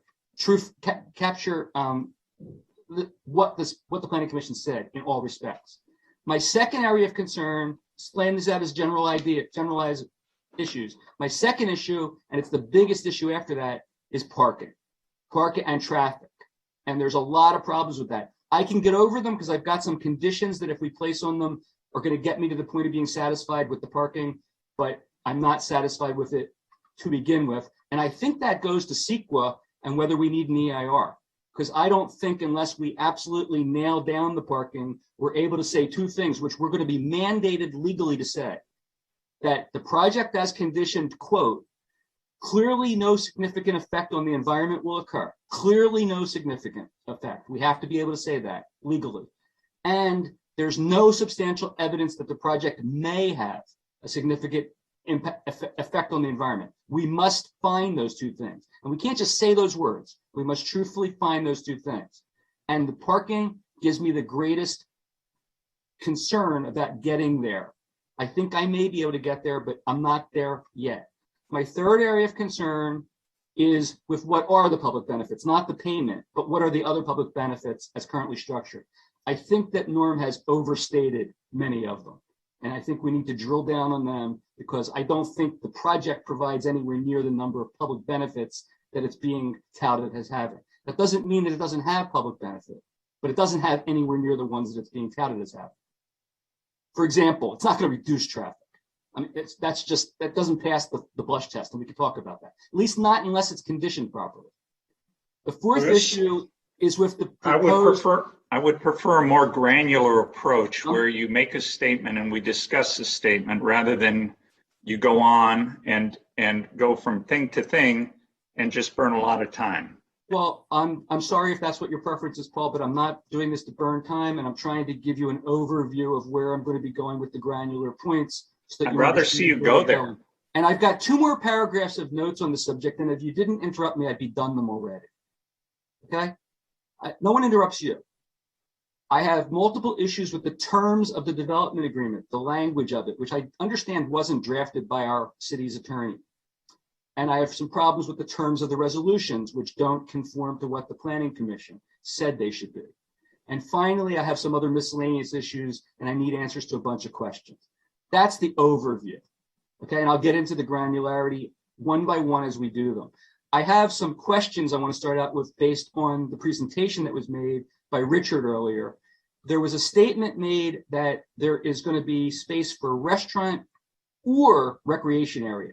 I had understood that the restaurant and bar were basically it, that was the public area other than for hotel guests.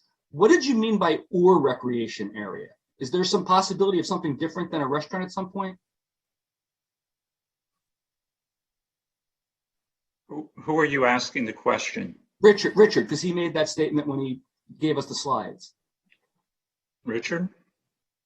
Adrian, can you correct me if I'm wrong, but my understanding was that it was the restaurant, or as Norm was hoping, if there would be that could be an area for an event space. I don't believe there's any plans to have a gym or a meeting room, correct? Well, I think it's also for conferences and things like that. So it's like, an area where people would congregate. And so it would be a multi-use space, I guess. Is that considered recreation as our code uses the term? That was the term that was used in the staff report. But I mean, we can phrase it any other way. I think the code, when it talks about parking, it does talk about recreational areas. And so maybe that's why the term was used. Well, it talks about space for service of food and beverages or recreational area. And I don't understand what is in the plans for this hotel, which constitutes recreational area. And I'd like to understand if there is anything, because I want to understand before I vote to approve this, what I'm approving. Right. So the answer is they're proposing a restaurant that can multi-function as a place that can be used for a conference or an event or something like that. But is there space outside the restaurant and the bar that's going to be used for that purpose? It's the same space. Nothing other than what's approved for the restaurant and the bar. That's right. It's the same area, which is why, from a parking perspective, it seemed to work, because it wouldn't add any additional parking demand. That's fine. I appreciate that clarification. What is the square footage, the total square footage of the restaurant and the bar, with nothing else? I think I'm going to have to get back to you on that to give you the exact square footage number. Okay, that's going to be an important thing to understand for purposes of concluding whether there's adequate parking for the people who are going to use that space. So I'm going to need to know the answer to that. May I jump in here for a second? Sure. Typically, an event such as a corporate retreat or things like that, they actually rent rooms in the hotel, and then they would have their on-site meeting in the restaurant and sprawl out onto the deck in front of the restaurant, if there is a deck in front of the restaurant, if he moves it to the upper area. Well, I appreciate that. Paul, I appreciate that. That's why I'm asking these questions, because that's different than the answer we just got a few moments ago. The deck would also be included in recreation space. And I'd like to understand whether they're limited to the restaurant and the bar, or whether they really have other places in the hotel to use for recreation and beverage service and food service for people other than guests. So the answer is 26,800 square feet. And this encompasses the deck area, the roof top deck, and the restaurant. Yeah, Adrian, I appreciate that. But see, since I did really prepare, I understand that 26,800 feet includes the rooms, the patios, the rooftop deck, as you said. That's not open to the public. I want to understand what's the square footage that's going to be open to non-hotel guests. No, this would be the area that would be open to the public. That's not how I read the staff report. I read that to include every part of the hotel where somebody can get food or beverage served. And it's explained in the staff report that expressly includes the rooftop deck, and the rooftop deck is off limits to non-registered guests. And I think it includes the other areas of the hotel that are off limits to non-registered guests. Okay, let me look into that. I'm confident that at least the rooftop deck is included in that. And I thought I read the private patios and the rooms. Norm can probably answer that. I'm sure he knows. Norm, are you available? Kelsey, is Norm in the meeting? He is in the meeting, and he should be seeing a pop-up asking him to unmute. Thank you. Yes. the rooftop deck, can you hear me? Yes, we can. The rooftop deck is not open to the general public. Okay.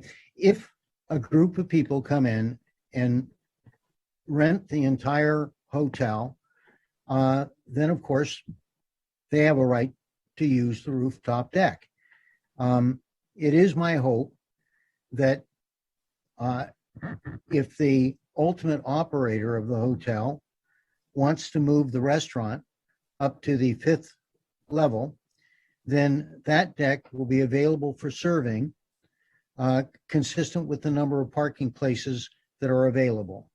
Right now, the serving area in the existing restaurant is, there's a bar, but then the actual serving area is 889 square feet, which requires 9 parking places, because the theory is that half of the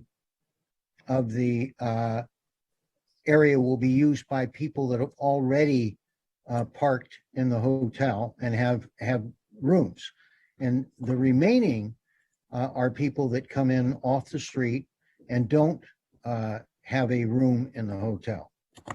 Norm, that's helpful. You've answered my question. So the 26,000 or 28,000 square foot number includes area beyond the restaurant and bar that's open to the public, right? In fact, the vast majority of it. It's completely misleading. Yeah, it includes the rooms, and it's really wrong. Okay, you've answered that question. So let me move on to another question. You just said that you're hoping somebody may rent the entire hotel and then they would be able to use the rooftop deck. Now, you've got 39 rooms. I don't know what the limit of people in a room is, but let's say for hypothetically it's 4 people. Are you saying that if somebody rents the whole hotel, they then can bring 300 people up to the roof? Or are you saying only the people who are actually registered to stay in those rooms can go up to the roof? Only the people that are registered in the rooms. When you say registered in the rooms, if there are 4 people in a room and that's where they're staying, they can go up to the rooftop deck. And what's the limit for people in a room? There is no limit for people in a room. So a corporation can rent the hotel and put 30 people per room and then have a giant party on the roof? Of course not. There's not enough beds. In most rooms, there's only 1 bed, and I mean, they can pull out a couch, I suppose, but let's face it, generally speaking, there are 2 people per room, sometimes 1 person in a room. I've never seen 4 people in a room. But I mean, we have a deck that's 6,500 square feet. It's huge. We also have a rooftop deck that's 4,500 square feet. Together is 11,000 square feet. And if everybody is safely parked, which... Okay, Norm, I look, we're going to be short for time. I appreciate you answered the questions I had. I don't want to engage in a, unless somebody else wants to hear it, I don't want to engage in a whole presentation as to why you support this. I just want my factual question answered, because that's where I need fact answers. So that's helpful. There's about 900 square feet of space of actual restaurant and bar. And actually the code requirement would have been 1 parking space per 100 feet. So if all that's going to be available to the outside public is 900 feet, you actually have the right number of spaces under the code. I have a hard time believing 9 spaces is enough for all the members of the public that come to the restaurant, but that's what I was trying to understand. So shifting gears, this is not for Norm, this question. There was a discussion, I think it was by Richard, of the avoided cost model working out to $400,000. I personally don't think the avoided cost model is the one that makes sense with this kind of project, but there are 2 other models, plus we have the discretion to use whatever additional number we wish. We only can't go below those models, but what do the other 2 models produce as the cost that would have to be paid if either of them were used? So the models. Richard? Go ahead, Richard. Sorry, I heard about three voices there. Norm, were you going to jump in and explain that? Because you had presented me some of the discussion on the other models. I'd rather hear, Richard, your answer, please. Sure. The way the code reads is that the model is proposed by the applicant and the planning department is in a reviewing capacity. And that's what took place here. Now, I would also like to point out to the council that there were decisions here that were made ahead of me, and I think perhaps a better approach to this, and this is an option if the council should choose to go this route, is that in the past, with what has happened with some of these larger projects, is that a council subcommittee was created to review and hold public discussions on the benefits analysis to determine an amount, and also to work through and have more public discussion on the analysis of the documentation provided by the applicant. Got it. Okay, Richard, so is it accurate to say that we do not have before us in any way, shape, or form what the other two models produced because that wasn't done? That is correct. Okay, so for all we know, they produced we know that Norm picked the one that gives him the lowest amount. So for all we know, they produce anywhere from $450,000 to $2.5 million as a proposed benefit if we applied one of the other models, correct? I couldn't tell you the high range. I apologize. Because we don't know. That's exactly it. We'd be speculating and don't want to guess. Okay, I don't see how I can possibly, with respect to the benefits issue, make an informed decision as to whether that's the proper benefit when I don't even know what the statute gives me as other alternatives. And I even know that the statute allows me to go beyond the alternatives. So that's going to be an issue as we go forward. But I wanted to know that answer. I appreciate that you have that. I have one last question that before we get into the other weeds. Page 212B of the staff report, because there's really there's an unnumbered page after 212 before 213. So I'm going to call it 212B. And it was part of what you showed in the slides earlier. It shows parking, the whole parking of the hotel, including the spaces at the McDonald's. Do you have that in front of you? One. Page 2, the page that follows 212 but doesn't have a number. It's before 212. It was before 212? Yeah.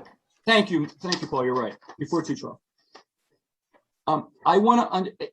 It's fuzzy, so I'm having a hard time looking at it. But are there cars parked in front of other cars on the middle levels?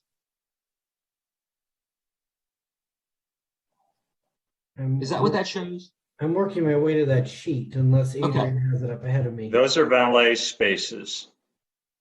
There's 7 valet spaces on the upper, and they're all valet spaces, right, Paul?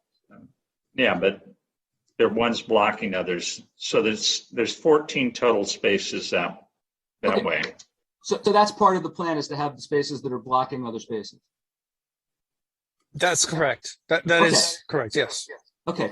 And I just want a confirmation. I think I know the answer to this, but so we saw a lot of beautiful color pictures that show a bunch of grass in the front of the hotel, and this great discussion of the setback being 20-something feet, which makes it beautiful in front. The fact is, all of that grass area is parking spaces, correct? No, there is a landscape area between those parking spaces and PCH. Yeah, like a foot. I believe there's more than a foot of landscape area. But there's going to be 1, 2, 3, 4, 5, 6, 7, 8, 9 cars parked on what's shown as a large grass area. Is that right?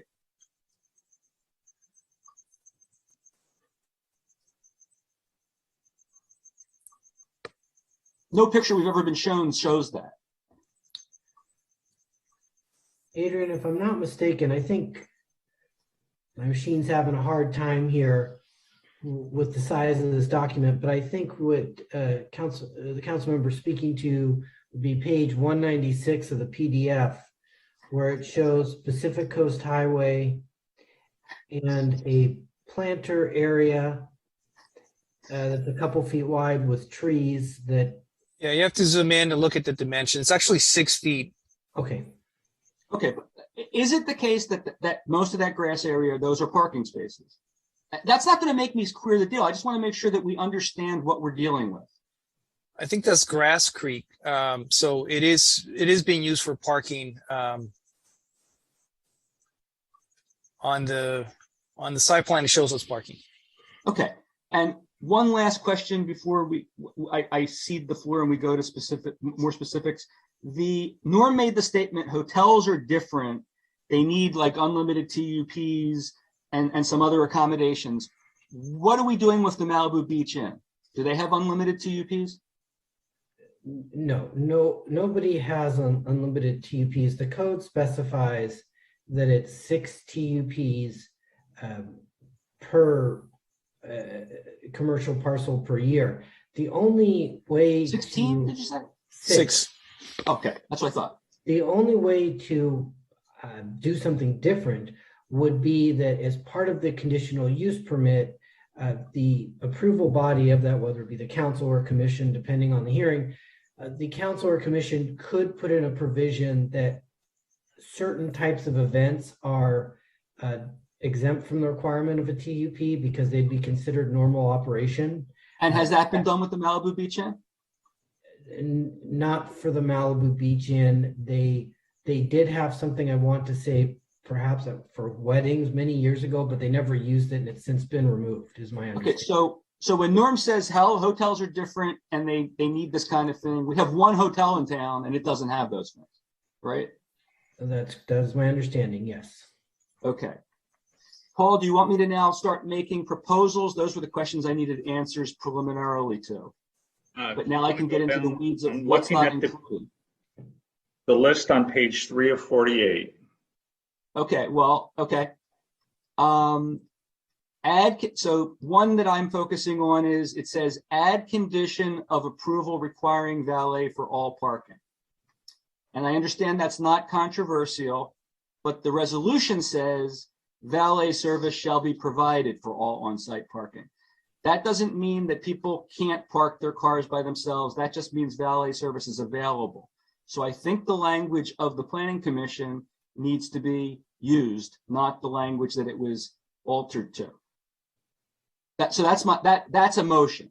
Can we have the language changed so that it says there shall be no on-site parking that is not conducted by valet? As I read this, it says add condition of approval requiring valet for all parking. Am I reading the wrong thing?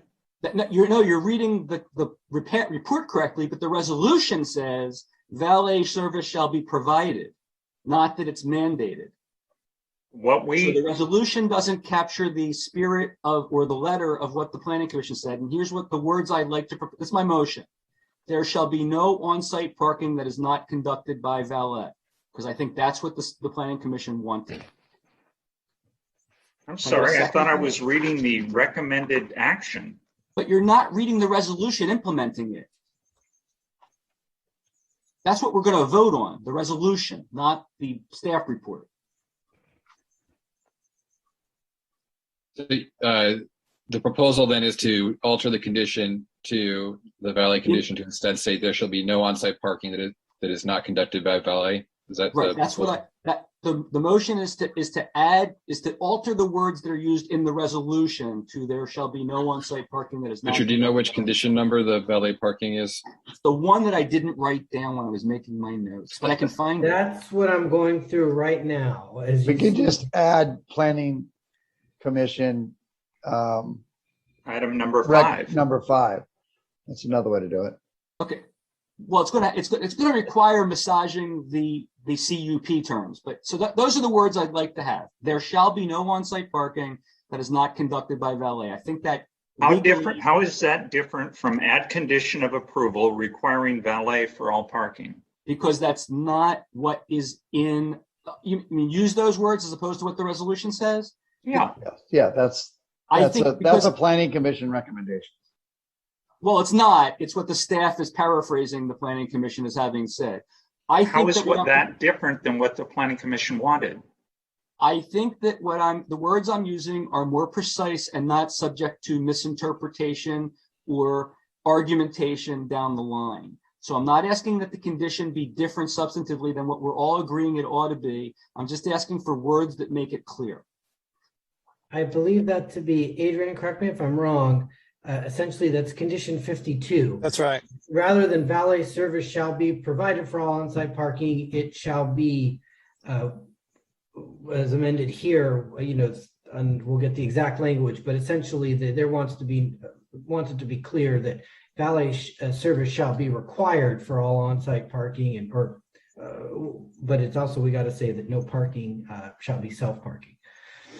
Well, that's no parking shall be self-parking works just as well. I just want it clear that there's a prohibition against anyone parking their own car. The valets must do the parking. That's what the Planning Commission wanted, and that makes sense to me. Okay, so if we take item 52 on page 61 of the resolution and take out the word provided and insert required, we're done. Look, I think we're all in agreement that there should be no self-parking. I'd like to see required language that explicitly says that. Paul, I'm not trying to cause trouble. I truly am not, but I don't understand your resistance to using precise words and using. What's more precise than required? Because that could simply mean somebody could argue down the line that as long as it's available, they're required to have it available. The words I'm suggesting are legally precise. It prevents misinterpretation or argument down the line. That's the point of doing these things right in the first place. What is your objection to there shall be no on-site parking that's not conducted by valet?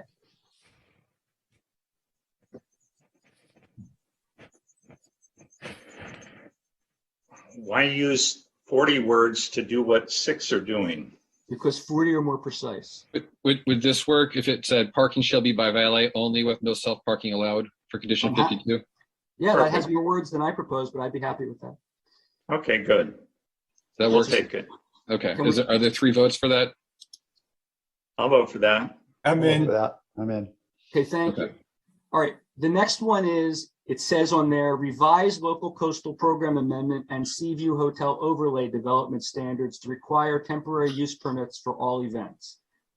There is no provision in the local coastal program amendment or the Seaview Hotel overlay resolution that does that.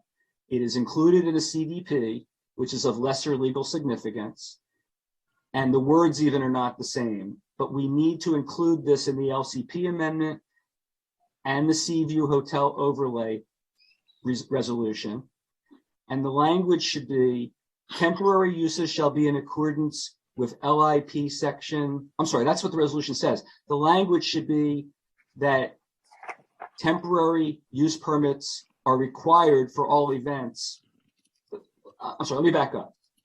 First point, these need to be in the LCP and Seaview Hotel overlay. Do we have agreement on that? Because they're not there at all. Say it again. You changed quickly. Okay. The first thing is the Planning Commission recommended that the LCP amendment and Seaview Hotel overlay include this condition. It's not in them. So my first point is we should agree that these need to be added, whatever they're going to be, to the LCP amendment and Seaview Hotel overlay. It's not good enough that they're in the CDP itself. Trevor, is that the way to go about it? I was just going to ask Richard, is the reason it's not in there is because by default, it's a TUP is required for events unless there's some provision that would, accept them from that. Is that the reasoning there? You are correct. Unless there was something special put in place, but yeah, that was not the direction we were going. And we wouldn't need to have something in there that says you have to follow the law that's already in a different section of the code. Okay, but Steve made the point correctly earlier that if we approve this all now tonight, however we get there, and then Norm wants some change like more TUPs, that's something we can do without going to coastal. I'm not sure it even has to go to city council, but if it's put in the LCP and it's put in the overlay, it becomes a part of this deal. And it doesn't become something that future people can change their mind on. And if we're going to agree that this makes sense tonight, we should agree that it makes sense in a way that it's not going to be able to be altered.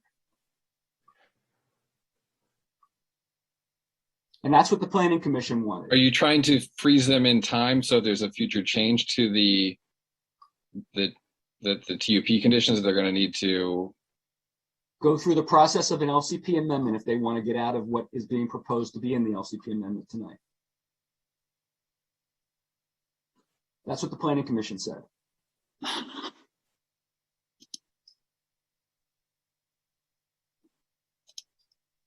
Okay. I'm not feeling we have 3 people in favor of that. Is that correct? I hate to be that guy, but can you just run that one more time? Talk to me? Yeah, sure. Yeah, the planning commission said that, and you can read it, that this provision about requiring TUPs should be included in the LCP amendment and the overlay development standard agreement. They're not. They're only in the conditions of the coastal development permit. I'm moving that we amend the LCP amendment resolution and overlay resolution, if that's a separate one, to include this condition. Trevor, your hand's up. Do you have a comment on that? I had it up from before. I was just that was just clarifying with Richard. The reason it wasn't put in is because this is already required, and then the mayor pro tem was putting forward that he wanted to put it in to the LCP amendment to make it more difficult to change in the future. And does it accomplish that goal? Does it accomplish a goal that we should be doing, Trevor, to have this make sense? Well, I mean, you What's could make the downside? You could make it more difficult for them to get TUPs. The downside is then you have a situation where if you ever change your TUP code, then it wouldn't change for this hotel. You would need to, go through a different process in order to make it apply to the hotel. They need an LCP amendment, and then he's actually proposing it to actually be part of the overlay zone as well. Actually, Trevor, let me just take issue with that last point. If the LIP were changed or the municipal code were changed, that would also affect a change through the fact that they're incorporated by reference in the exact language that the Planning Commission has here. I'm confused. I think we're beating an injured horse here. I don't think so, because we don't yet know where Mikey comes out. Well, here's Trevor. So Trevor and I have been talking about looking at some changes to the TUP code, because to me there's flaws with it. The greatest example, not to go off base here, would be the little art exhibit yesterday. Absolute nightmare for a non-impactful event to get a TUP. Same TUP you get to do the chili cook-off. Makes no sense to me. So I am hoping to bring forward something that alters this. I don't want to that maybe has different classes of TUPs, ones that have, they had no food, no music, they had nothing. They just had a bunch of the art people doing some art. It was, and it was a 2.5 year process. It was ridiculous. Not all of it related to that. So Mikey, I'm with you on that. I'm not proposing something that would lock that out. Okay, yeah, that's what I'm really trying to check on. That if we do kind of fix up our TUPs to make more sense for local art events, for example, that we don't run into a situation where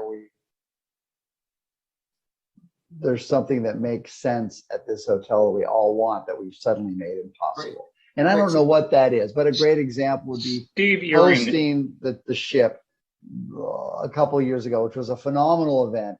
And I don't know if it needed a TUP or not. It might not have been big enough. But to me, there's certain things that could happen there that we all go, oh, wow. My proposal doesn't foreclose that. And it also doesn't foreclose it from applying to this hotel if it happens. Thank you, Bruce. Steve? Yeah, Mikey, let me just, or whoever suggests, I don't think we're going to deal with Norm's issue of having other events at the hotel through a temporary use permit. I started looking at it like a church, right? A church they're there to go to church and pray, I guess, but you can have weddings, you can have bar mitzvahs, because they are part of the establishment, what the establishment allows.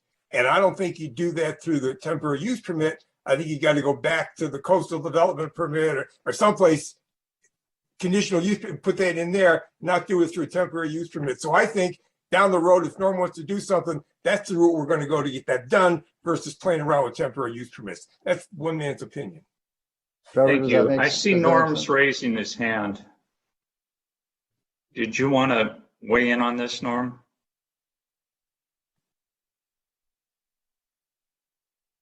Can Norm unmute? You should have a pop-up. Release the Norm.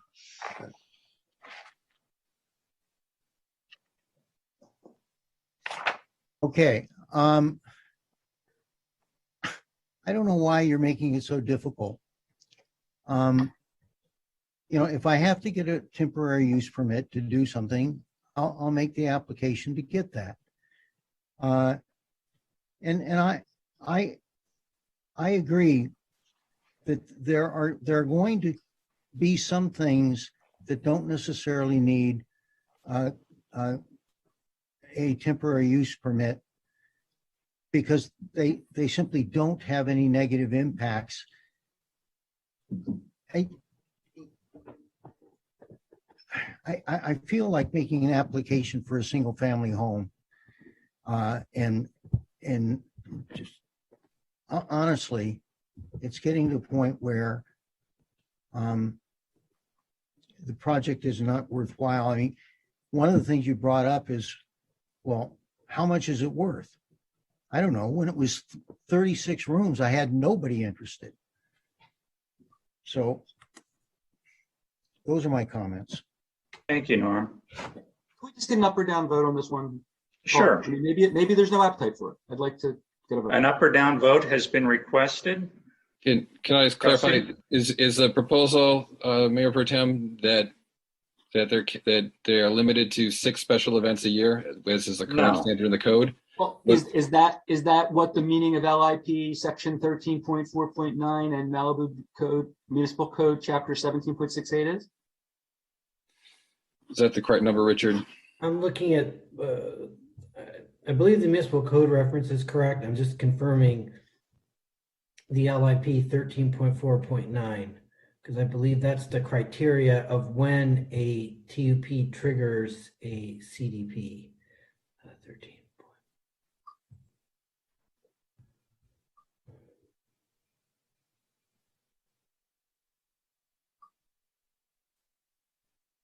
Yeah, 13.4.9 addresses the exemptions of when a CDP is required for a temporary use permit.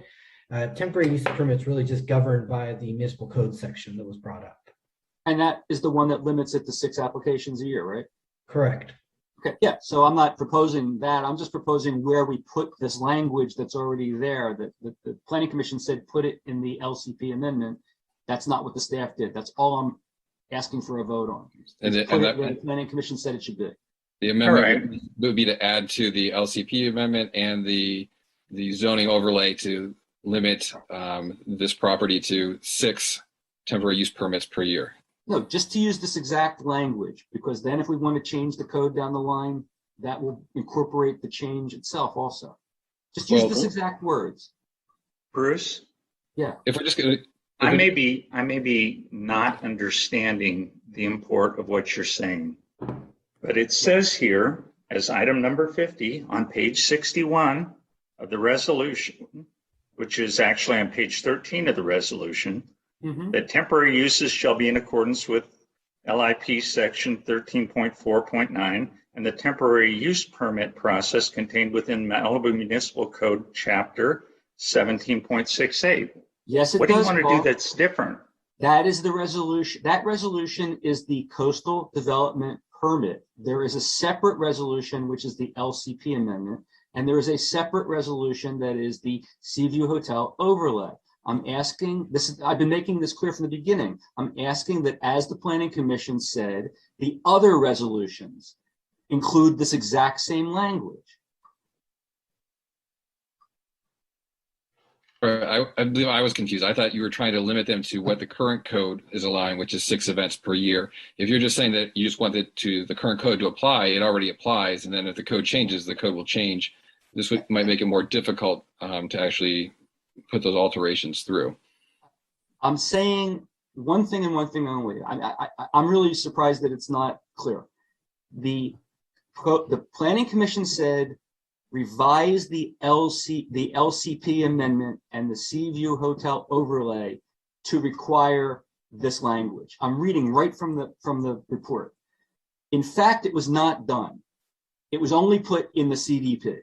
So my motion is put it in the LCP amendment and put it in the overlay amendment, just as it was said to be done.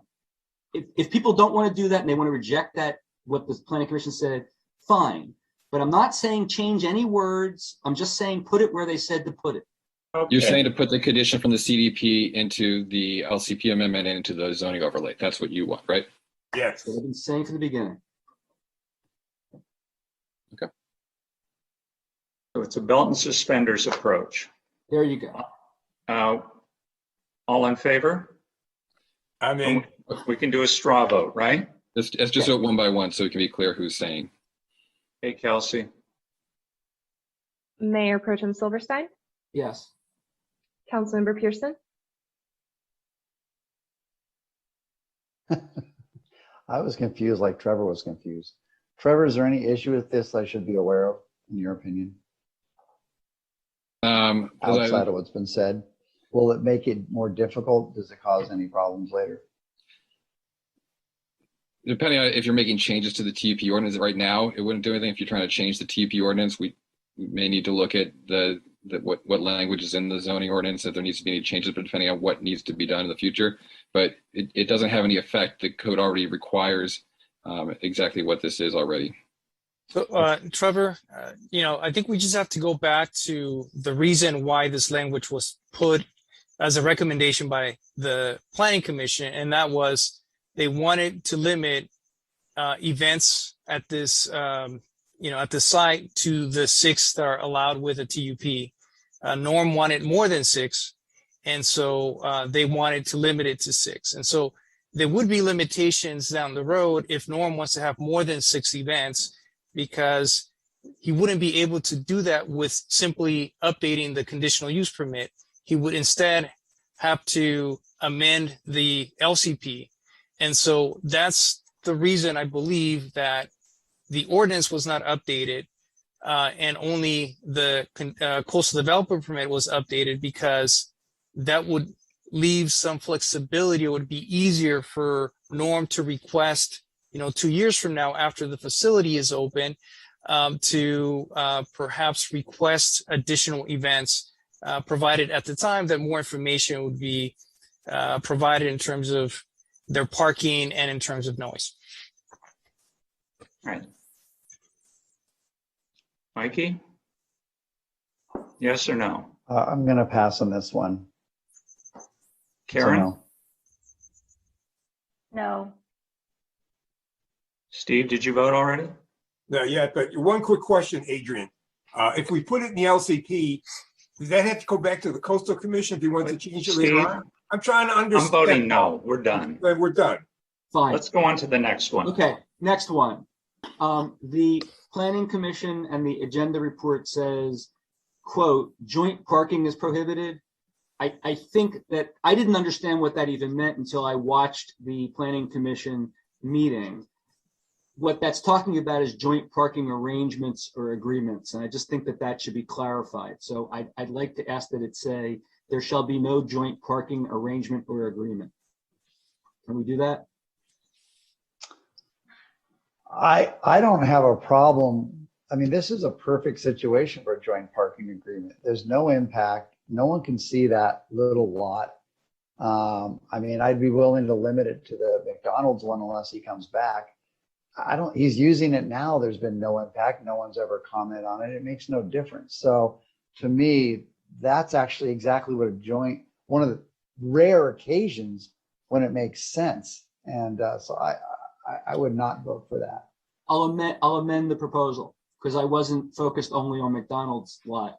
This is basically saying don't go off property and find other places. So can we say that joint parking arrangements shall be prohibited except if he's able to get the 7 spots in McDonald's lot per an appropriate arrangement? I would agree to that, and the ability to come back if there's something new we don't know about. I mean, you should have the ability to apply. I don't know what that would be. That's the only one that makes sense to me that I know of. My understanding is you can always come back to city council, but my only point was joint parking. It's the words don't mean anything. I don't know didn't know what it meant. Okay, let's get the words, the substitute on number 54, the words that you want. My proposal is there shall be no joint parking arrangement or agreement other than the possibility of the 7 spots on the McDonald's property if they can be legally secured. I'm good with that. Sure. I'm in. Okay. Okay. Bruce? Yes. Can I just, you skip one that I think, or one or two that may be important. I'm not doing them in order, Steve. Well, you're not. Okay, I'm sorry. Go ahead. I'll wait. Paragraph 6, the rooftop deck shall be open to registered guests of the hotel only. First of all, the letter S needs to be added. It's guests. That's minor, but it just needs to be fixed. It's a typo. But that conditional preclusion is not stated as to the spa and the pool, even though everybody clearly understands that it is.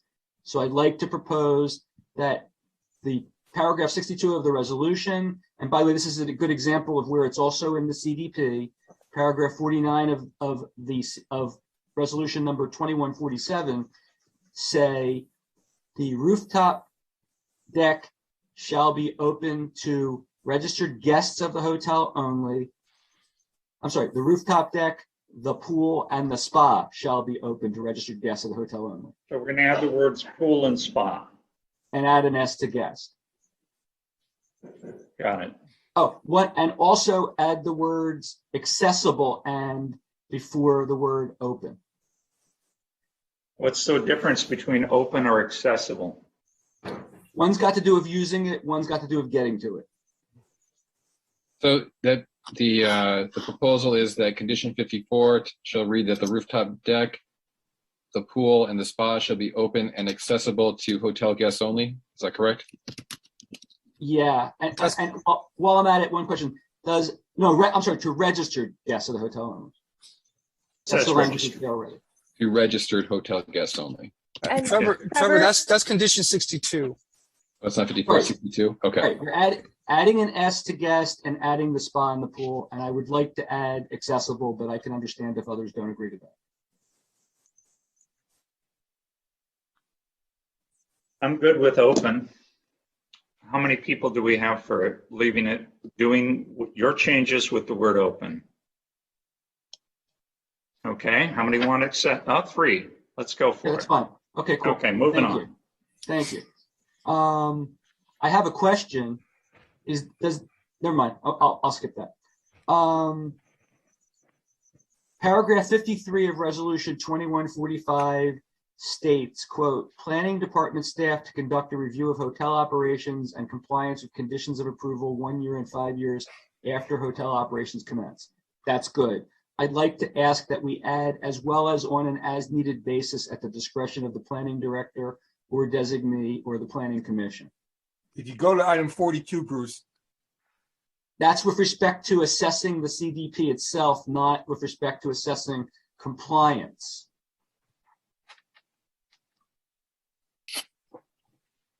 All I'm asking is that we add the provision that says that there's going to be two inspections for compliance, that it add also as well as on an as needed basis, blah, blah, blah. The same words that are used as to checking to make sure the CDP is proper.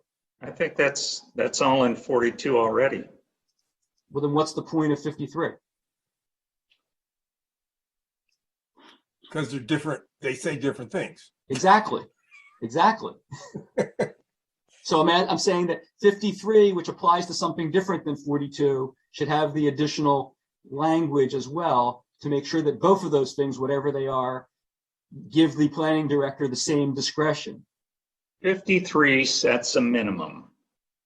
The minimum thing that has to be done is a 1 year and a 5 year. 42 leaves us open to go in there every week.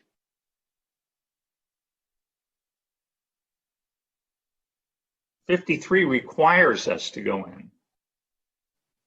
Am I wrong? Yeah, 53 is set up to be of a staff evaluation for compliance. All right, I'll withdraw that one. Okay. Next one. Thank you, Paul. Next one. There's a prohibition against public use of private patios, but I don't think it's adequately. Here's the words, and they don't even make sense to me. It says use of private patios for public use prohibited. Which number is that? 56. Maybe someone on the staff can help. I don't have it. Okay, 56. Okay. It says use of private patios for public use prohibiting. I don't know what those words even mean in English. Patios attached to hotel rooms may be accessed by hotel patrons only. I think there's a glitch some here and there, but I also don't know what the word hotel patrons means as contrasted with registered guests, which we use elsewhere. So I'm asking that this be fixed to say that patios attached to hotel rooms shall not be used by anyone other than registered hotel guests. That's fine. Yeah. So that if we limit the first sentence there, and then it's just going to say for condition 56, patios attached to hotel rooms may be accessed by registered hotel guests only. Is that correct? Yes. Do we have agreement on that one? Yeah. Yes.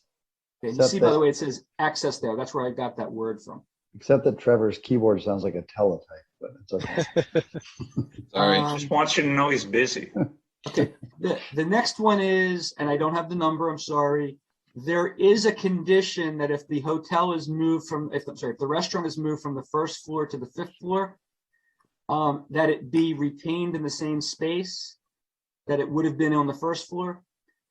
But I was troubled by the words that were used to say that. Here's what it says. Add condition of approval to grant authority to the planning director to approve the relocation of the restaurant from the first level to the fifth level, given that the service area must remain unchanged and exterior walls must be sound tight. I understood from the conversation at the planning commission that they're going to be allowed to have some outdoor seating on the fifth level if they move it to the fifth level, so long as it remains within that same footprint. If that's the case, I don't think this really adequately captures that. I also don't think exterior walls captures it if you're now going outside. I didn't know what an exterior wall being sound tight even means when you're outside on a deck. Maybe somebody can explain that, but I think these words don't really work if he's going to be allowed to move the restaurant partially outside. Well, I'm thinking it means that the inside portion needs to be sound tight, so they could probably have a little music going, where the outside, that would not be permitted. That's would be the impact, right? Correct. So they could have, but how much of the restaurant could be moved outside, and what are we doing with the sound of the outside portion of the restaurant?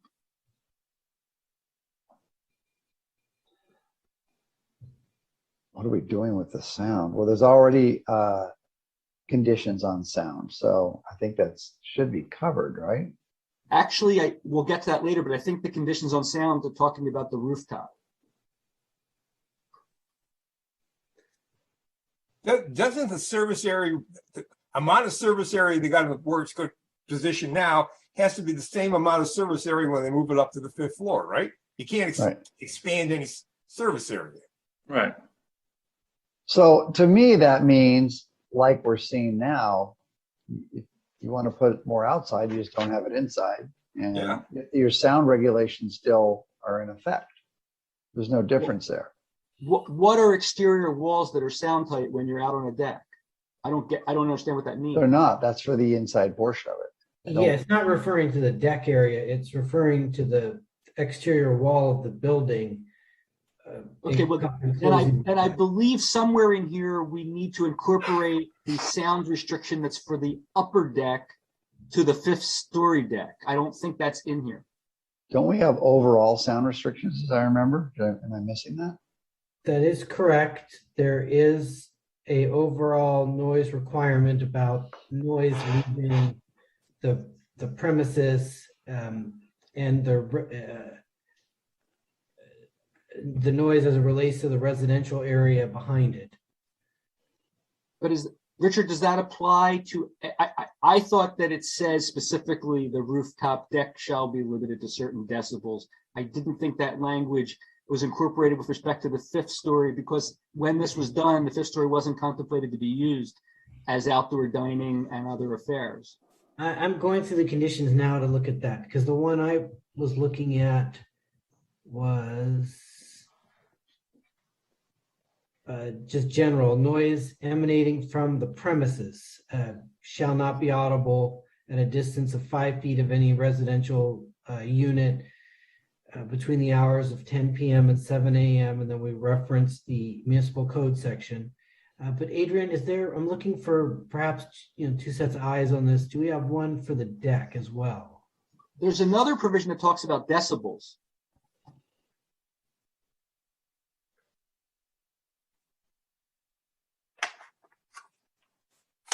Look at page 14 of the council agenda. There's a number of conditions about sound, starting at condition 120, 121, 122, and 123. Do they apply everywhere, or are they just on the rooftop deck? Let's see. The first one says no amplified sound, including a pager system, is permitted, which creates a nuisance. All sound emanating from the site shall comply with the noise ordinance. All speakers shall be down facing, and the sound limiter built into the sound system shall be used at all times. The planning director will have the ability to lower the approved sound level if verified complaints are received. The operator shall cease the use of the amplified music sound system upon notice by the planning director. And I think there's an error here. It should say if 3 sequential violations of the noise conditions. Okay, Adrian, thank you. So that applies everywhere. That's the entire hotel. Yeah. I misread the report then. Okay, I appreciate that. All right. Can we have a provision precluding people who are not registered hotel guests from being served food or beverage or consuming food or beverage outside the specified restaurant and bar area?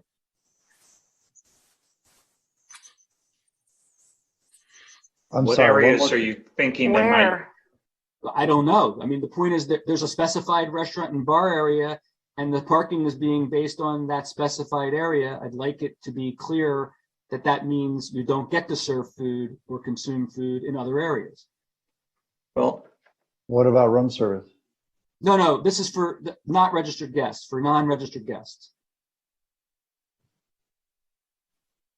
Precluding people who are not registered hotel guests from being served food or beverages or consuming food or beverages at the hotel beyond the specified restaurant and bar area. But you would already have a problem, because then he would be expanding the service area beyond the area that's already designated as service area, right, Richard? Well, would you if somebody gets their food and then walks somewhere else at the hotel and eats it? Well, they wouldn't be served there. That'd be somebody walking out with their food. And goes to a deck that they're not supposed to be on to eat it? Somehow I don't think you do that's have the going to deck be provision already in accessible, there, right? Bruce. So,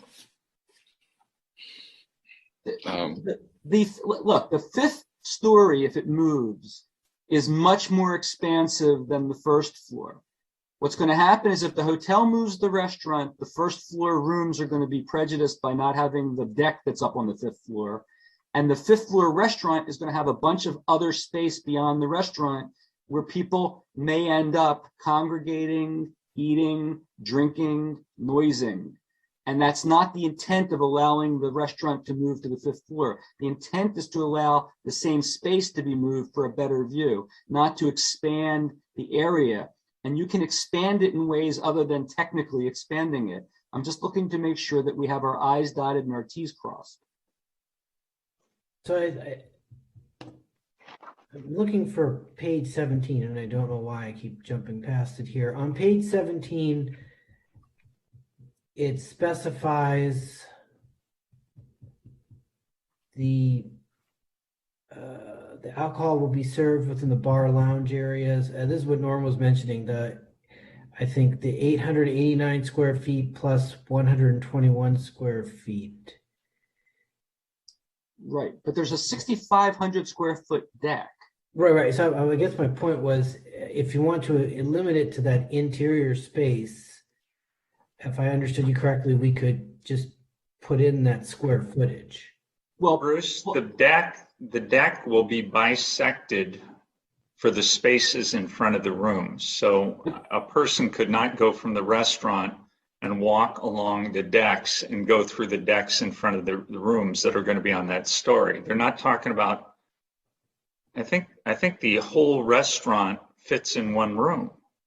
No, I don't think so. Is it 2 rooms, Norm? Norm needs to be unmuted. Can Norm be unmuted? Norm, you should have a pop-up.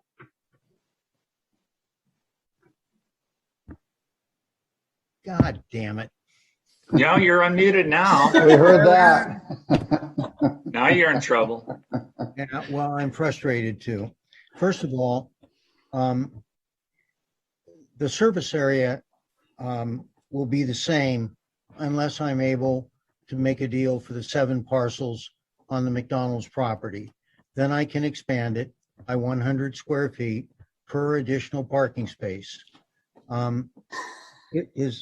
But in terms of the serving area, it will be based upon, right now, it's based upon 889 square feet plus 121 square feet for the bar.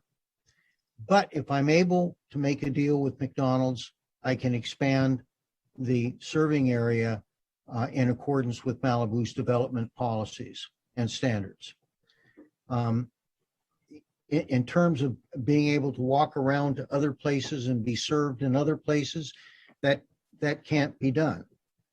I have a certain area that's served on the deck or inside, and the total is consistent with the number of parking places that I can provide. Right now, the number of parking spaces is limited to 9 parking spaces. Does that answer your question? Yeah, actually, something I learned a long time ago in litigation is when you defend something, sometimes you actually create a new problem. It was not my understanding that if you get extra spaces, you get extra square footage of restaurant or bar. There's nothing that says that anywhere in the documentation. No. I had understood the only question was whether you were going to get more spaces because the ones that are in existence may somehow not be sufficient. I think Norm was maybe saying that he could apply then, because he would have additional parking, he could apply for an amendment to expand the restaurant. There's no approval here that would allow an automatic expansion of it if he gets the McDonald's parking. That he'd have to come back once he has that and seek new amendments. I'm trying to get the approval for that. Okay. I understand you're frustrated, Norm, but as I said earlier, I want to get to yes, but my job is to make sure that we serve the citizens, not that we make sure your hotel gets built. Then vote no. I only have 2 more of these before we get to parking. The Planning Commission, I heard this clearly, there was a little discussion about this, agreed that merely planting landscape, especially trees, wouldn't satisfy the requirement of having landscape. But there's no requirement in here that the landscape be mature at the beginning. So I'd like to understand, like, if there's supposed to be a 10-foot tree somewhere, is a 3 or 4 foot sapling going to be satisfactory when this starts? Because I don't read the agreement to say anywhere that it isn't. What are our standards for that, Richard? At present, we don't, unless there's a special condition put on by the commission or the council, we don't have a growth. We were actually looking at doing that as part of our parking as a standalone use. That was something new we were going to add into the code. But at this time, our landscaping requirements are more of, they're for restoration, and they have to do with survival rates, where we monitor the trees and look for survival after so many years. Is there a landscape plan as part of this application? Richard? There is. Yeah, there is. And for Adrian, what page is it? I'm looking for it just now. And one problem with planting mature plants is they generally aren't as healthy, and they won't grow and get to that next level that everyone wants them to. That's one of the reasons you have to allow these plants. If you get them more than like about a 24-inch box, they're done growing, and you now got dwarf trees that you think you're doing a better job, but they don't ever actually mature. So you got to be really careful there. And I believe this discussion, well, Adrian was looking for this. I apologize. I'm scrolling through too here. That discussion of these trees being root bound, I believe, did take place at the Planning Commission when they were considering putting a limitation, or excuse me, an expectation on what size pot would be planted. I recall that discussion. So I could have misunderstood, but when I watched the recording, I thought there was a consensus that potential landscaping as opposed to actual landscaping that's specified would not be adequate, but that was not then included in the terms that were set forth in the resolutions. So it's a situation where there was a consensus reached by the Planning Commission to ensure that the possibility of future landscaping wasn't adequate. It had to be as specified, but that is not then in the language of what's before us.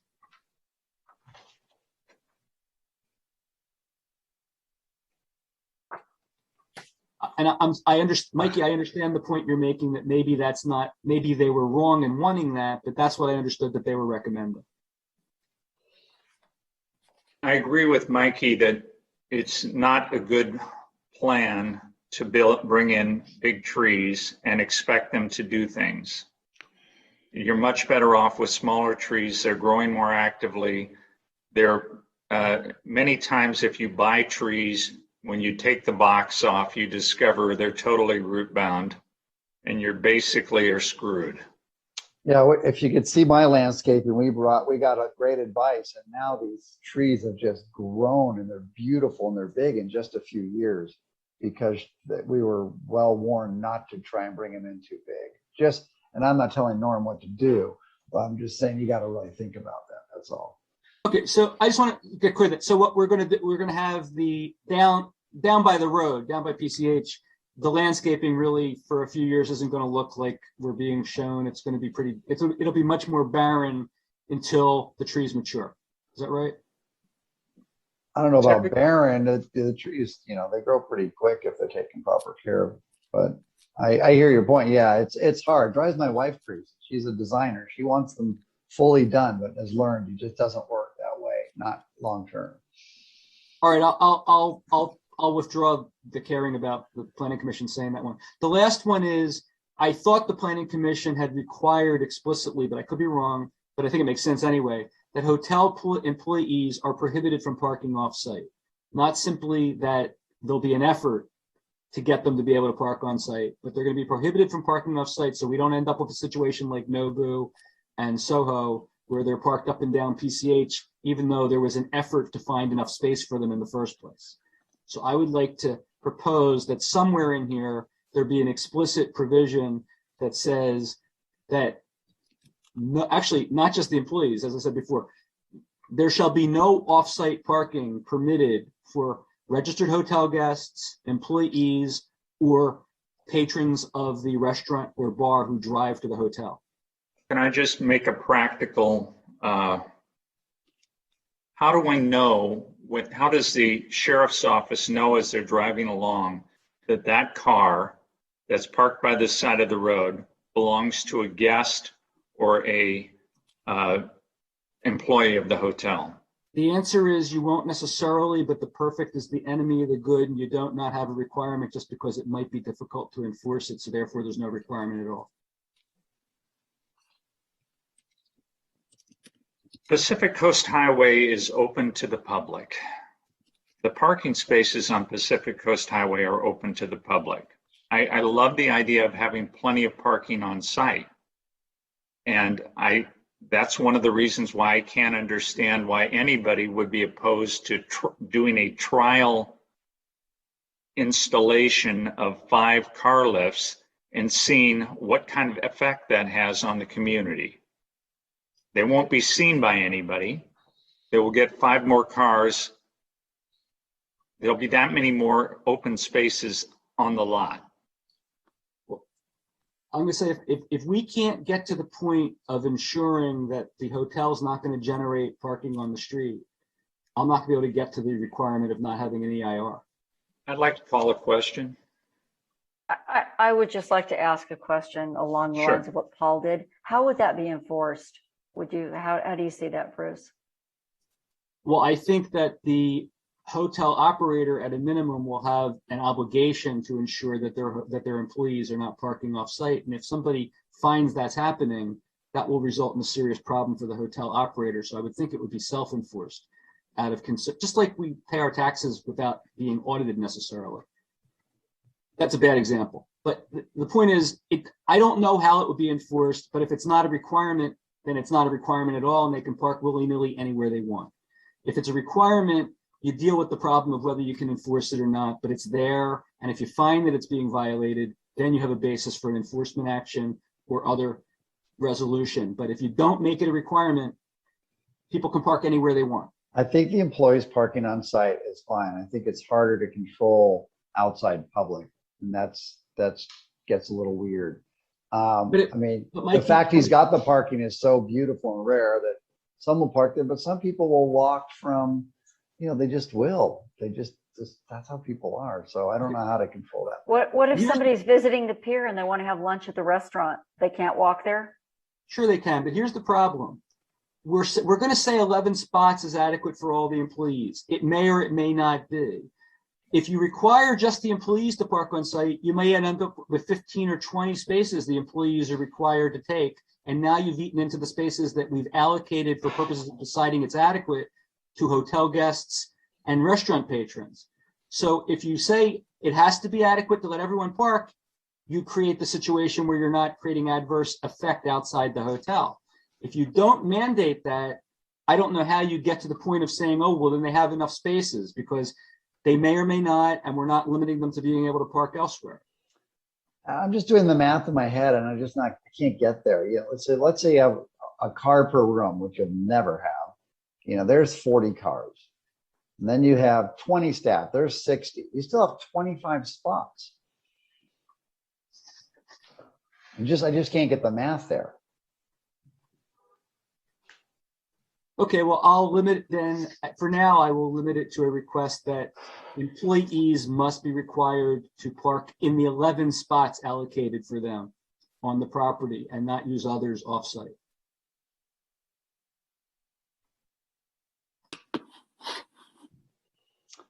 Can I get a second to that? That was interesting language at the end there. I mean, 11 spots allocated to them. That's the map we're doing.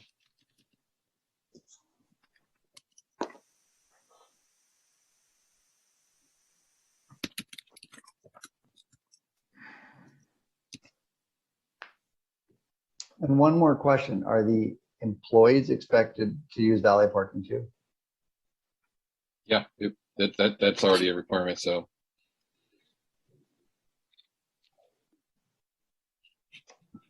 see, Mikey, the point is, if we don't agree, if we don't, I would say the employees just need to park on site. I don't know why we're counting the exact number like that. Here's the reason. We're being told to make this work in the whole grand scheme of things, we need to conclude that there's 11 employee spots that will be needed and no more. If it turns out there are more, the math doesn't work as presented. Maybe we tweak it tonight and say, well, you're asking for too many spaces for the hotel guests. But if we're going to say it works because there's 11 spaces that are all that are needed for the employees, and we don't require that those 11 spaces be all that are required for the employees, then we're actually not Bruce, doing. I want you to be practical for a moment. if an employee pulls up and hands it to a valet and the car gets parked, what do you care if it's the 11th employee car or the 12th?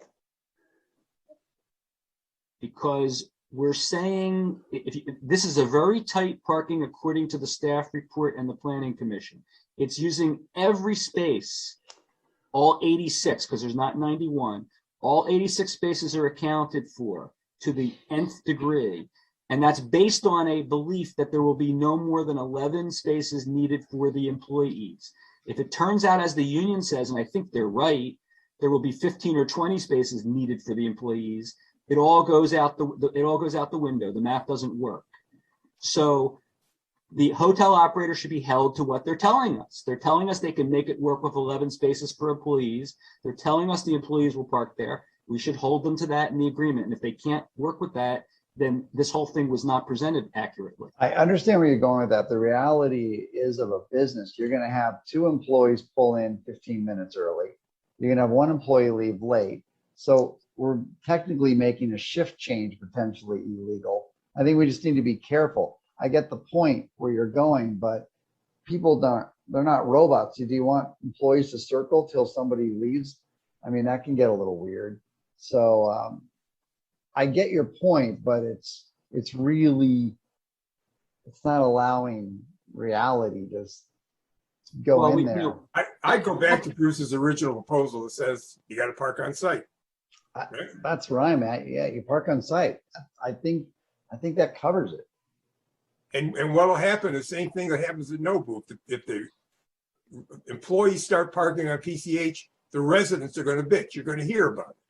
Absolutely, and it's going to be an issue. Right, they're our watchdog out there. They need those spaces more than the hotel does. They have my cell phone number. They call. I have a motion that the employees must park on site. Is there a second? I don't know who made the motion, but I'll second it unless I made it. I thought you made it, but Okay. maybe Steve made it. Yeah, we're just taking a straw vote. So if you just want to call it, we can just go through everybody. We don't need to do seconding for that if you want to. All right. So Can we have a straw vote, please? Councilmember Pearson? Let me just clarify. This is to add a condition stating that all hotel employees must park on site. Is that correct? Correct. Yes. Correct. Councilmember Fair? Yes. Councilmember Euring? Yes. Mayor Pro Tem Silverstein? Yes. Mayor Grisanti? Yes. That amendment would pass. Thank you. Okay, Steve, those were my only comments on the actual restrictions placed by the Planning Commission that were not there necessarily or needed to be tweaked. I have a lot of stuff on parking itself, but did you have other issues? Just a couple, Bruce. I'd like to go back to page 3 of 48.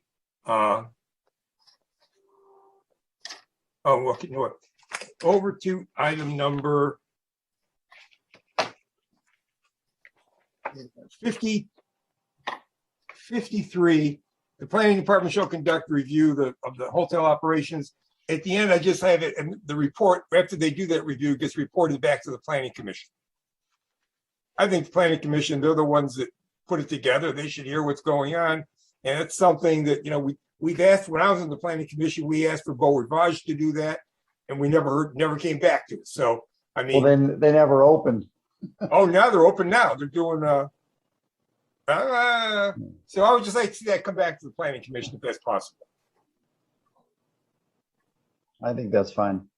So it would amend condition 53 to say, planning department staff to conduct a review of hotel operations compliance with conditions of approval 1 year and 5 years after hotel operations commence, and shall report the same to the planning commission. You got it. Support that. Okay, now, Alec. Sorry, go ahead. Are we done? That's in? It's in, I think, right? Okay. I think we agree. Item number 9 on page 3, condition of approval to grant the planning authority to review monument signs with lighting type determined by safety alternatives. I'd like to have that read, the lighting has to be dark sky compliant. Which condition is this? It's 9 on page 3. It was on page, it was not, item 9 on page 3, and I think it ends up being, Says that condition of approval to grant the planning director authority to review monument signs with lighting type determined by safety alternatives. I think you mean condition 13 says exterior lighting must comply with the dark sky ordinance and shall be minimized, shielded, or concealed and restricted to low intensity features. it would also be, that should include it for the monument signs. They should be dark sky compliant also. Isn't that an overriding city ordinance already? Look, how many dark sky compliant pieces we got in the city right now, Mikey? I'm not talking old, I'm talking new. Isn't I mean, we've put it in every resolution we came out of the planning commission. We said you got to be dark sky compliant just to make sure they understand that's what they got to do. So I'd like it incorporated in here also. Richard, is there a condition about the monument sign in particular? I thought I saw one in there. I'm going through it, and then I was also going to check our dark skies ordinance because item number 36, Richard. The planning director shall review and approve plans for proposed monument signs, including lighting type determined by safety alternatives. Then you would add which shall be dark Which sky will be compliant. dark sky compliant. Yeah. I'm fine with it if it's needed, not if it's totally redundant. I see it as belt and suspenders, and why not? Yeah. We're having just trouble getting dark sky compliance stuff done, Mikey. I just, I agree. It's okay. We don't want any new. Right. What else have you got, Steve?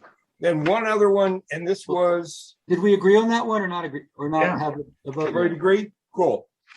We're in? Yeah.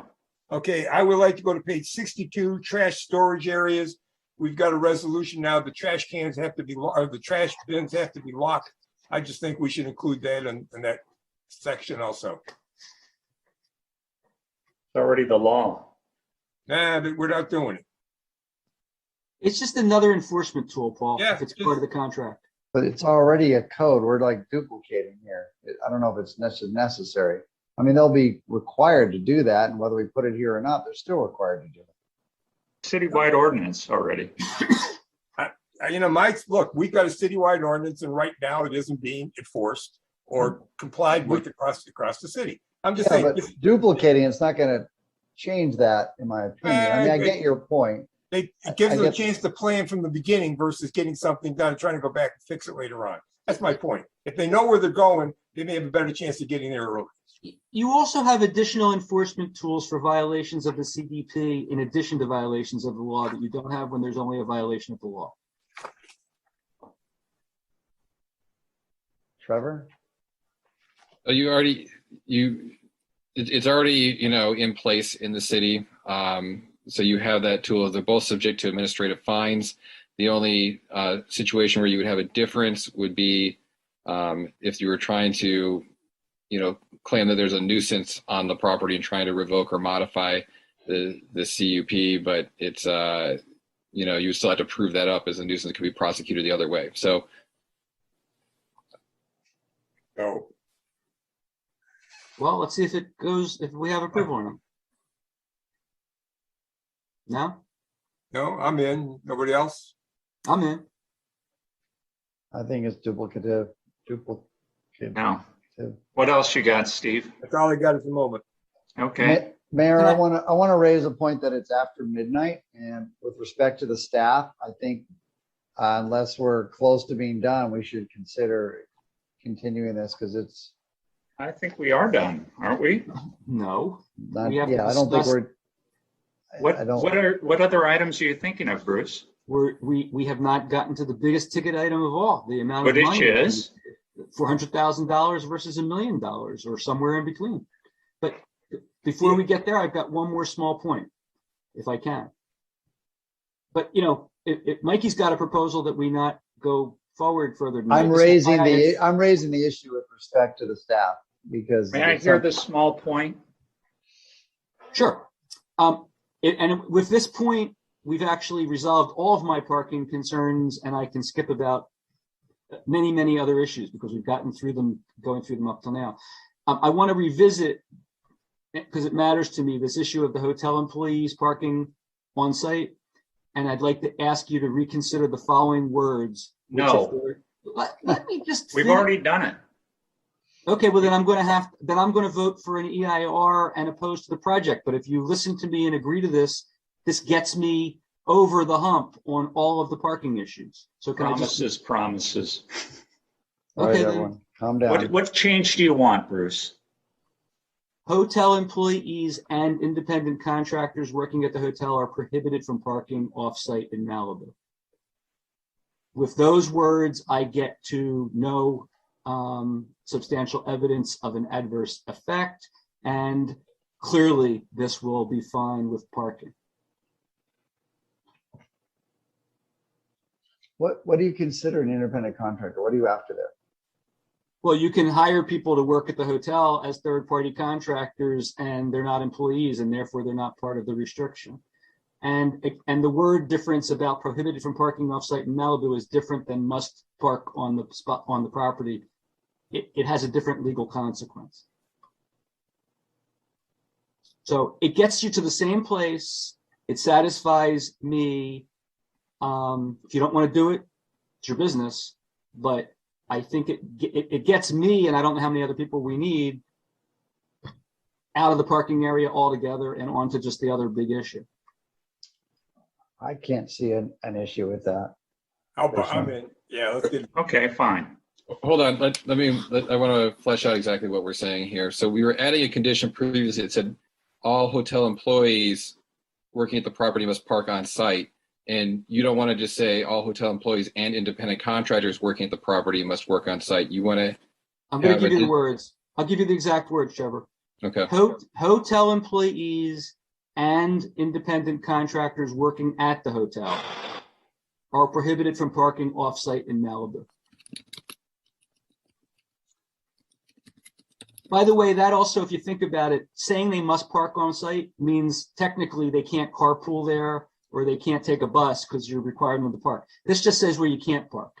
If you get, however you get there, you can't park in Malibu other than at the hotel. And if we have agreement on that, I move on to completely onto a different subject. I'll agree to that. Okay, let's hear the other subject. One clarification here. You only mean while they're actually on the site at the property, working at the property. I mean, independent, right? That was in the words. Yes, but the way it was phrased here would imply that it was broader than that. It wasn't just limited to it. So the condition would be stating that all hotel employees and independent contractors working at the property are prohibited from parking off-site in Malibu while working at the property. We do want all the parking on site. That is a golden part of this project that makes it work. Okay, good. Got it. Okay, thank you all. I appreciate that. Paul? Steve? Before Bruce goes to the money issue, and I don't know how to address this, there is a plan right now, or supposedly a plan in the works to deal with parking at Nobu.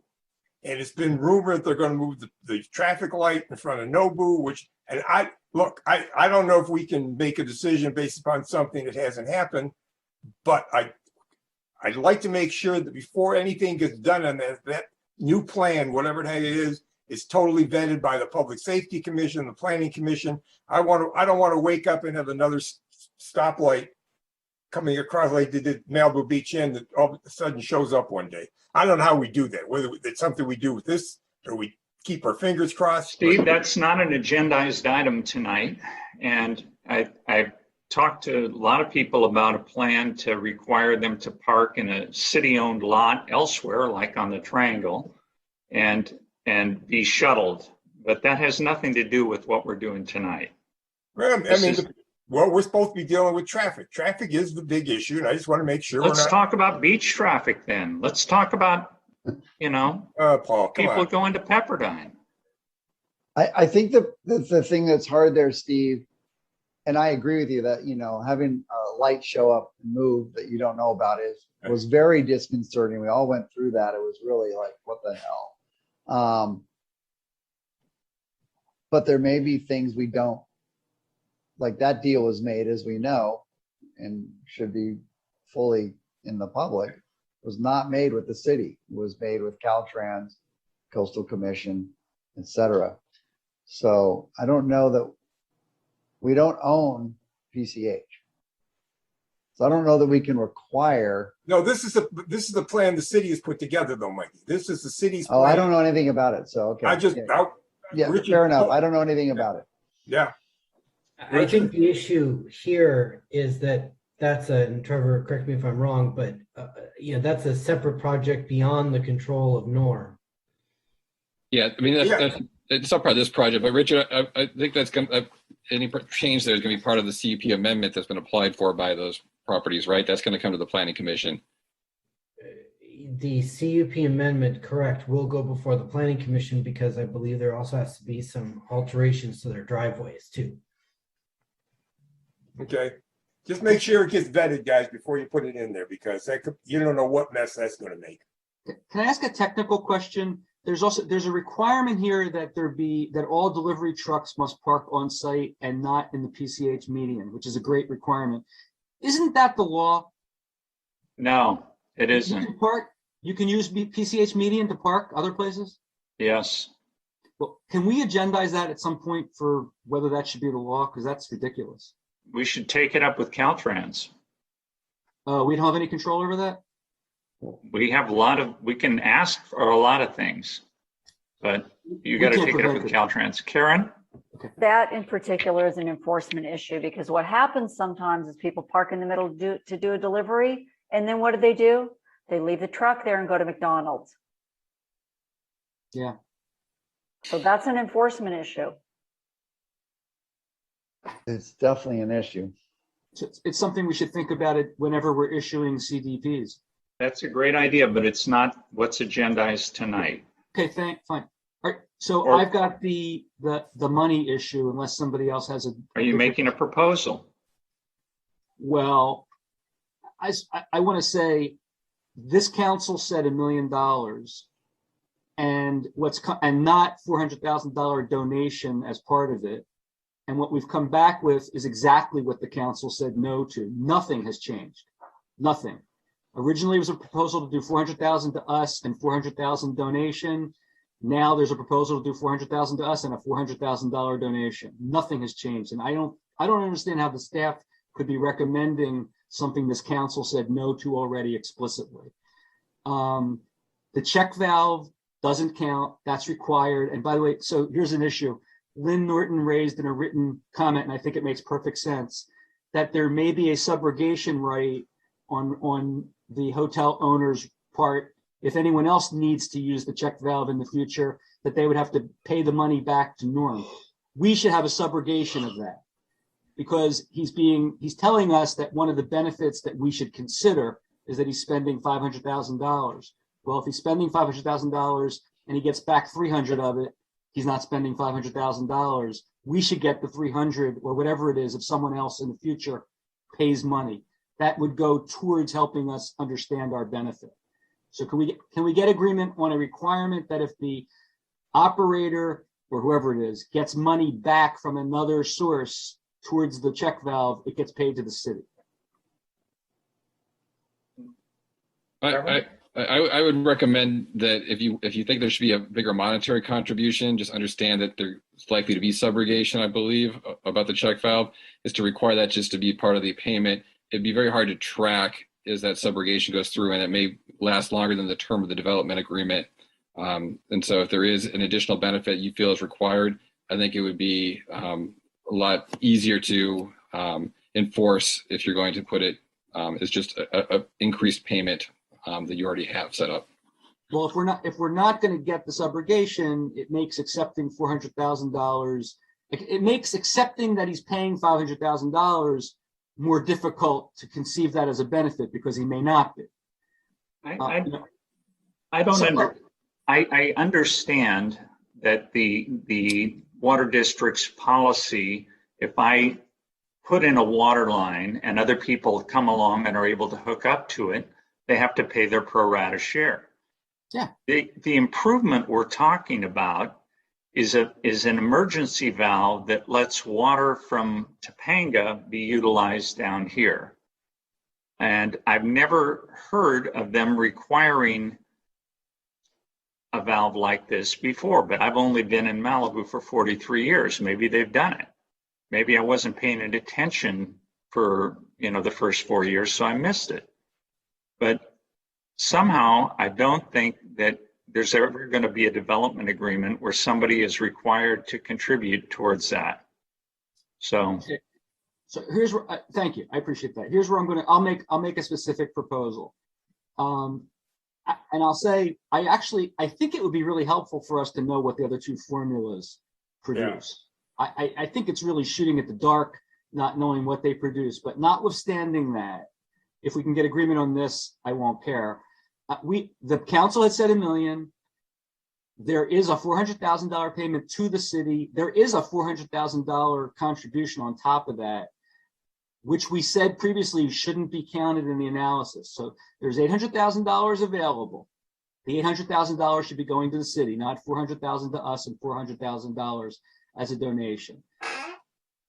Norm is already prepared to pay $800,000. We shouldn't be agreeing that half of that can go somewhere other than the city. Because in essence, rather than saying we're accepting a contribution as a benefit, the proposal is we say that a lesser benefit's okay. That, to me, that's just playing the game. So my proposal is $800,000 cash on the barrelhead.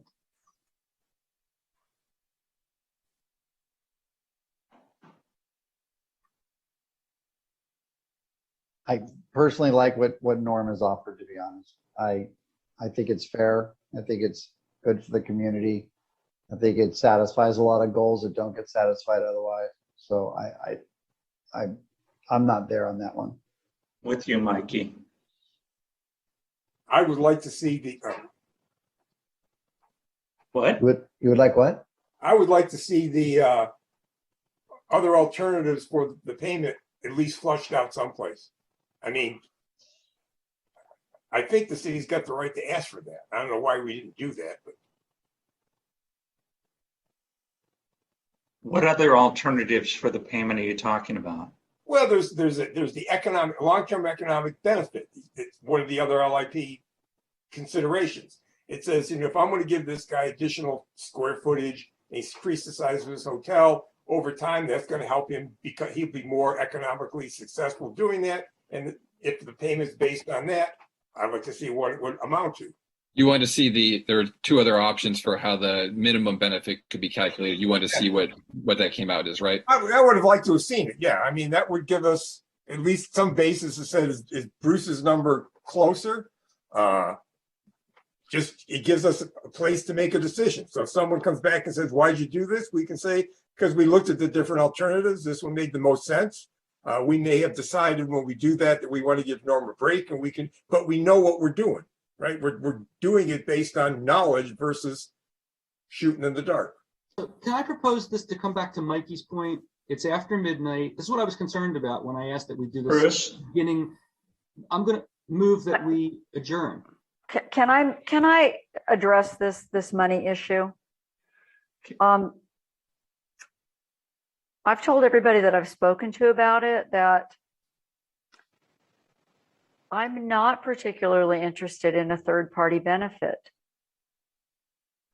As much as I love the Boys and Girls Club, my own kids used it. I'm friends with everybody that works there. I'm friends with many people who use it now and have used it over the years.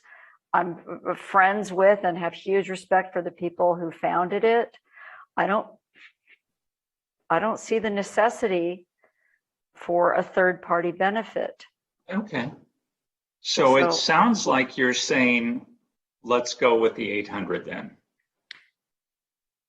I might be able to go with that. And I think it's worth noting that I didn't receive any communications, nor did we have any speakers tonight, board members of the Boys and Girls Club, or anybody affiliated with it. Okay. All right. So we have Bruce, Karen, and myself, and it looks like that's good. Okay. That is to amend the development agreement to require an $800,000 contribution. I believe it's set for the time of the permits are pulled for construction, Richard? That is correct. So that's where I was going to go with this, and I think you did it for me, Trevor. I was going to explain to the council that if they want to go with a higher number, that 400,000, as I mentioned, was a minimum, so they could use their discretion and vote to raise that. Sounds like we've just done that. Yeah, I'm in. Okay. Okay, so Paul, I've got multiple other tweaks. I've got problems with a lot of provisions of the development agreement itself, the words. I've got problems with the. I'd like to make a motion that we pass the development agreement as amended to this point. Is there a second? I'll second. Wait, what's we're doing a straw vote on the development agreement at 800,000? No, this is a motion to pass the development agreement as amended to date. And to make no more changes. No more changes.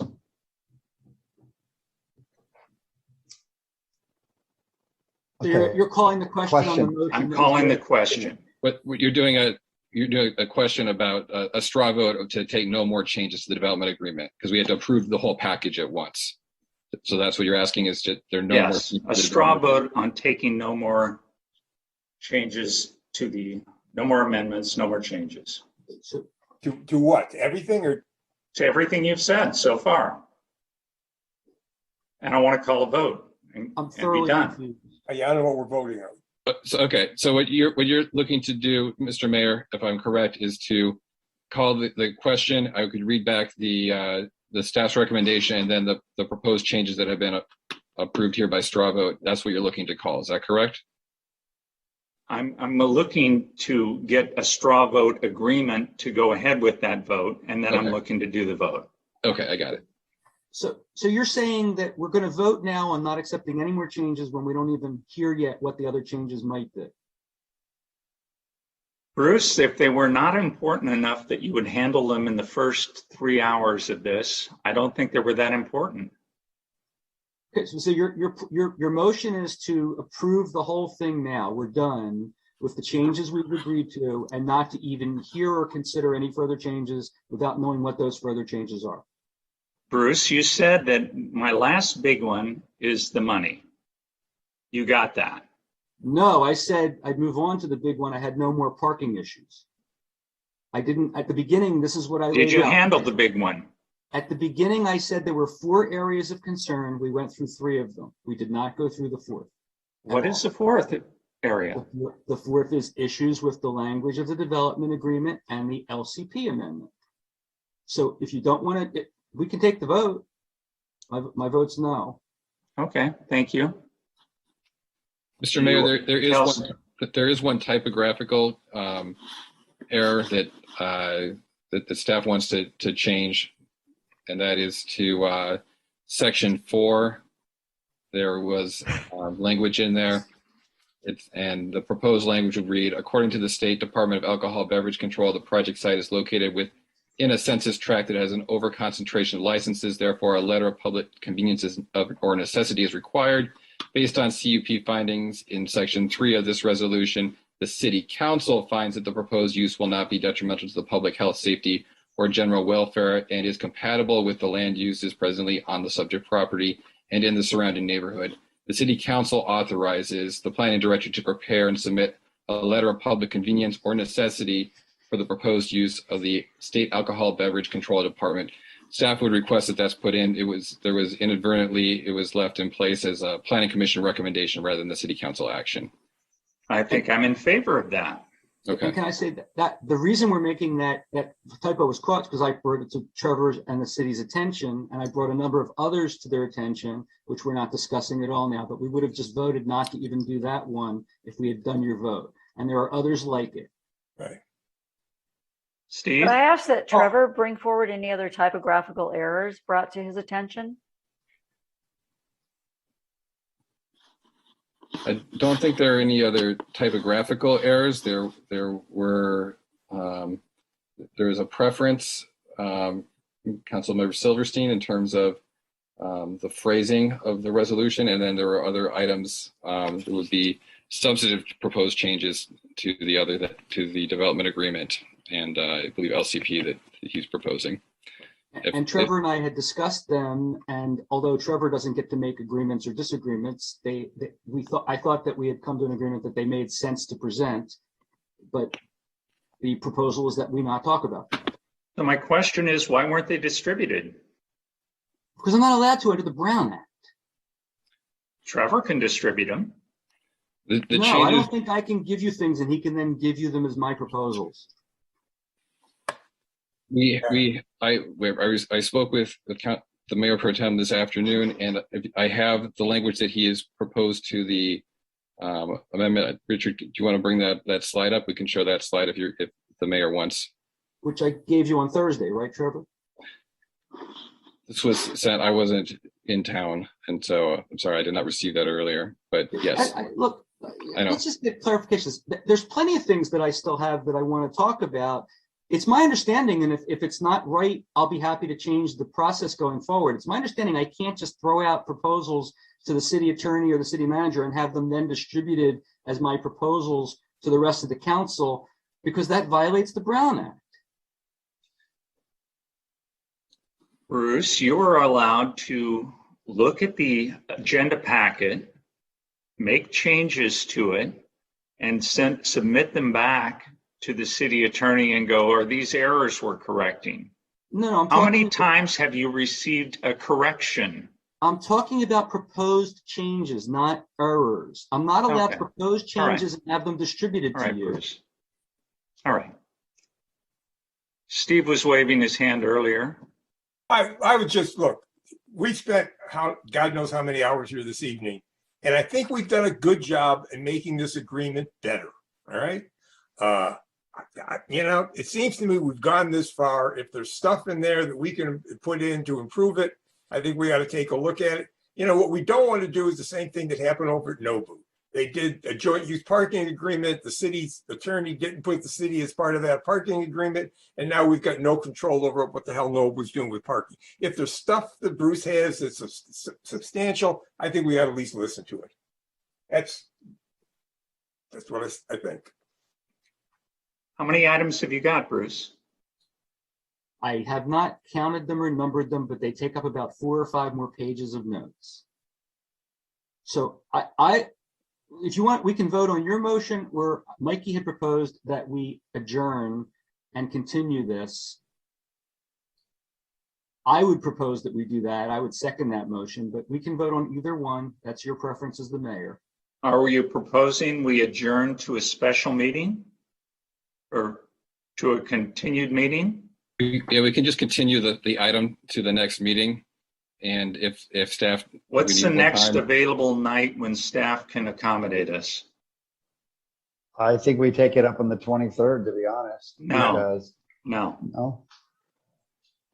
Well, that was a light agenda. We've got quite a few other items still, and I think we need to have a special meeting. Yeah, the 23rd, I think it's very important that the council make sure we hear the presentation on the housing element so that we can be certain to get that up to HCD. So we can continue it to either the next meeting or the meeting after, and in the meantime, staff can circulate if we need to set a special meeting. How about the 15th? It's a week from Wednesday. Let's give staff a chance to look at it's not the time to be trying to figure out your calendar. Have them come back with a date that works for them. Yeah. We'll do that. Yeah, I think that's smarter.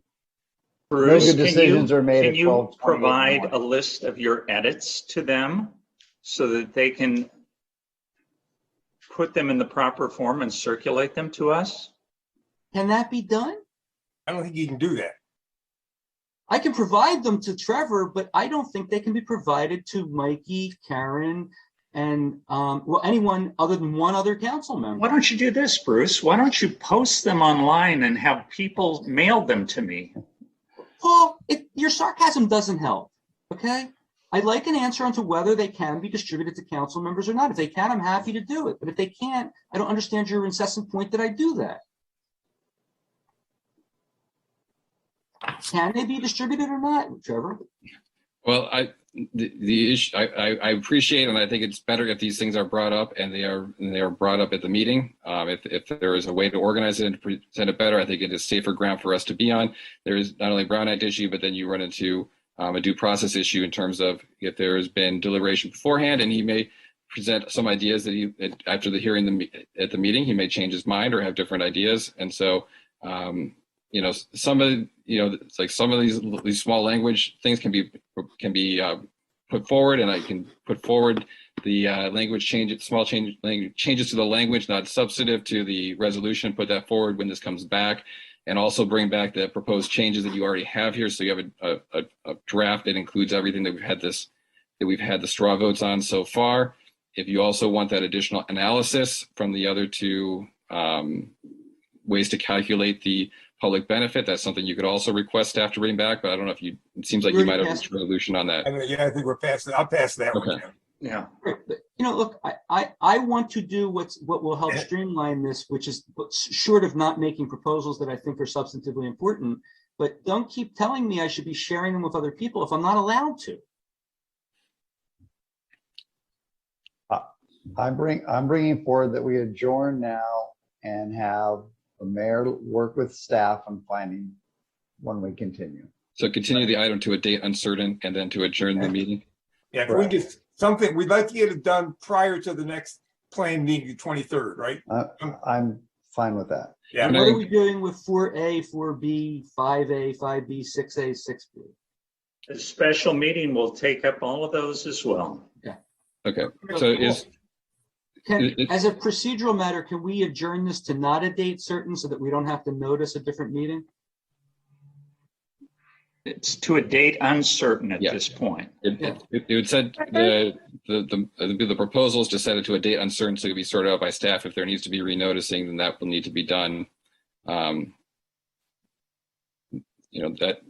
even as we just continue the meeting. If you want to continue the items to a date certain, then you don't need to renotice. So if you want to continue everything to the next meeting and then deal with it at that point, and staff can recommend when these items will be sent at that point to avoid renoticing, you can. That's the two options. One, to a date uncertain for everything, or you could just push it all to the next meeting and then deal with it at that point, unless you want to sort out at this point, when each of these items would be actually heard. But I don't think staff's prepared to. We don't know that yet. Yeah. I see Steve McClary raising his hand. I hope this helps, but obviously we've got certain things that I think would need to be continued to a date certain, but then we've got some other items here, some of these other, business items that aren't hearings. Maybe we could come back and knock those out during a special meeting. And then, so maybe you could then set these hearings and continue them to a date certain. Because I don't know that those other items need to be continued to a date certain. I don't think there's any noticing issue, for example, with the Trancas parking issue and, some of those other business items that we have. So say what you suggest again. What do you want to do? So I'm suggesting that you continue to a date certain this item and the other public hearings that were not heard tonight.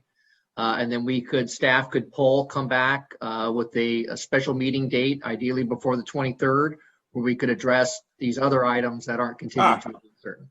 Does that make sense? Makes perfect sense. So the idea is to continue items 4A, B, and C to the next meeting, and then everything else for a date uncertain. Is that right? Or do you want to have a specific date for A, B, and C? I guess it's 4A, 4B, and 4C. These are the hearings on the appeals that have been noticed and would be re-noticing if they're pushed to a date uncertain. And I'm suggesting we continue those to August 23rd. Yes. I misunderstood. I like that idea. Okay. So then this is why at the beginning of the night I had proposed that we put this one off and do all the others. So I believe the motion then is to continue items 4A, 4B, and 4C to August 23rd, the remaining items on the agenda to a date uncertain, and then also to direct staff to return with an updated resolution and ordinance and development agreement that includes the I can read the changes. These are the changes that were proposed to be made. And these are the condition 52, that the parking shall be by valet only with no self-parking allowed. Condition 54, there should be no joint parking arrangement or agreement except for 7 spaces on the McDonald's lot if legally applied for and approved. Condition 56, patios attached to hotel rooms may be accessed by registered guests only. Condition 62, to read the rooftop deck, the pool, and the spa shall be open to registered hotel guests only.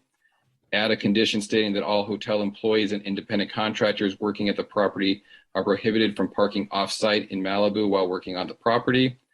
Condition 53, add and shall report the same to the Planning Commission. Condition 36, add at the end and shall be compliant with the city's dark skies ordinance. Amend the development agreement to require an $800,000 payment to the city rather than a $400,000 contribution, and then make the change proposed by staff regarding the ABC license that I read. Is that accurate? Yep. You're not approving that now. You're just asking for the resolution to be brought back and the related materials brought back in that form. Bruce? Yeah, that's all accurate. But here's, I believe rather than continue those things to August 23rd, it makes more sense to continue those 3 hearings, to continue this meeting to a date certain with those 3 items. Otherwise, we start off again with public comment in general on everything. I believe if we start this again at another meeting, we have to permit public comment again on this one, which is crazy. And we will get this done more efficiently if we just pick up where we left off at a special meeting or a continuation of this meeting, and then have our normal 23rd meeting for other things. That's why I wanted initially to get through everything else and then do this as a separate meeting, which we could have done in a 4 or 5 hour time spot. But if we put this onto August 23rd, this is going to end up again taking another hour or 2, or combined with general public comment. If you wanted to move this item, you would need to adjourn it to a date for an adjourned a regular meeting. And then there would also need to be no contact whatsoever by any of the council members or comments about this item. The public hearing would be closed in that case, and there could be no further comment. So that's difficult. If there are any other, contact about it, would need to be disclosed, and we need to reopen the public hearing. So I know that we're not going to do this, but hypothetically, couldn't we right now continue this meeting to tomorrow night? I'm not saying we should do that. To another night, yes. Okay, so why don't we pick another night with the recognition that we may have to make a formal change to that again? But that way, this meeting still goes on, and we don't need to start a new meeting and get a bunch of public comment, and even generally and inclusive on this thing, because we're still in the middle of our hearing. Is that a motion that we adjourn this meeting to the 12th? No, that's a motion that we continue this meeting. I think legally. But is that a motion that we continue this meeting to the 12th or 13th? We would need to adjourn the meeting to that date, and then we would need to actually have that meeting. Or otherwise, we need to renotice. So. Does it have to be the 12th? Can't we pick a different date? We can pick a different day. What date would you like? If I had my first choice, I'd say the 18th. So my motion would be that we continue this meeting to the 18th. We adjourn this meeting to the 18th. Is that the right word? I may be out of town from the east. Yeah. We want this to be an adjourned regular meeting. So what we're doing. I could do it from Sunday to Wednesday if I go, because of this COVID thing, but I'm booked to go. Since I'm the one that's the cause of the problem, apparently, I will go with any date that is convenient to everyone else.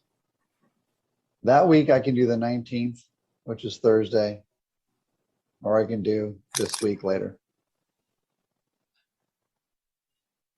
The 19th may give staff a chance to figure out all the pieces they need to make it work. So that'd be my recommendation.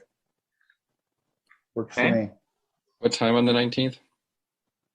We have a school district separation ad hoc committee meeting on the 19th at 4, which probably take an hour, I think, maybe 90 minutes. So do 6 o'clock. That should work. Works We for could me. just give staff just a moment to check. Okay, Kelsey has indicated that we're clear for that date. So staff thinks we can do the 19th. Are we going to have to do a 2A public comment and all that stuff, or we just No. jump right into finishing this hearing? Yeah, we're going to adjourn this meeting and continue that item to the 19th. So that we'll pick up where we are, but then no one can have any ex parte contact with anyone about this item, or we will have to reopen the public hearing. That didn't answer my question. Do we have to go through 2A and all those preliminary? No. No. Okay. Yeah, we're just picking up the meeting. Hey, do it. Okay, so that's item 4C is continue. It would be to that date, and then 4A and 4B you're still continuing to the 23rd at this point. Is that correct? Why don't we knock them out then? You want to put all three onto the 19th? That would be my vote. That'd Okay. be my vote too. Yeah, otherwise. And Paul, I will do my best within the bounds of the law to work things out with Trevor, which I've actually been doing for the past couple of days, but I just can't get them to you. If you give them to Trevor and Trevor changes them and produces a marked up copy, I believe he's allowed to give that to start the meeting with those. Am I wrong? I'll work with Councilmember Silverstein, and we'll see what we can do to streamline this to make it a more efficient presentation of the comments that he has here. So then the motion then is to adjourn this meeting to Thursday the 19th at 6:00 p.m. and continue 4A, 4B, and 4C to that night. And we will also return with the updated materials, ordinance, resolution, and development agreement, as I stated earlier. And then the remaining items are continued to a date uncertain. Does that accurately reflect, I believe it was Councilmember Pearson's motion? Amen. I mean, yes. Okay. I'd be glad to second that motion if it hasn't already been seconded. Roll call, please. Roll call, please. Yes. Councilmember Pearson, Yes. Mayor Grisanti, Yes. Councilmember Fair, Yes. Councilmember Euring, Yes. Mayor Pro Tem Silverstein. Yes. All right. Motion carries. We're adjourned, right? Yes, you are adjourned. That's it. Thank you all. Thank you. Thank you, staff, Thank you. for your hard work. Yeah. Appreciate it. Our Thanks, pleasure. guys. Good night, everybody. Thank you. Thanks, guys.